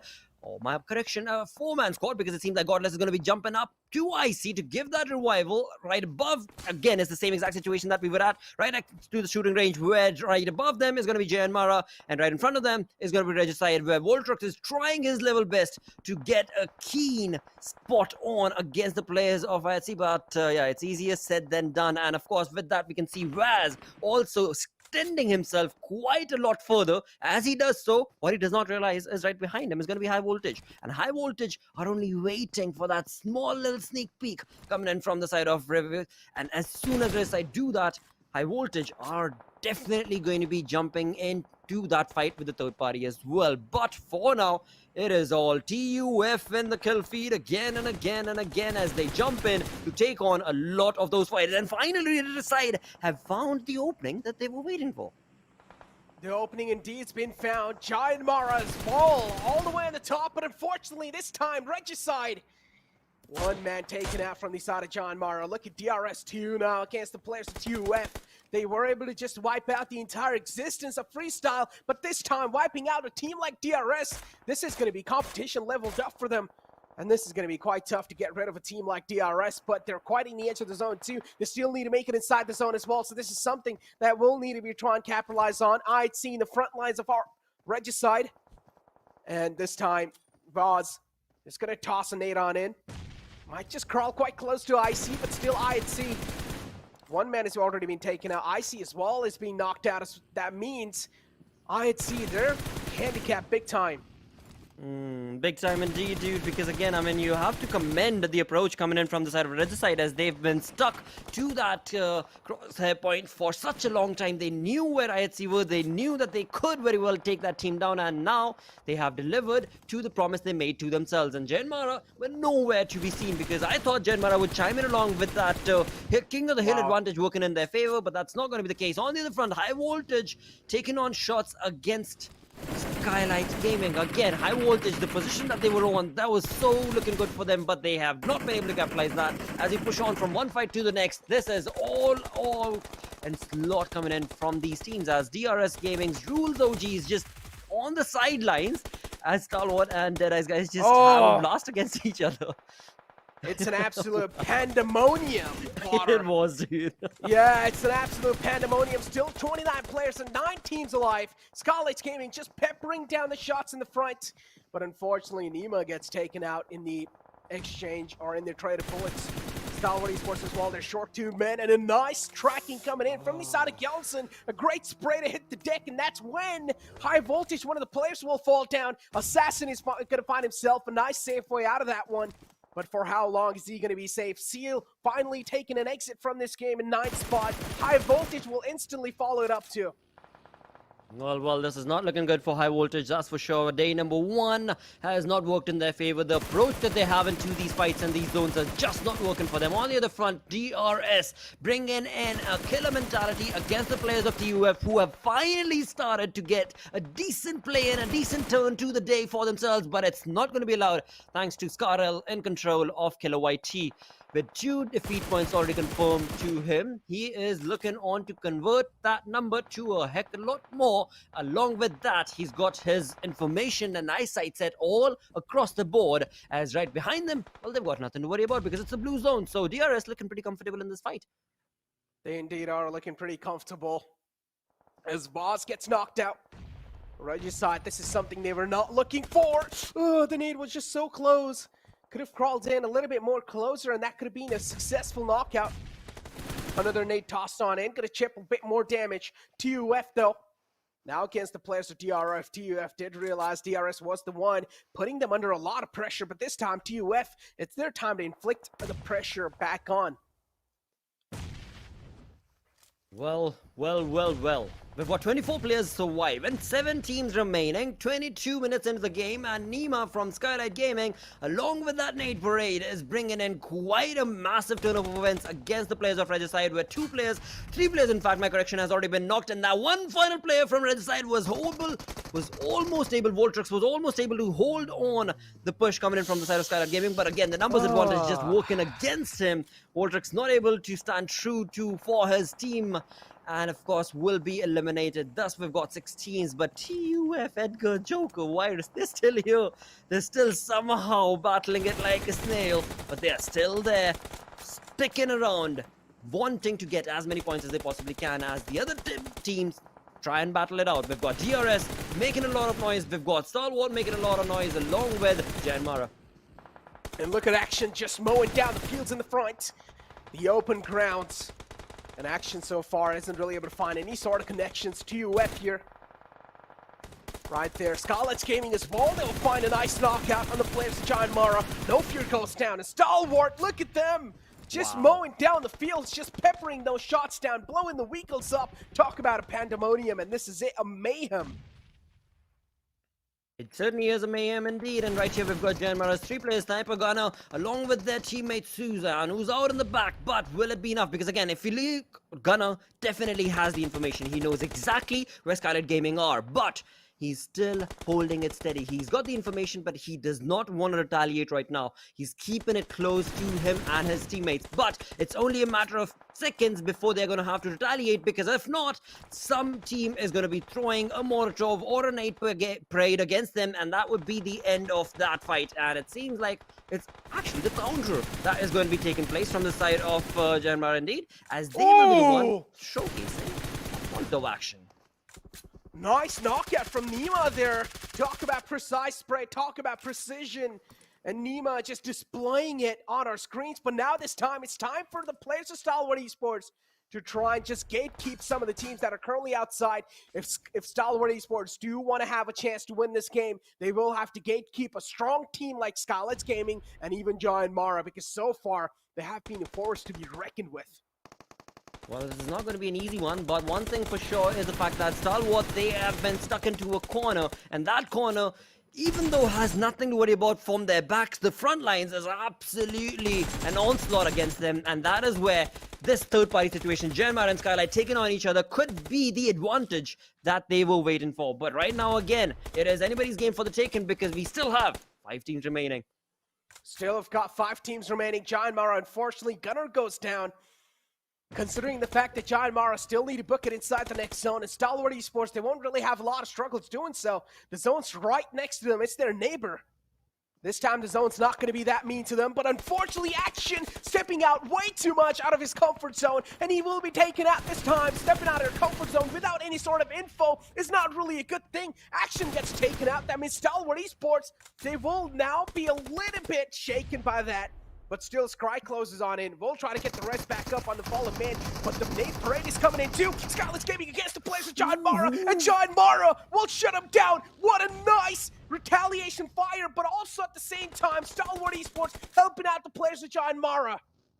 That was perfect play coming in from Stalwart, but look at all of that onslaught that has resulted in the X Factor now going in favor of Team TUF indeed, and they are so close. They're so close right next to the placement of Stalwart Esports. They just need to be so very sneaky, just a few more seconds more, and that could be the end and demise that they were waiting to bring onto the face of Stalwart as they have tried to deliver that onslaught. Virus has taken on the shots, but dude, I guess you were a bit too quick because you've given away your information. As soon as you did, the side of Stalwart is not going to be so nice to you, but it seems like they're still interested in a completely third-party situation, and as they do, Team TUF...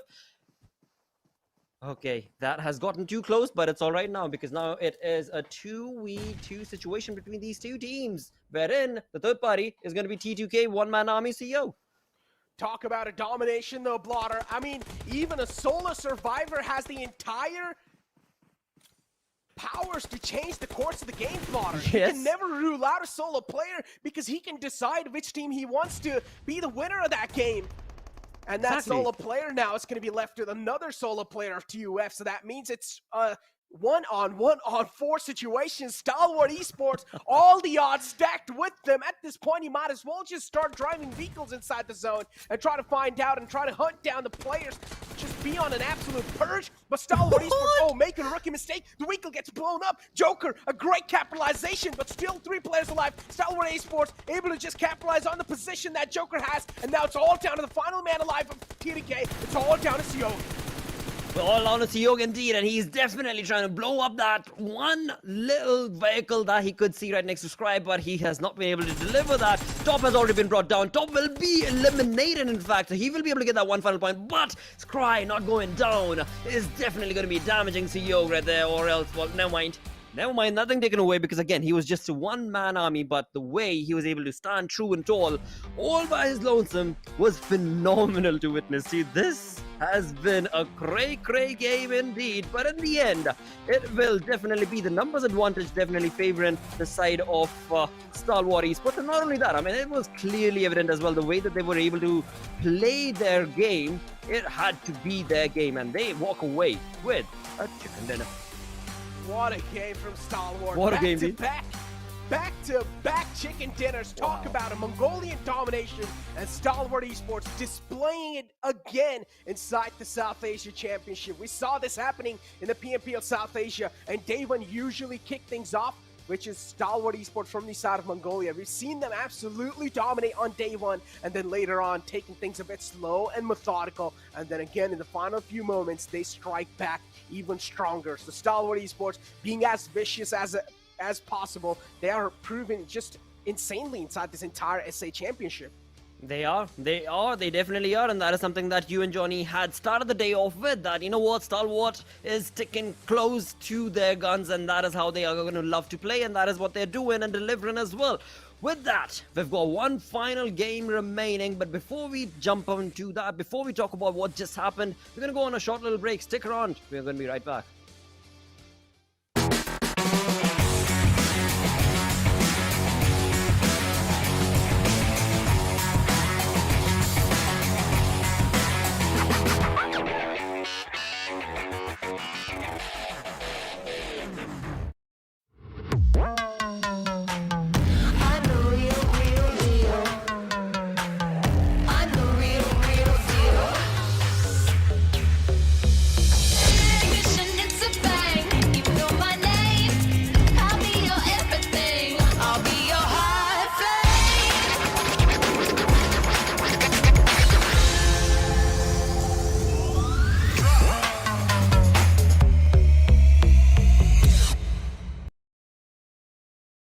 Hello and welcome to PUBG Mobile Pro League South Asia Championship. Johnny is back on the desk on the league, and of course Necro is sayonara for the day. But dude, what a play this was. Again, I mean, back-to-back chicken dinners coming in to this team of Stalwart, the Mongolian team. That was domination, and that final fight, you saw that. That was ludicrous, dude. I think we predicted this again. that Stalwart Esports, they never have a good start to any day. Not any day, like the first day in particular of any tournament is never theirs. But slowly and steadily they recover quite nicely. And, well, it's not even a recovery. It's just the domination sort of has been brought to the table now. And, again, JyanMaara, they are looking more and more impressive as the day goes on. They definitely are. I mean, talk about another consistent team. This has to be the one because they have been rocking the boat again and again with the amount of sneaky plays that they've been able to make, and not only that, utilize the opportunities as well, which is beautiful for their side. Another team to see a little bit of resurgence from in this game, especially, was the side of TUF as well as Skylightz Gaming. I mean, definitely. Skylightz Gaming, I think we were waiting for this to happen. And since the team has finally started to pop off, we hope that the consistency is going to be there in the last game of the day and in the matches tomorrow. But TUF, again, is one of those wildcard teams that you never know what to expect from. I mean, it is either going to be a massive, massive pop-off, or there are going to be a few blunders that result in their early demise. This time, walking away with 6 eliminations and those 10 placement points, that is a decent run from the players of TUF. And Skylightz Gaming, again, the aggression that was there in the game from their side, I mean, you can only take it to a certain level, right? After that, you were going to be overwhelmed, and we did see because of which Skylightz Gaming take a slightly, I would say, the middle of the table exit, but still, the overall tally is looking pretty solid for them as well. It is. It most certainly is. It's getting real close and a kind of nail-biting sort of a turner when it comes down to the way the storyboard is turning. But that's only on page 1.5, I would say. The second half, that latter half of the leaderboard, still looking not so good. I mean, High Voltage, another team to bring up, or not bring up, in fact, would be a team that's not really having a good day, right? I mean, not only High Voltage, there are other teams as well. But you did mention it as the day started off with Necro that, you know, day number 1 is going to be really crucial to be able to create the momentum as you push on along, as you move on along, and whatever X factors that you've got, you should have been able to capitalize and utilize. If you've not been able to do so today, then tomorrow things are going to get that much more dicey because the teams are going to be doing that much more homework than what they've done earlier. I don't know. I mean, it's but again, it is thankfully not a 3-day but a 4-day affair. So today can still be taken lightly. But yeah, I mean, it's my job to really start pounding it down that, all right, mates, this is the time. If you don't deliver now, then it is time to start packing bags. Yeah, exactly. I mean, if you don't deliver in this very last game and then in the matches tomorrow, I think tomorrow is going to be the most important day. That is when we are going to see those clear differences arise in the overall rankings. But still, as you said, the last game is definitely going to be important for the teams that are anywhere below outside the top 8.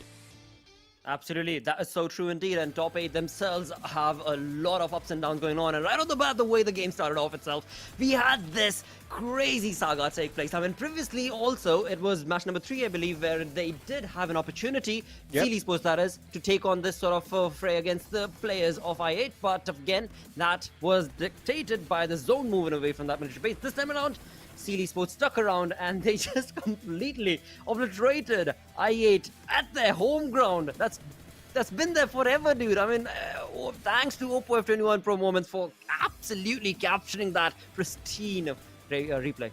I mean, we get to live it again, right? And exactly. I mean, again, so that fight was what I felt it was inevitable. It was unavoidable since both the teams do, in fact, land towards the military base area. It was bound to happen. Did not happen in the first match. Did not happen in the second one. In the third one, it finally does happen. And again, I8, I think, it's just one unfortunate thing after another. The day has not really been theirs.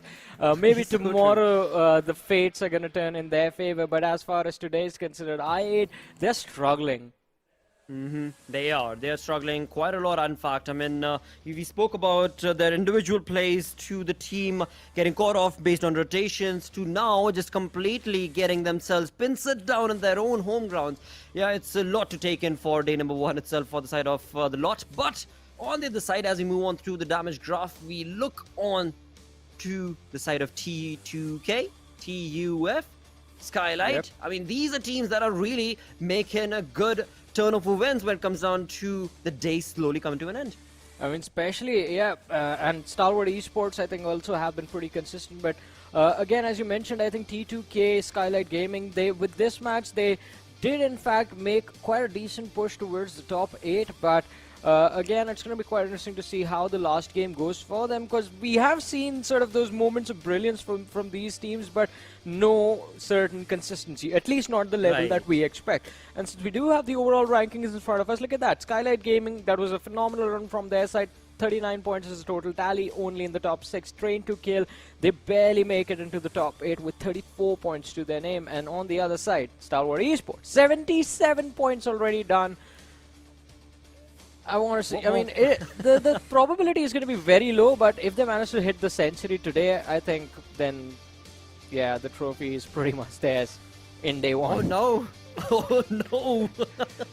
That's too early to say, dude. No, no, don't say that. Come on. I mean, all right. So let's talk about the moment right there for IHC and that small little revival that was showcased right there. Right, we were right next to the shooting range. It was a wall tricks and of course a red side basically. Red side was set up over there.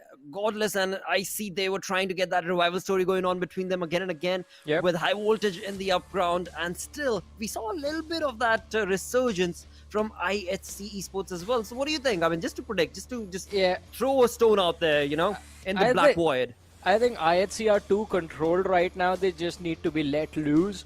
The players, the way I think again, since it has been a while since there was a shift in strategy in the way IHC has been playing, and since then we have not seen them sort of be the same IHC that everyone in the lobby used to be scared of.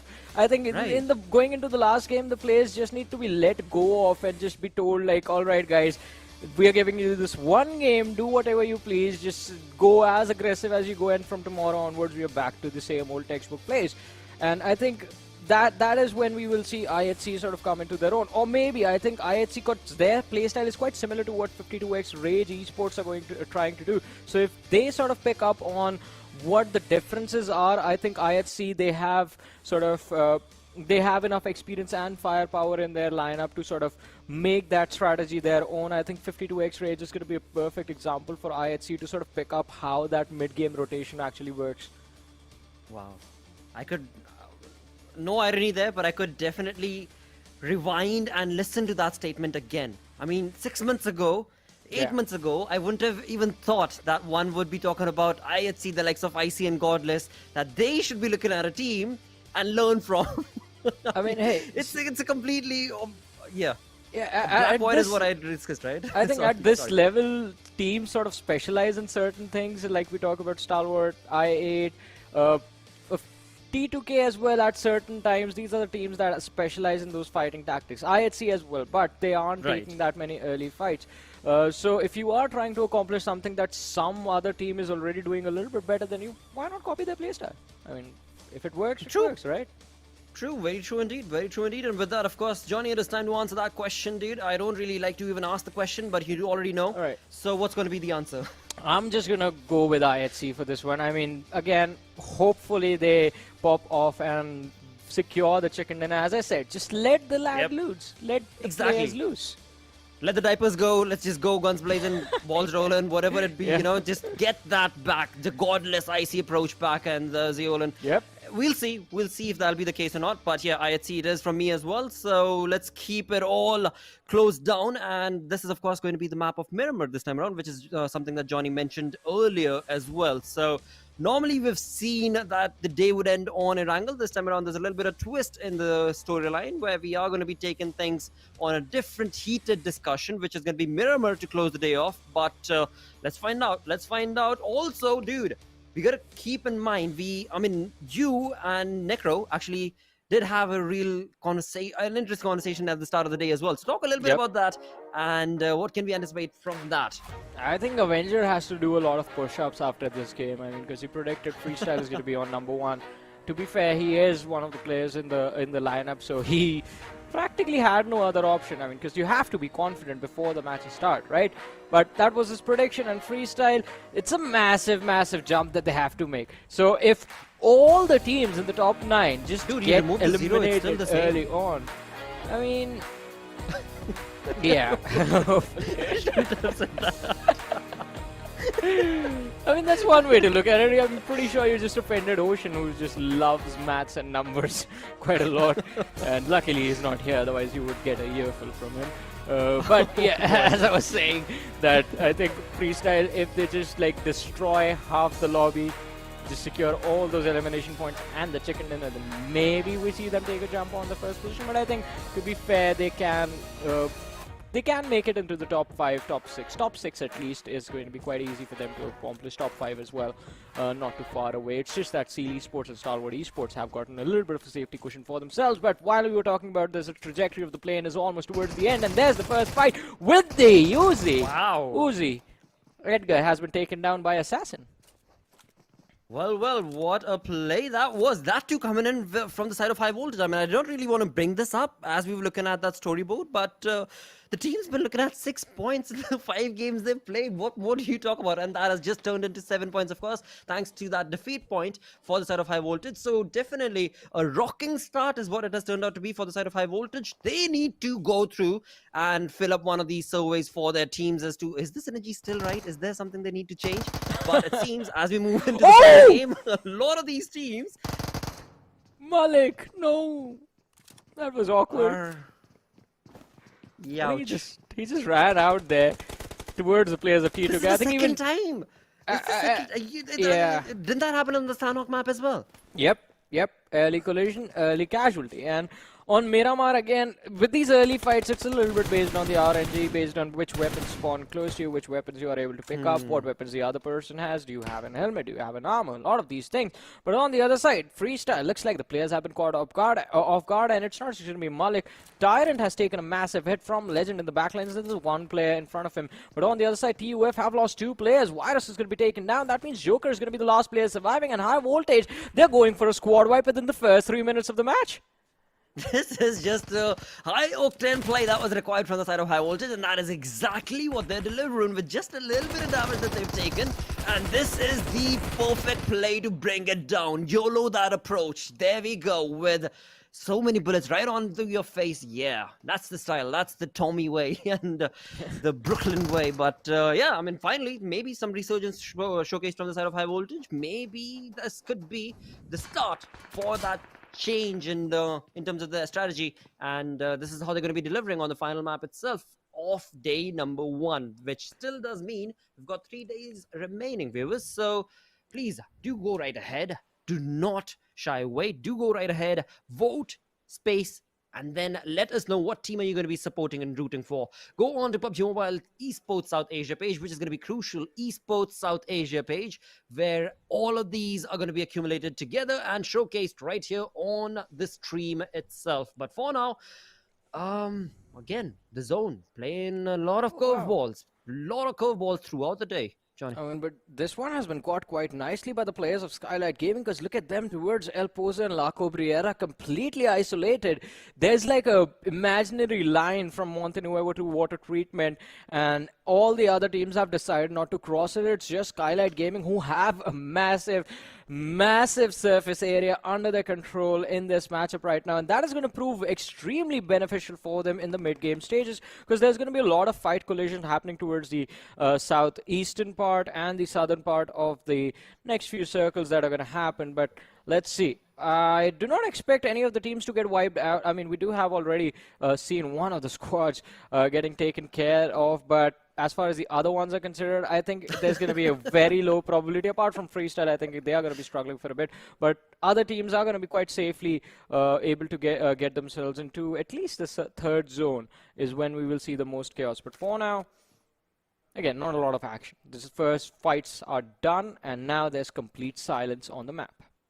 It definitely has turned into quite a silent approach from the teams. Also, not only that, it's based on the way the teams have dropped as well, right? I mean, there's a clear distinction based on the way they had their drop selected in the previous Miramar to this one. I mean, I'm looking at I8 and Seal Esports, of course, choosing that Los Leones. But apart from that, the teams have really gotten a fanned-out approach. There aren't many teams who are really close to each other's vicinity to even try and take on any precautionary shots for that matter. So yeah, that of course for now is going to turn into a little bit of a stalemate start for the side of these teams. But hey, that's a good thing. That's a really good thing, because a few of these teams...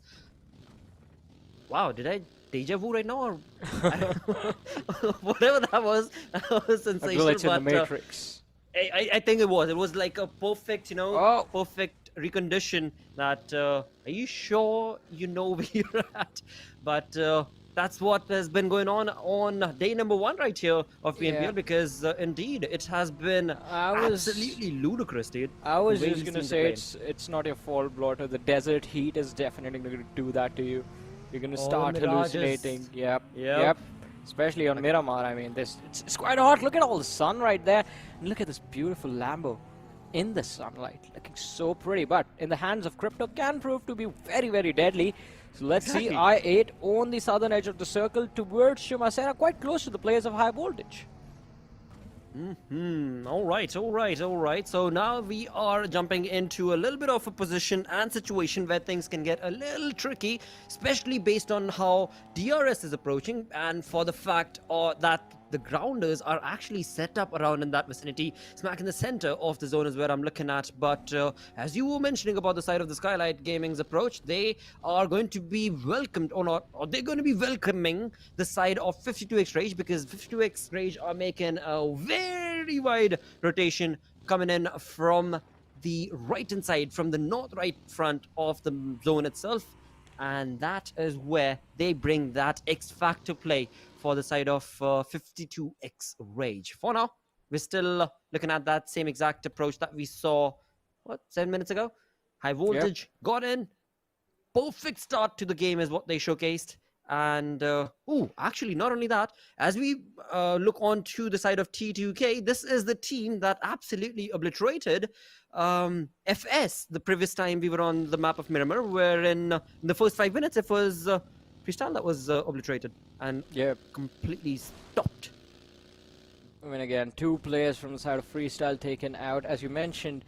But I mean, it is quite a pleasant surprise that they've still managed to disengage from all of that chaos and still managed to survive. And they're looking, well, they look like it's quite a decent position, or just north of La Benedita. All they have to do is move a little bit south, and they will be in a comfortable position inside the circle. But now things get extremely tricky, because between El Pozo, between San Martin, all that road cross section, now that is where a major cluster of the teams are headed. I8C is already there.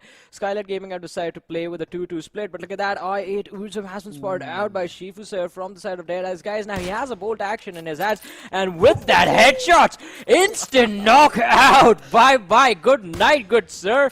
I8, they did not expect that to happen, but hey, from the distance, Blade with a very nice trade is going to make sure that Deadeyes Guys did not have a real advantage in this fight, although that shot was still pretty nasty. That was so perfectly set up from the side, but indeed the perfect return fire coming in from the side of I8 has also definitely stopped any onslaught being showcased against them from the side of Deadeyes Guys. And in doing so, of course, both the teams have taken them one trade, one knock each, but overall it's still going to be fair play, as they will be trying to get away from the situation. But far away from the distance, seems like 52X Rage, as I was talking about it earlier, have been welcomed from the side of Skylightz Gaming. AJ is to thank with a perfect setup, utilities and advantage that he's got. He has been able to stop 52X Rages faster, as the Mirado has been burnt and faster has been eliminated. So 52X Rage not off to the kind of rotation that they were anticipating from the northern side. And on the other front, when it comes down to I8, they've been caught, as Fixis likes to call it, with their pants down. Well, but let's see if they will be able to find their way out of this one. On the other side of the pickle, though, Deadeyes Guys against the players of I8C. The revive has been, well, successfully delivered, but it's a reset for both the teams now. I8, they're stuck in a little bit of a dip in the middle of nowhere, and Deadeyes Guys will definitely be looking to find that one. Look at that shot! He drove his car into that one. Oh yeah, he did. It was just what was needed for this final match, you know, just the cherry on top sort of a play coming in from the side of Deadeyes Guys. And again, rightfully so, because Deadeyes Guys, when it comes to the way that their day has been, they've been ups and downs, and if you're able to get a shot like that, that definitely boosts your morale. And right now, talking about boosting the morale, definitely Blade's position is going to be boosting the morale of I8, because Blade has been able to get away from the dip, and that opening that has been able to create could be the result that I8 were waiting for, because otherwise Deadeyes Guys, looking at the minimap, have gotten themselves around and surrounding I8's position. Definitely, and it's not going to be easy for them to find an escape route. I8, as you mentioned, I mean, They are quite fanned out, but look at this, the first airdrop bringing in with the OM and the suppressor for the ARs. JyanMaara on our screens right now. On the radar, we do see a team towards their right, but feels like No Fear has decided to disengage. Susan is going to come back for a pickup, and Shifu is not looking to stop one after the other. He's making sure that Reviews is not going to be up on his feet for a while. And another knock has been secured by the players of Deadeyes Guys, and that scuffle that's there between the two teams. No Fear finally being picked up by his teammate Susan. Both of them will have to heal up before they try and make a push towards the edge of the circle, which is 500 meters away from their position. Chari with a Molotov is going to look to flush out one of the players from the side of R8, and this time it's going to be Crypto being taken out right here. Another one for Shifu, though. It wasn't Chari who found the knock. Shifu securing 2 pickups, 2 points for his team in the fight of DE versus I8. Well, I8, rocky play being showcased from their side. Blade moving away from that position will hopefully be able to keep the light surviving for a little bit longer for the side of I8, and it seems like Uzum will be joining the cause as well. But will Deadeyes be pushing on to get that player or not? For now, it seems like they're happy. They're pretty satisfied, at least, their appetite, with the 2 elimination points confirmed for their side. And on the other front, 52x Rage as we jump back towards the northern side of the zone altogether, where we did see this team making rotation towards, were caught with, of course, Skylightz Gaming, where they lost one of their players. But now, as they jump away from that northern rotation, it is looking like the zone is actually going to be shifting, not only them, but Skylightz Gaming as well as the other teams towards the southern side, towards the power grid. As we've got the map on our screens, we can clearly see the teams that are out far away. Well, right off the bat, it's going to be T2K. I think that's the one in the green. That is going to be making a very long rotation to get into the zone. But talking about the zone itself, Deadeyes, I mean, they were just able to stop I8's 2 players, and now they have pretty much the center of the zone, if at all the others are going to be allowing them, because we've got Phantom also jumping in. And if I remember it correct, it was the viewer's choice to have Phantom get a chicken. Oh yeah, definitely. The viewers have been supporting Phantom Esports throughout the day, and I think Phantom Esports, they definitely need to deliver on this. But so far, I mean, we have seen a few pop-ups from them, but not really the finish, the consistency that we have been hoping to see, or the fans have been hoping to see, in fact. But let's see. Maybe this is going to be their game. The day is still not done. This match is still there. 13 minutes in, still 15 teams, 55 players surviving. And talking about Phantoms, well, it looks like the first challenge in their path to victory is going to be the team of High Voltage right behind them. Yes. Of course, that could very well be the case, but of course, if we are to go with what the viewers are predicting and stating, that could maybe not be the case as well, because it seems like 2 fights is what Phantom Esports are going to be taking on. From one side, it's going to be High Voltage. On the other, they got a free knock and a confirmed point as well, but not that easy, because Wexy has been dropped down on his knees, and that is where the opening from the side of High Voltage has resulted in Phantom Esports trying out and pushing on for as long as they possibly can, and seems like they will be able to get a few more knocks, but not before taking a knock on their own as well. So this has turned into quite a close battle for the side of course, Phantom, because their numbers have been dwindling down one by one. But High Voltage, it seems like they've somehow found that perfect pedigree that they were looking for in the final game, and in doing so, well, never mind that assassin kill. That was a different thing altogether. Never mind that did not happen. But they've definitely found the pedigree. Yeah, that is not what we were talking about. That is not what we wanted to see, but it happened. And now High Voltage are left to struggle. Oh, Praveen! That was a perfect Molotov right on his back. And now he's just burning alive for a few seconds. Oh, man. I mean, talk about curses. Really? Yeah, High Voltage is just cursed at this point. Phantom Esports could just close their eyes and throw something and it's still going to connect on High Voltage. I mean, it is not looking good. But hey, they have repositioned themselves. Praveen and Extreme, they have backed off, and that is the thing that they needed. Yet taking a little bit of damage is going to put him in a disadvantage where he has to fall back, reset, heal up, and then try and be a part of the action again. But on the other side, Skylightz Gaming, Mafia Ninja spotting out the players of Regicide, one of which have been taken down. They will have an advantage if they manage to get those knocks mid-rotation, just blow up the vehicles, but that does not really happen. And Regicide, they decide to leave Voltrucks behind and focus on the movement on the path ahead.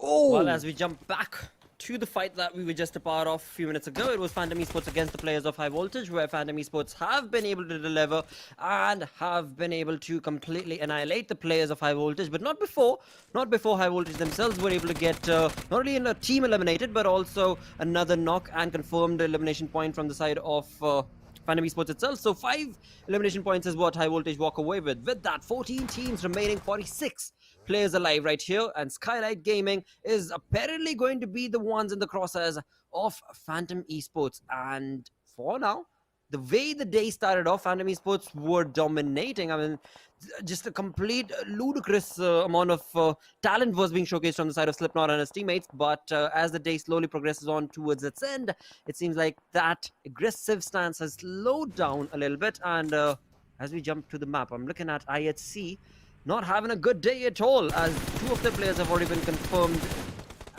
knocked, and 1 final player, alright, never mind, Godless has also been eliminated. So 1 final player remaining for the side of IHC.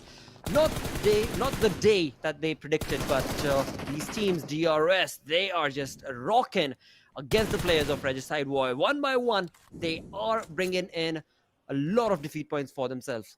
Oh, yeah, just bringing in the hurt on anyone and everyone they see. On the other side, hey, look at the elimination feed. We see R8 going up against the players of Stalwart Esports. Now, that is a fight that everyone would want to see, because Stalwart Esports, they were a 4-man roster, but R8 was down to the final 2 players, and they still find those openings. I would love to see how that fight sort of comes to a conclusion, but for now, a little bit of a standoff situation between the players of Deadeyes Guys and Skylightz Gaming over there. Finally, we are here. Look at the distance between the 2 lineups. All you can do is just shoot and hope for those knocks, hope for the players to be out in the open so you can get those finishes. I8, there's no way they can go for a push unless there's a third party on Stalwart Esports. Absolutely. If there's a third party, then of course that would be the perfect approach for the side of I8. But if nothing else, what they can do is just completely utilize this as an opportunity to get a little bit of that rivalry blood, you know, kind of warmed off a little, cooled off rather a little, because it was the side of I8 who have really gotten damaged quite a lot, and this time around they have the opportunity to be able to deliver a little bit of that blow against the players of Stalwart. But never mind, because for now, that fight is not going to be resulting in an elimination, but this one very well could, because Skylight against the players of DRS are definitely going to be... Oh, never mind. It was again a third-party situation from the side of Deadeyes Guys, taking on the player of DRS. Well, definitely, and on the other side, the Stalwart Esports against the players of 52X Rage, and it's going to be action. First one knocked out, but that is going to be it. 52X Rage down to their last player, Knight, who has been finished off finally, and Stalwart Esports, they do end up securing those elimination points for themselves, but IHC are going to be finished off now next, as IC was spotted out as well, hiding behind his buggy, and Skylightz Gaming with a very, very comfortable push to finish them out. But was that a mistake? Was that a bait, as Sensei from the side of the grounders now with the mini 14 in his hand just taps away till his heart is just filled with happiness of making sure Skylightz Gaming are down 2 players, and in fact not just down 2 players, they're out of the game.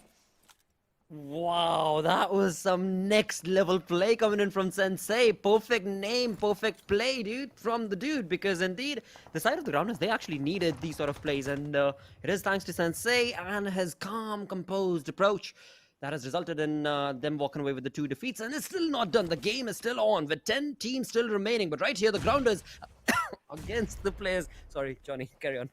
Well. I mean, the situation's so intense that even we can't keep up with this. But let's see if Stalwart Esports can, as Zigsaw has been taken down, the next knock being secured. Hey, we might choke, but these players never do. Top securing 3 knocks all in one push. Just absolutely impressive. Now Zigsaw, he's getting a revive, but I don't think he's going to get a complete revive. That's just the squad wipe right there from the players of Stalwart Esports. And as I said, we might run out of breath, but nah, that's not the case for Stalwart Esports. They carry oxygen cylinders with themselves. Dude, whatever they carry, they're just not wanting to stop. I mean, the UMP meta definitely needs to stop now because the way Stalwart is playing, they are completely demonic the way they're approaching these fights. 6 elimination points already confirmed, and that too with ease. And they are still not deterred. They are still not stoppable because every single team that they give their information to are trying to retaliate but are not able to get those knocks or even the eliminations. But it seems like finally Stalwart Esports will be the one to bring in that massive blow to the face of Stalwart, and in doing so, Top, the dude who was just legendary a few minutes ago, has been stopped in his tracks. But that's not going to stop his teammates because Cry is going to cry for he's lost his teammate, but he still will utilize that as an advantage, as a motivation to completely pincer down the position and placement of Stalwart Esports. And doing so, they will not only pincer them down, but they will completely annihilate and eliminate them from the lobby, thus remaining only 7 teams remaining, 19 players alive. And in all of that, Stalwart have gotten themselves 9 defeat points. But it's not only Stalwart. Look at Deadeyes Guys sitting at 8 elimination points of their own. Yeah, I mean, Deadeyes Guys are trying to match the pace of Stalwart Esports, but it's going to be quite interesting to see since they have lost one of their players. Stalwart Esports still a 4-man strong roster. DRS in the distance, though. Now, this is going to be very interesting. They are quite a distance away from the circle. Freestyle on our screens against the players of JyanMaara, and Deadeyes Guys have a flanking position to take down the players of JyanMaara as well. Oh, this is not looking good. This is definitely not looking good for the side of JyanMaara, but of course this small little cave, the Neanderthal cave, that is definitely going to be helping JyanMaara's position, it seems like, because there's no way a nade or a Molotov is going to be able to damage the players over there. But the blue zone is going to be catching up to them, so they can have a little bit of the breather at that position as of now. But moving on away from that, looking on to the teams that are remaining, we've got FS 2 players surviving, IA 2 players surviving, 1 player remaining from the side of T2K, that's going to be CEO, 3 players from the side of Deadeyes Guys, JyanMaara, and in all of that, then you've got the bunch of Stalwart players who are all 4 with crazy amount of numbers working for themselves. But for now, we shall have to see what this fight is going to turn out to be, where Deadeyes Guys try and take on this opportunity against the players of DRS as JyanMaara recuperate out in the back. Well, but let's see, JyanMaara, the reset, is it going to work out for them on the other side? Stalwart Esports outside the circle for now, but they have the players of Esports and Uzum making a run for it. Will not survive the spray from Pika and will be taken out down to the top 6 of this matchup. 16 players still alive, and well, JyanMaara, they're going to make sure that the numbers are going to keep on decreasing.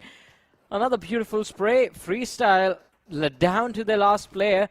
Stalwart Esports on the other side, they hear the noise on the other side of this, well, this rock, this small little mountain that's there in front of them. And DRS, they are just holding their position towards the northern edge.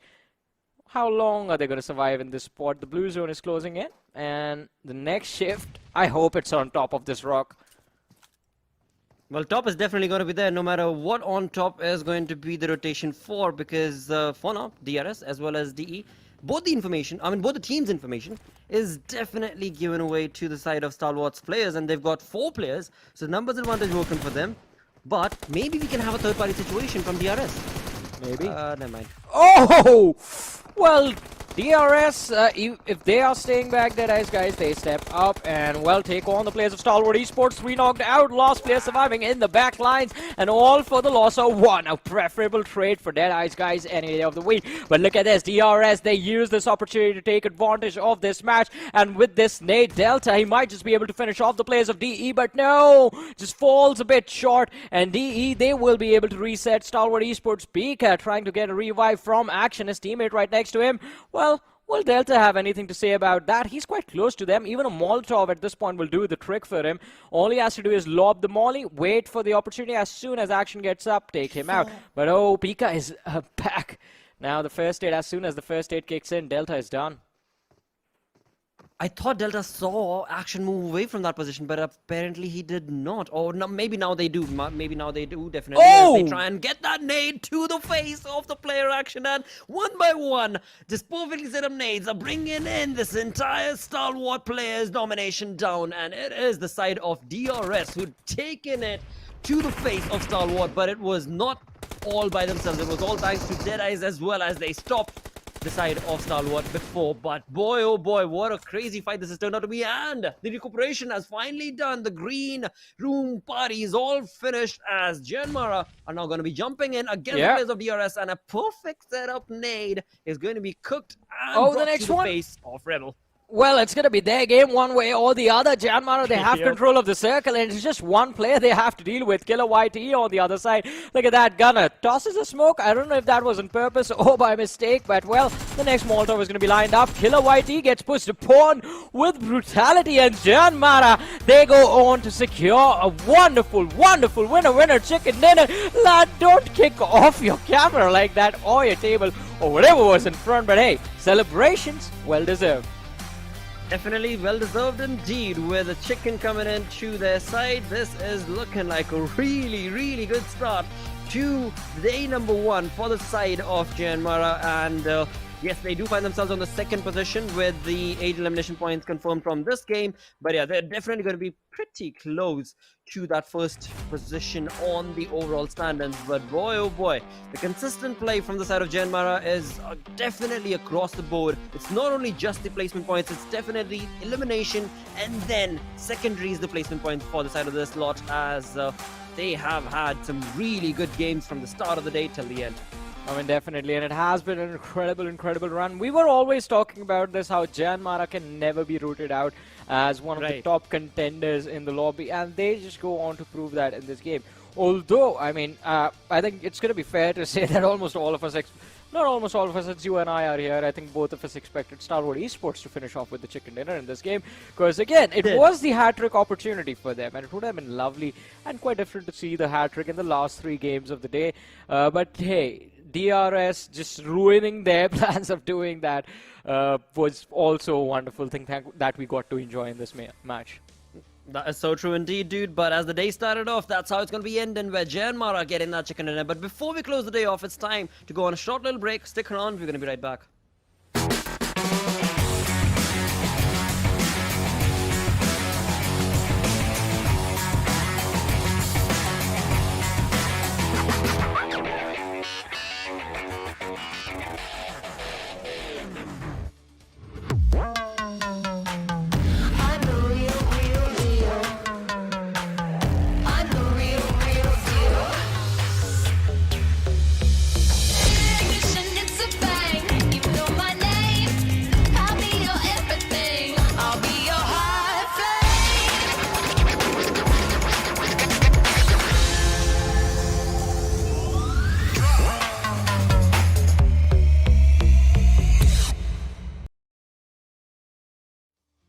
Hello and welcome to the closing segment right here on day number 1 of PUBG Mobile Pro League South Asia Championship. All thanks to, of course, Oppo F21 Pro.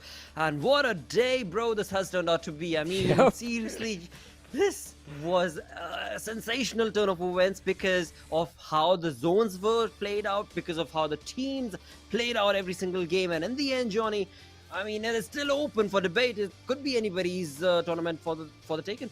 Yeah, I mean, definitely it can be anybody's tournament for the taking, but hey, I'm happy about this fact that we are not just seeing the usual suspects play really well. We are seeing new teams perform. We are seeing JyanMaara in an absolutely brilliant form. We are seeing a few moments of brilliance from I8, from 52X Rage. In this matchup, DRS Stalwart Esports, that was an amazing fight to witness. But again, the MVP on our screens, DRS Killer YT, the man who survived till the end for his team, but hey, he was left in a 1v3, so can't really do much about that, especially if you have been clearly spotted out by the opposition. But looking at the list of top players, so True Love from DE is going to be there. Pika and Top make it to the list of top players as well. And then Gunner sitting all the way on the 5th position, even though he walked away with the chicken dinner. Incredible. Absolutely sensational final game right here. From the entirety of the lobby, we saw comebacks, we saw high voltage bringing in that 5 elimination point game for themselves. Within the first few minutes of the game itself, they were looking at a complete squad wipe against them. So perfect closing to the day for the side of that team. TUF had a big up and down, but by the end of the day, definitely have had a really good run. But right now, when it comes to just this particular match itself, yeah, this was chaotic. This was quite a lot of chaos. between the side of these Nepali teams, along with the Mongolian domination. I mean, definitely. And again, talking about the domination, would love to see where does this match, the ending of this match, bring the players of Stalwart Esports. Pretty sure sitting on the first position, but what about the rest of the competition? That's what I like to see, the differences that's there on the points table. But we will have to wait for that to happen. For now, though, we do have the match summary on our screen, and it's going to be Pika there sitting on the first position in terms of the highest elimination. True Love is going to be there as well in terms of the highest damage. A lot of players from the side of Stalwart Esports, Pika, Scry, Action, all doing a pretty phenomenal job. But again, now the comparison between JyanMaara and DRS. Wow. A stark difference indeed. I mean, okay, alright, it's not really that big when it comes down to the eliminations, but overall it basically showcases the amount of fights that the real soldiers were a part of as they pushed on along from one zone to the next, from one rotation to the other. On the other front, for the side of JyanMaara, they had a composed gameplay when it comes down to this, because after all, they were still very close when it comes down to the elimination points, with just 1 point shy, 1 elimination point shy. But looking at the knocks, clearly indicative of the fact, as well as the damage dealt, indicative of the fact that JyanMaara were not part of that many fights, as they were composed as they pushed on from one situation to the other. Yeah, I mean, definitely. JyanMaara, I think, again, they were quite opportunistic in this matchup. They waited and waited and waited for those perfect moments and made those perfect plays. They were quite patient, and we have to give props to the teams, because it's quite easy to fall into a panic situation when you have all these gunshots going around you. You have teams pressing towards your direction. It's quite easy to panic and make mistakes, but they stayed calm and collected and were just focused on doing their best, and the best was the chicken dinner that they got. But on the other side, look at DRS and Stalwart Esports, 21 points to both those teams. Incredible run from these two. But again, the surprises in this match have to be IHC, Seal Esports, and 52X Rage. Most certainly, because of how they were able to play against. I mean, they had situations that were faced against them, but they were still able to just slowly push on to get a little bit chunk of that. Of those points, basically. So that definitely helped out the cause for those teams. But yeah, with that, day number 1 off to a sensational start, and in doing so also does bring us towards the Oppo F21 Pro moments right here. As we jumped in, we did have high voltage looking on to 4 eliminations right off the bat, and along with that, of course, FS's team were also brought down to a 2-man army.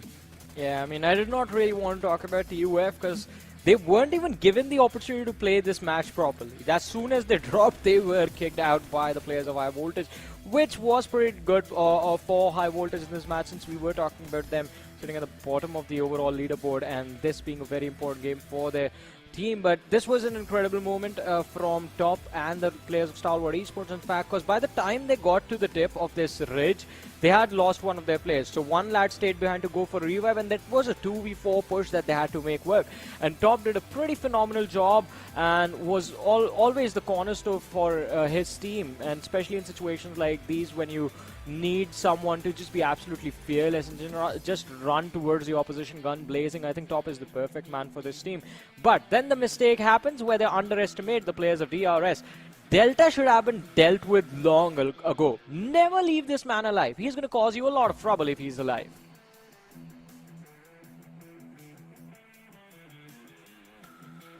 Absolutely, he certainly is going to be bringing in a lot of damage, and that in turn has been showcased time and time again. Right now, as we look at the damage graph, this is looking pretty sensational. As in, you know, the teams that started the day off were not looking too good. Right now, I'm looking at them, and they are actually looking pretty sensational, because they've turned their gameplay around, and that is something which is what you want to be able to see as you slowly move on from one match to the next, towards the end of the day. Exactly. I mean, no matter what we say, I mean, we want the teams to be consistent as well, but we also love chaos. So if this keeps on happening, when the top performance in the very next game do end up making big blunders and getting eliminated early, that means the overall rankings are going to be more intense later on in the tournament and later on in these SA Championship finals. But for now, at least, Stalwart Esports have a 20-point safety cushion, and JyanMaara, they make it into the top 2. Dude, had Stalwart Esports been allowed from the side of Deadeyes as well as DRS to survive a little longer, you know what? Your word would have come true. Yeah, You they did made it say happen. that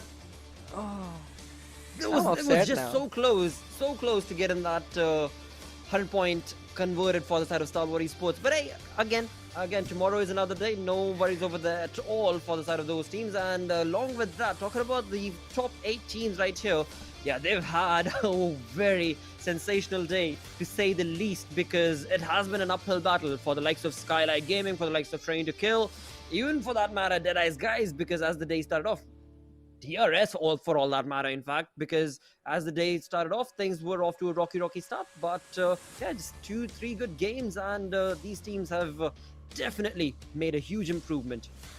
Well, definitely. And again, these improvements are the ones that we want to see. Again, tomorrow is going to be quite intense because a lot of the teams are going to be hoping, well, the top 4 are definitely going to be looking to establish themselves and solidify their position, while the rest of the pack is just going to try at least to take these players, these individuals down. But again, today was not really a great day for high voltage. TUF, I still feel, are in quite a decent position because, see, one good game and they're going to be inside of the top 10, or maybe just knocking on the verge of being in the top 10. A few more consistent performances and TUF can jump all the way into the top 8. Same goes for all the teams from 9 to 15, but high voltage, 6 matches, 11 points. This is not the high voltage that we always talk about. This is not the high voltage that we remember.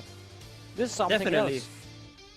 It is something else. It is something else, and that again, if the final match of the day has to indicate something, that is that high voltage were perhaps not set up right, perhaps some things internally were being worked on around, or whatever the case and cause was, but they are back. You know, the way they took on the fights, the way they played the final game, they're definitely back. And I just hope that that momentum, that small little spark that they showcased at in the final game, that just is the way they start day number 2, and push on from there onwards. But right now, looking at the end of day 1 and the team that has stood true to the medal, it is going to be none other than, of course, Stalwart Esports with 98 points on the storyboard.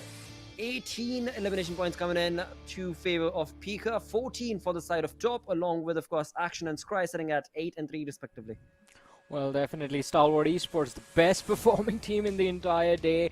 And I mean, look at top and Pika this time. I mean, this is a surprise. Pika sitting there with the highest eliminations for himself. Usually it's top and Action who are going at it. But hey, I mean, this is working. This is working, right? They have a 20-point advantage on day 1, and that is when the first game did not go their way. So Stalwart Esports, I mean, they have done something right, and it is going to be quite incredible to see what the other teams tomorrow are going to do to take this squad down. But looking at the MVP rankings right now, even though Pika is there with the highest number of eliminations by an individual, top still takes the first position on the MVP leaderboard.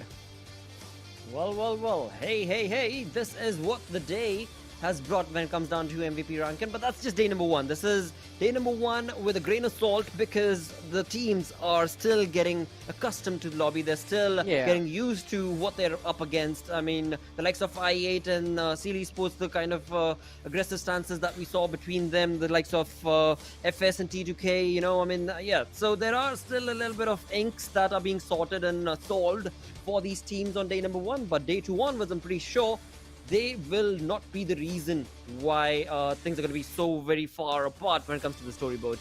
I mean, definitely, I agree with that. I think day 1 is just going to be a learning lesson for almost all the teams that are anywhere outside the top 5 right now. And tomorrow we're going to see them step up quite nicely. But for that, we will have to wait for the matches tomorrow. Although on the other side, again, talking about a few of the individuals that this time are doing really well for themselves. I mean, Slipknot from the side of Phantom Esports sitting in the air on the 7th position in terms of the MVP rankings. I mean, that first game was so important, and Slipknot surviving, getting those placement points was very crucial for Phantom Esports, and the man has been, well, doing a pretty phenomenal job the entire day. But player comparison now between 2 teammates, Top versus Pika.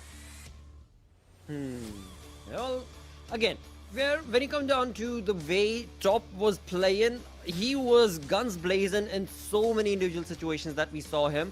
On the other front, for the side of Pika, he is more, you know, synergized with the team and the approach that he's able to accumulate, whatever the fighting situation and chance that they're able to get set up for. And that is how I see both of these players individually. But going back to the conversation that you were just talking about, right? For Slipknot from the side of Phantom Esports, one thing I do want to kind of point out is there has to be a reason why the viewers were so adamant that Phantom Esports is the one that is going to be reigning in Supreme. And again, if first game itself is to indicate anything, that means that yes, the team is definitely going to be bringing that sort of a gameplay to our tables. It's just from tomorrow onwards. Why? Because first game they showcased that perfect play, and then they just sat back and they were like, all right, this is what we can do to the lobby, and then we want to see what are the others going to be doing. And yeah, maybe that's the strategy right there. Yeah, and now, I mean, it can be a multitude of things. I mean, it can be just love that's there within the hearts of people for Phantom Esports, or maybe the Phantom Esports lovers were tuning into the right channel, were tuning into PUBG Mobile Esports South Asia's channel, and that's where the votes are going to be counted. In fact, so for tomorrow, ladies and gentlemen, make sure that you guys are tuning in for that. For the predictions. You guys also get to vote for your favorite teams, and again, the live sort of voting is displayed in the middle of the game, and then we also do like to talk about them. What are the differences? What are we thinking? What are you guys thinking? A good discussion. But one more thing that we have to do before we close the day off is where you started the day and you got on Erangel onto the screen, of course, right? There was something that was set up between you lads. There was a little bit of punishment set up. FS Erangel, welcome to the stream once again. And welcome, of course, first thing first. But talking about what was the expectation and how the day has played out, let's talk a little bit about that before we jump towards that punishment point. Okay. So, as you can see on the top overall leaderboard, Freestyle is sitting on, I guess, 9th or 10th position. So there were a few mistakes here and there, and I'm sure we'll work on them and surely make a comeback in the upcoming days. I mean, we do expect the comeback to happen because, again, as you mentioned, you are on the 9th position right now, and the difference between you and the teams right above, it's not that big unless you get to the top 2 teams. So I think the jump towards the top 5, towards the top 4, is that what you're aiming for tomorrow? Or by tomorrow you are like, all right, no, we are going to straight away try and see if we can get into the top 3? Because you still have 3 days. I guess. Yeah, we have 3 days, and I guess we can contest for the top 3 position tomorrow. Because Stalwart Esports has made a big lead, and I'm sure they're gonna bring the heat tomorrow again. They're very dominating right now, so I guess we'll see tomorrow.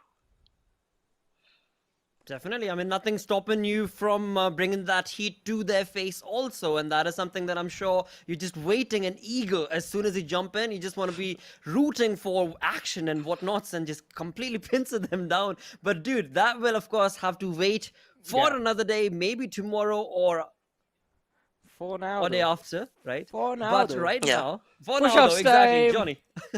It's push-up times for Erangel. So let's just bring it on, ladies and gentlemen. Erangel doing as many push-ups as he can right now on this broadcast. All right, mate. Let's do this. 1 and 2. Okay. 3. Dude, now that's a really good workout. 5. That's perfect form. Is this your routine, dude? Is this how you warm up? I mean, before you get into a game, if this is how you're doing it, then you've really got the style nailed down, dude. Look at that I've lost the count. Dude, I don't even know what the count is. I think 110. Nah, I think that's definitely like it's crossed 20. Zeros can be put on or removed. It does not matter. Yeah, I'll make you sit down with Ocean, and you need to go over the basics of mathematics right there. But I mean, just like brilliant form on those push-ups, brilliantly done. Definitely. We lost the count. Maybe you can tell us how many you did. I think definitely 25 plus. 25 to 30. 25 to 30. Yes, that's a good number. That's a good number, and that's a good strategy to really, boost yourself up before you jump into the game. I mean, you called it. I did not say anything.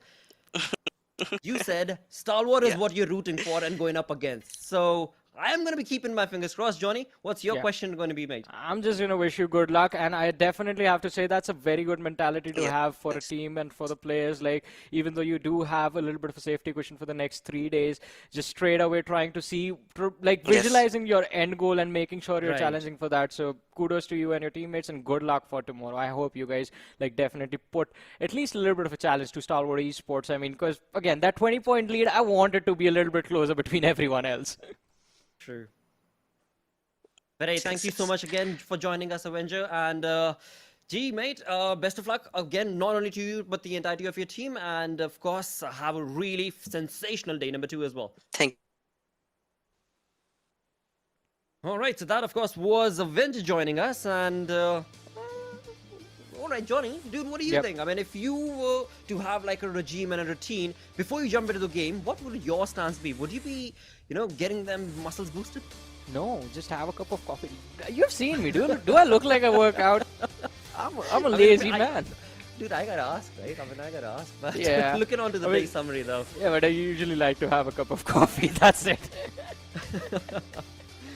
Incredible turn of day. What a play this has been. Again, I mean, looking on to match number 4 and 5, we can clearly see that Stalwart Esports have made a huge marker right there with 11 knocks and 10 knocks respectively, with the 12 eliminations still being confirmed in both the games. So it is looking pretty good. But hey, JyanMaara, I mean, to start the day and to end the day in style on 2 individual maps, that too, So yeah, that is just also perfectly set up for themselves. Same is the case for the side of 52X Rage because of the consistent play that they've been able to accumulate.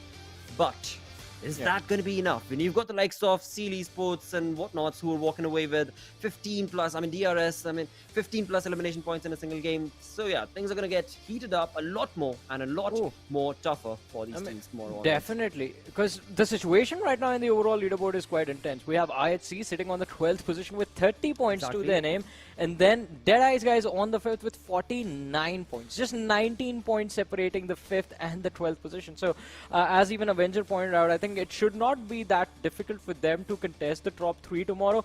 They need 2 good games, and those 2 matches need to be the first 2 games of tomorrow. But I can't predict the future. I'm not Ocean. I don't have a crystal ball. So I'll have to wait.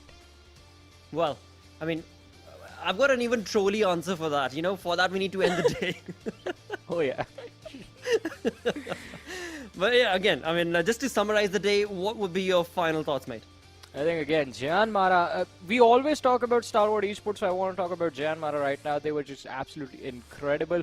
I love how this team is playing right now, and I just hope that they be the same, they keep the same form for the next 4 days, because if that happens, then I think we're going to have new contenders for the South Asian Championship, and we're going to have new kings of South Asia.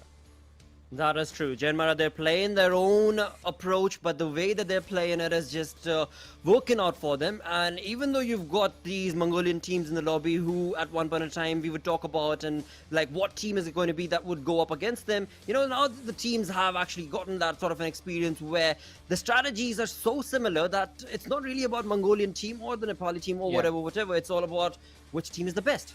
Which team is going to be the one that will reign in supreme. And for now, we've got a couple of names that we could bring up and talk about right off the bat. But it's just too late right now because, as Johnny said, we're going to have to wait till tomorrow as we will be jumping in with day number 2. But that does bring us to the end of day 1. Thank you so much for everybody for tuning in. Thanks to, of course, Oppo F21 Pro. For all of this is all thanks to them. We'll be back again tomorrow. Until then, take care. Bye-bye.